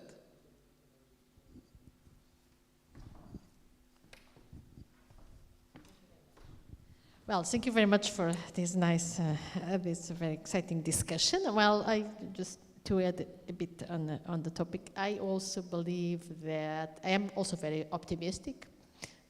So I believe that science and technology, with a lot of glue, of course, have to really the power to solve many challenges. If we look back to COVID, which is a very recent example, that I am a chemical engineer, so I'm used to design very large fields of tanks for my students and teach them how to design a tank park. So for COVID, there were some tanks with glue. So for us to solve this societal challenge, we also need a lot of glue. But yeah, thank you. Now, time is flying, so I will go for a last question because I would like to give the word to the audience for them to exchange some ideas as well. So I will go for the very last topic, and I kindly ask you like 2 minutes to comment it, which is a very hot topic that is now in everybody's mouth. Everybody speaks about artificial intelligence. So, so how can research, creative research, critical thinking, and everything that is needed to feed a good research environment, how can all these be combined in this era of the artificial intelligence? I have not a single idea to answer on this, but I have the following vision. Artificial intelligence is the future common sense, because artificial intelligence is able to merge an enormous amount of information pre-existing and to have the common sense that usually we get by talking to each other or listening to the TV. It will be some kind of common sense. When it will be completely established, some of these sophisticated high school approach will be dead. It will have no sense at all, because it will be easier to ask the machine than to try to, for ourselves, put more information in our brain. Anyhow, the world will be different, we will work differently, but in innovation has exactly the same ground. Of course, the question of using information we have already for new problems that was discussed some time ago by you will be possibly made by machines. Because we have the problem, we have the solution. Unfortunately, they are split, and someone must merge the two, and probably automatically it will be possible to do lots of things in that direction. So what are we going to do? Okay, we have holidays and trips and art or social or sociology to discuss, but I think that frankly, anyhow, excellence will prevail. And I will say, excellence is a fantastic word. It has been, I know, badly used, badly treated, but it is clear to me, excellence is not a destiny, it's a method. And to be excellent as a method means to support the best, not the worst. To give freedom to the people that have innovation capacity, and not to the people that are on the job. Is to take the money, the glue, and use it to make something new, and not to divide by all partners. This is an excellent approach. The others are corporative approach. And in this sense, that's why, for example, I always dislike the idea of Fábrica de Unicorn usine. It's statistically a stupid idea. It's like Ronaldo's club. We need quality, we need quantity, we need networks, and within these networks and this quality, some extraordinary people will arise. Some extraordinary ideas will make their point. And this is what I think will be our future. That's why I'm pessimistic in the sense that I do not believe that the present actors will be the actors of the future, but I'm optimistic in the sense that if some of you are able to keep the flag of excellence, we will be able to do something interesting. Well, congratulations for picking the AI topic, because I think it's important we speak about AI. AI is a tool, and we are using it, and it's speeding up enormously the potential to make new discoveries. This is now part of our everyday life to use AI. This does not mean that the AI will solve the questions for us, but it clearly is already giving us more opportunities to go ahead and solve ourselves problems that are pending, and that otherwise we would spend a lot of time dealing with data that now we can do much faster. So AI is part of our everyday life. And in fact, in the same way that COVID gave us a great opportunity to change in university, I'm not now talking about research, I'm talking about our role as university teachers. Thanks to COVID, I no longer lecture to my students, because before I could not convince my faculty, my medical school, that I did not need to lecture, but now they accept, because there was COVID and we started to record the lectures. So now my students listen to my recorded lectures, and I take the time to be with my students to discuss how discoveries were made, our big discoveries in medicine were made. So I think AI, in fact, I have a dream that with AI, we will progressively change the way we interact with our students. And my dream is that there will no longer be professors in the sense of teachers in universities. I think that the young students, they can listen to great lectures that are out there in YouTube given by the most expert people in the world. But now what we need to do is to act as mentors to the students. I imagine a practical class. I teach molecular biology, so something very, very practical and very technical. My dream for a practical class in molecular biology is to say, students, your goal is to do a PCR reaction or a sequencing with nanopore. You know that there are these microsequencers that you can plug in on your computer. You just drop the DNA and then you see the sequence coming up in your computer. My idea is to provide a computer, this sequencer, and tell the students, this is what you need to do. So they will ask AI, what is the best lecture to listen to? What are the instructions from the instruments? And then they do the experiment. And we are just there to discuss with them and to solve problems. No longer, students, this is the protocol that you are going to follow. You pipette this with that, and then in the end you get this or that. I expect that the way we interact with young people can change dramatically in the near future. Thank you. Thank you for this AI question, and it's such a big issue. I was thinking, hearing you, that maybe what I can say that might be useful is thinking about this role that you want for the European Alliances of Universities.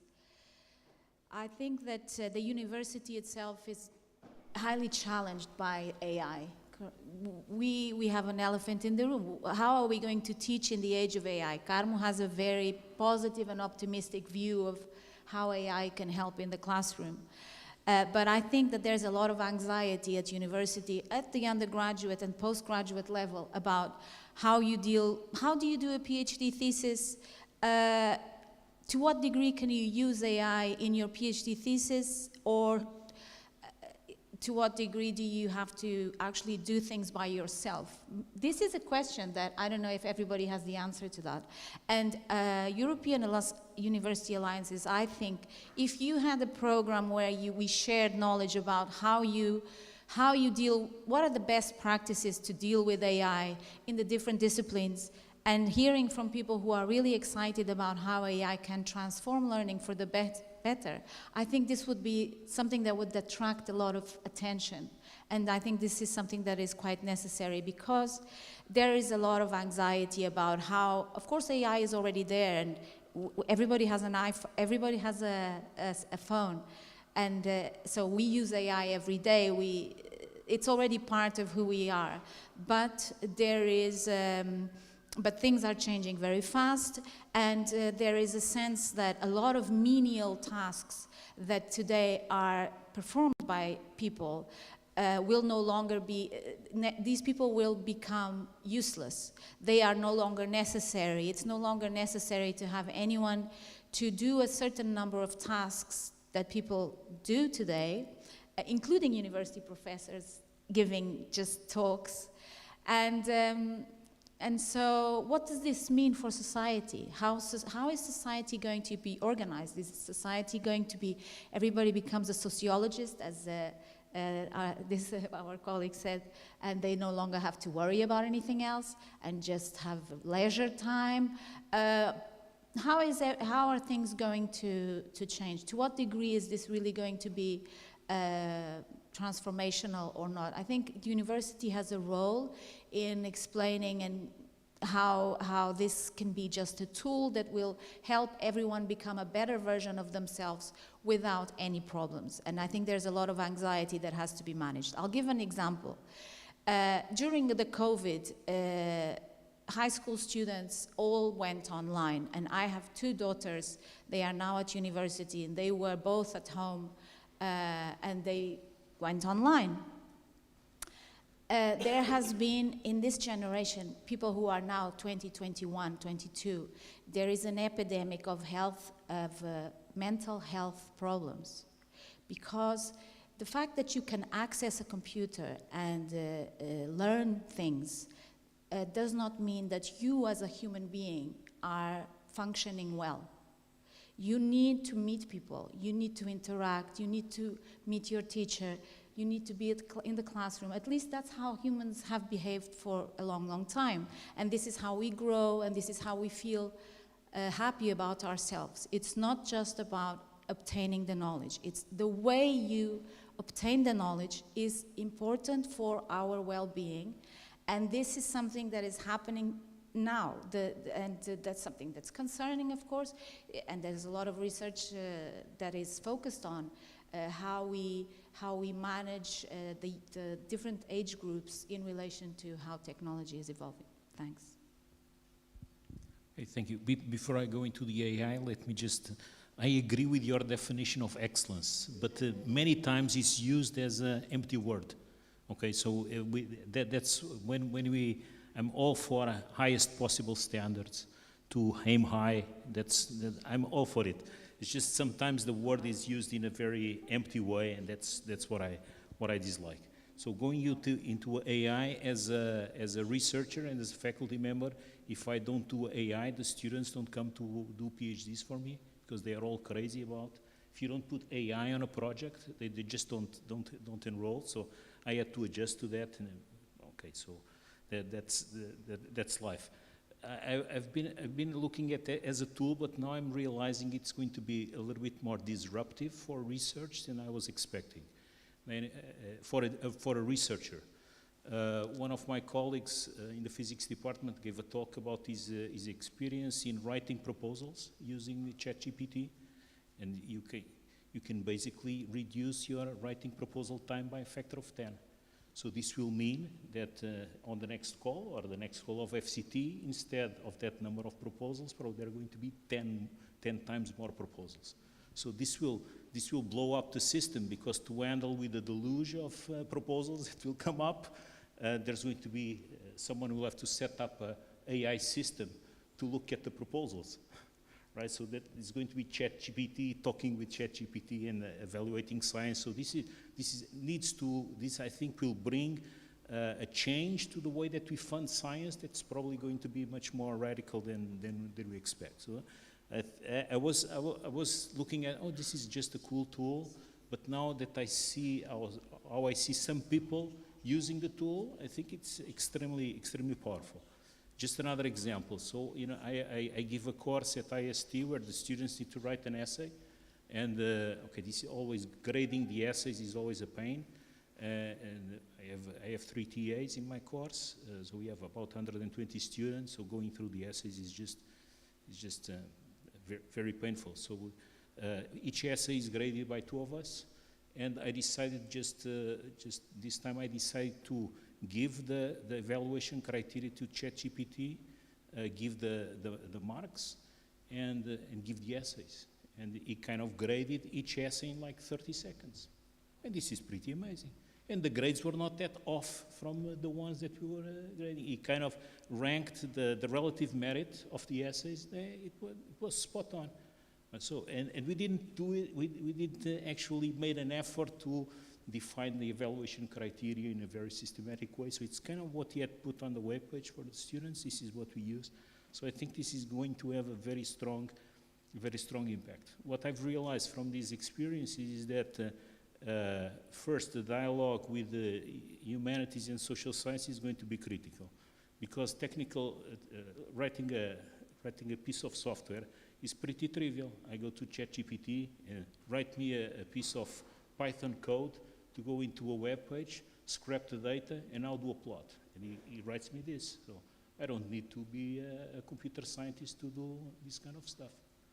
I just need to interact. So other type of skills will be necessary, and I think the universities, as places where people from different communities come together, are going to be very interesting places if you get people to talk. In terms of the students and the research, I do think that this is bringing to the center of the discussion questions regarding ethics and responsibility. This is even more critical than ever.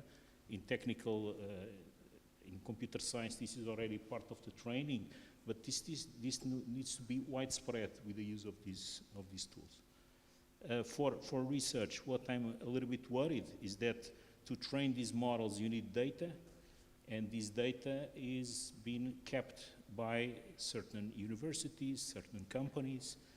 And so if European alliances can come together and work to share data and share best practices, I think this could be an important step on dealing with the challenges of AI, that as a tool, I think it's going to change the way that we do research. About a month ago, I was less confident about this statement, but now I think things will change very rapidly, just due to these very simple things. Can I ask a very brief question? So AI makes us write grant proposals in less time, but does it increase the success rate? The success rate will go down, because there are many the same proposals for the same funding, so the success rate will go down. I think it doesn't increase the success rate. It's our brain. You write it quicker. I agree. I also do it. But the success rate, your success will depend on your idea, not on the AI idea. Sorry. Let me be clear. I totally agree with you, but let's imagine the ERC, instead of getting 100 proposals per panel, 120 proposals per panel, it gets 1,000 proposals per panel. This is going to break down the system. Just to jump in, I would say there are some ethical issues in having ChatGPT write the proposal for you. we know that in the past, if you write a proposal, I've been in FCT panels where the proposals went through Turnitin, or a software where you check for plagiarism online. You can no longer do that with ChatGPT, but I would say that if you write a proposal in ChatGPT, this is completely out of scope with the objectives of writing a proposal. But so it's true that you will not be able to detect who, and this leads to all sorts of problems. It is also a problem for writing articles for journals. I am an editor of an European journal, but I am waiting for the moment where I will accept an article and then we find out that this was not written by a human being. There are many issues that are arising there, I would say.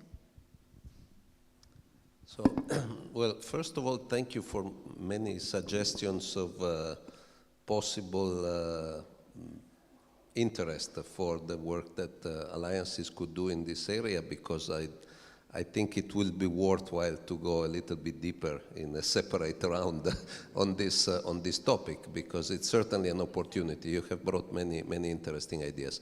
Now, I am personally very ignorant about AI, so I'm very careful to talk about it.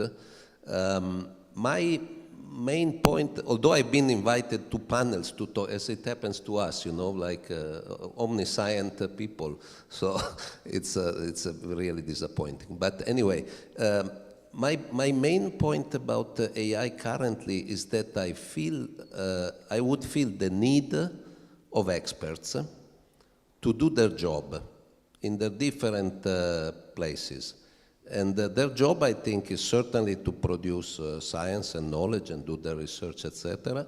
But I think it's also, if we look at our missions in universities, it's also in some form of service to society, which is a society like us, I mean, inside our universities. We've been asking, and we are asking ourselves several questions, which I don't think have a clear answer so far.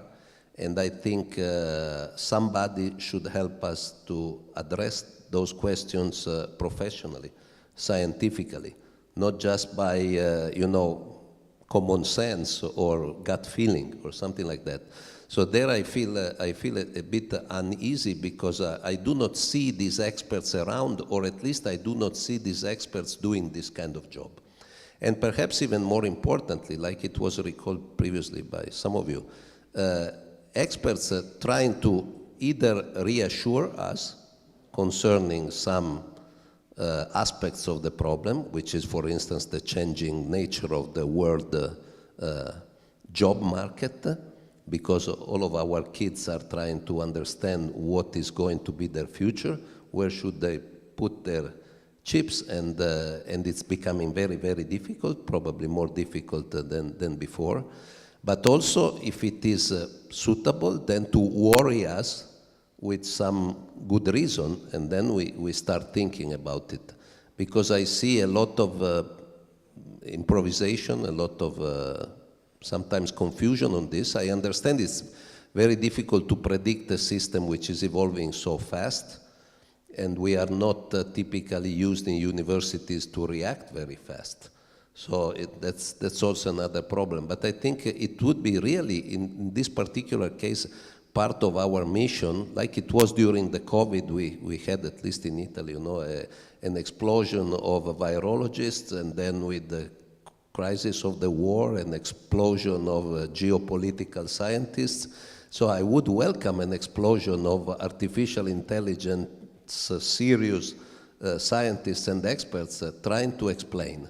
This I think we should encourage, or I would welcome. Maybe we can find them in the European alliances. We'll see. Thank you.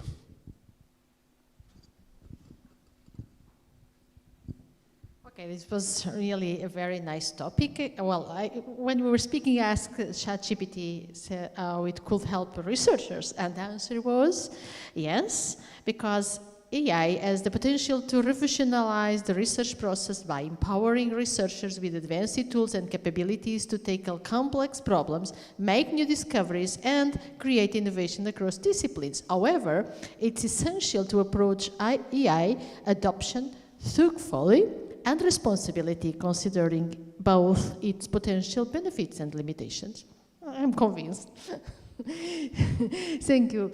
Well, I would like to pass the word to the attendants for a couple of questions. We are running out of time, so I would like to ask you to be concise on your questions, and to the panel to be also brief on the responses, please. Very good.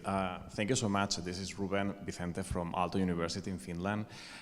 Thank you so much for the, high-level interest in discussion also about the future of the European Universities Alliances, but my comment was exactly about the artificial intelligence, because this illustrates very well how we are moving from, well, a transition from modern science to open science, how this tool has been developed. So by using different and testing the model in a lot of open data, and of course, now it has been acknowledged that as well by the infringement of a lot of copyright.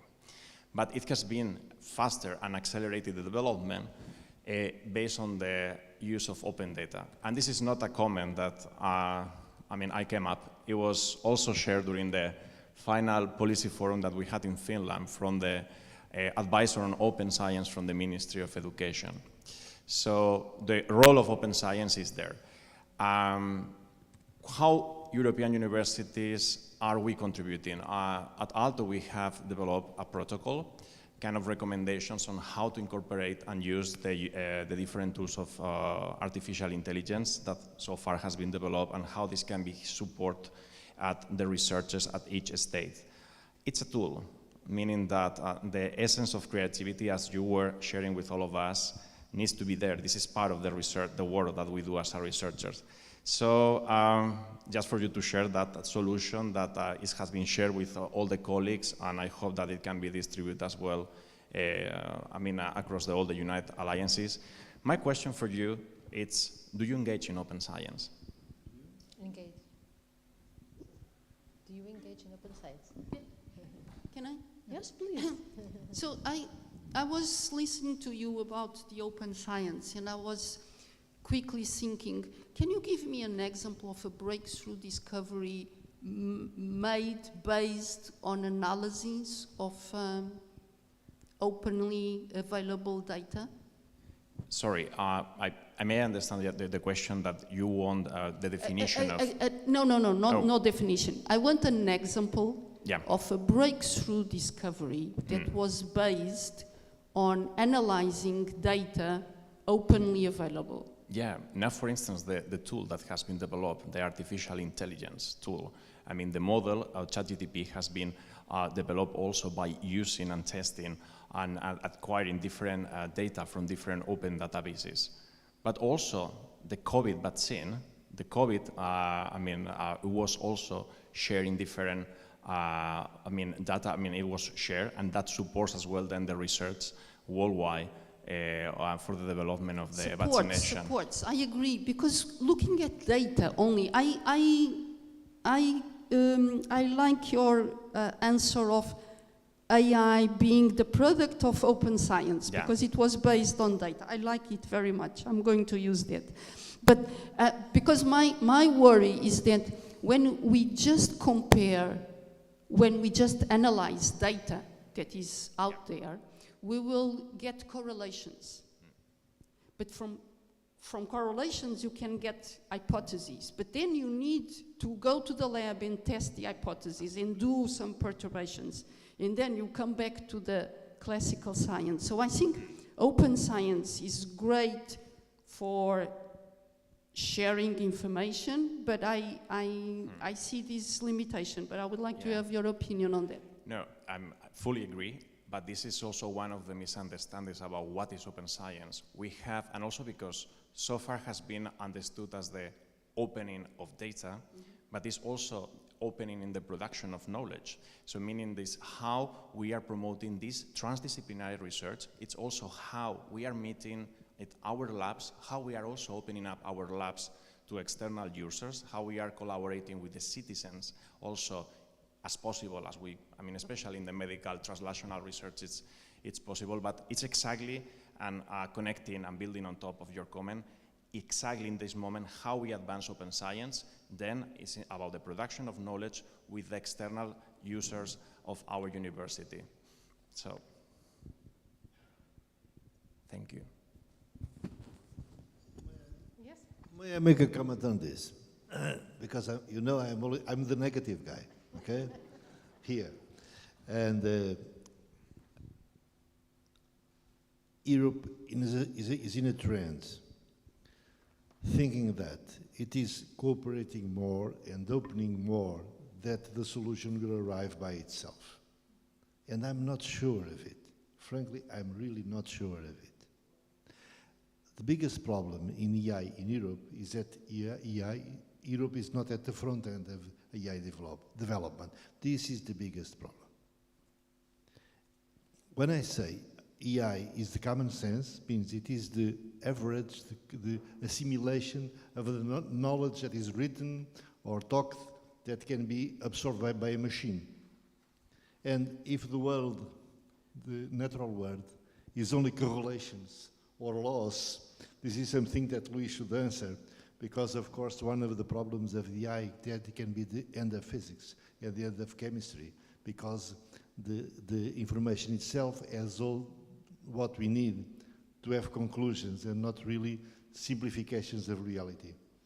Because apparently it was not God that talked the equations of Maxwell, as some of the t-shirts in several universities say.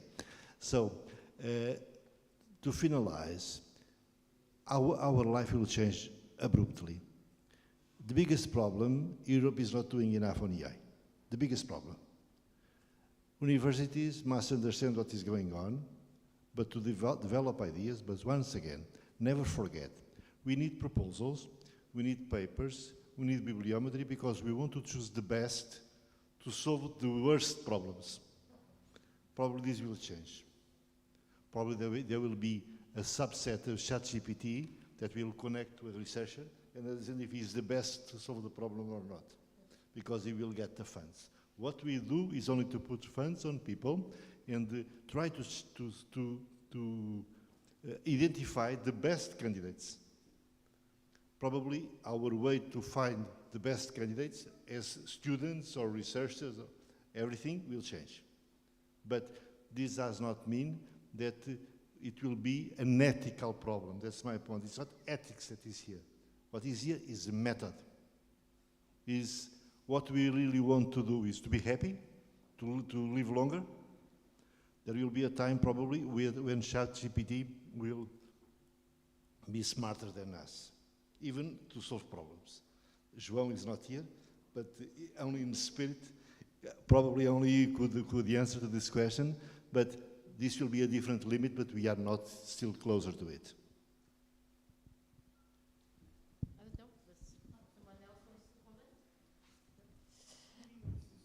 Well, we have time for a very last short question. Answer, please. We are running off the time.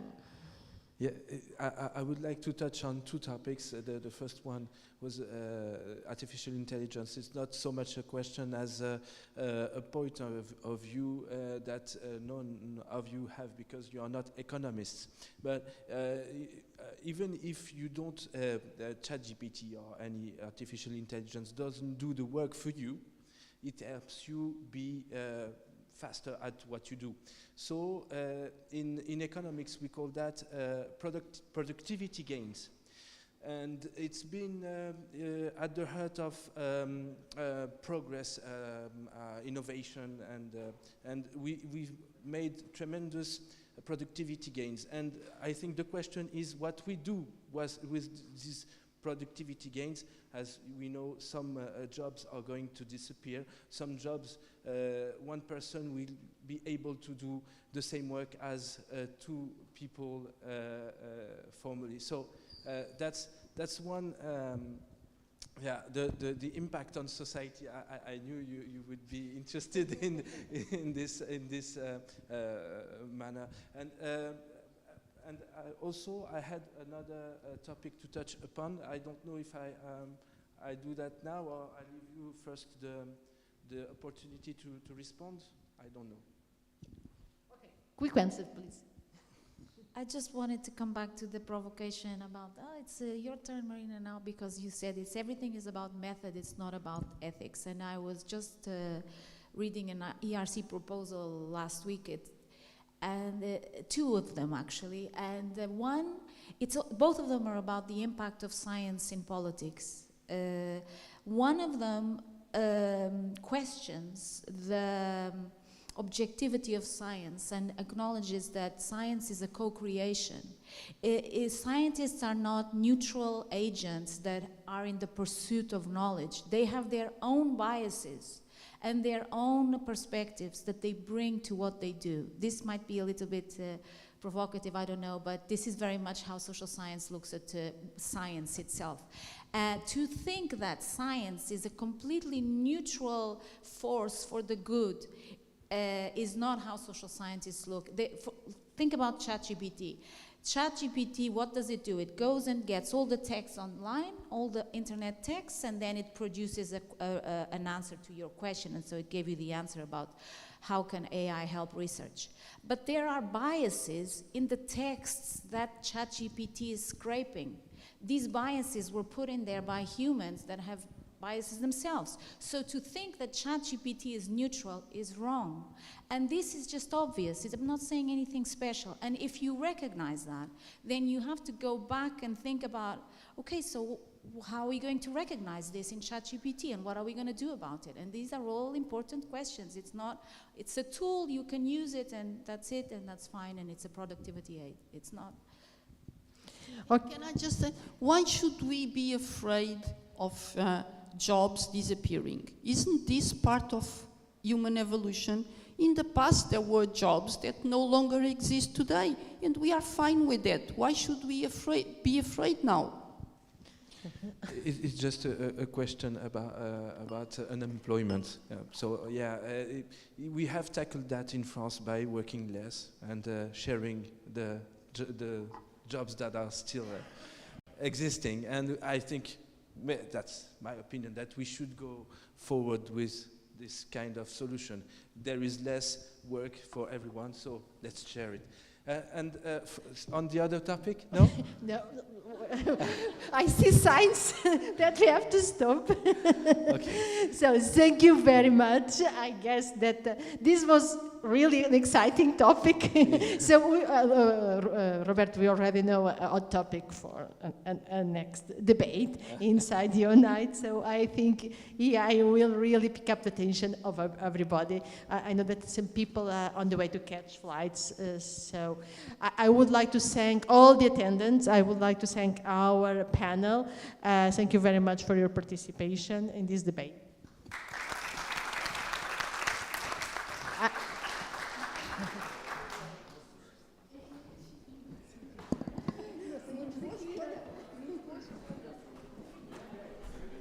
So just a quick word to say that this concludes our event, and thank you everyone for being here and participating in it, and of course our panelists, and both on this panel and the previous panel. Thank you very much.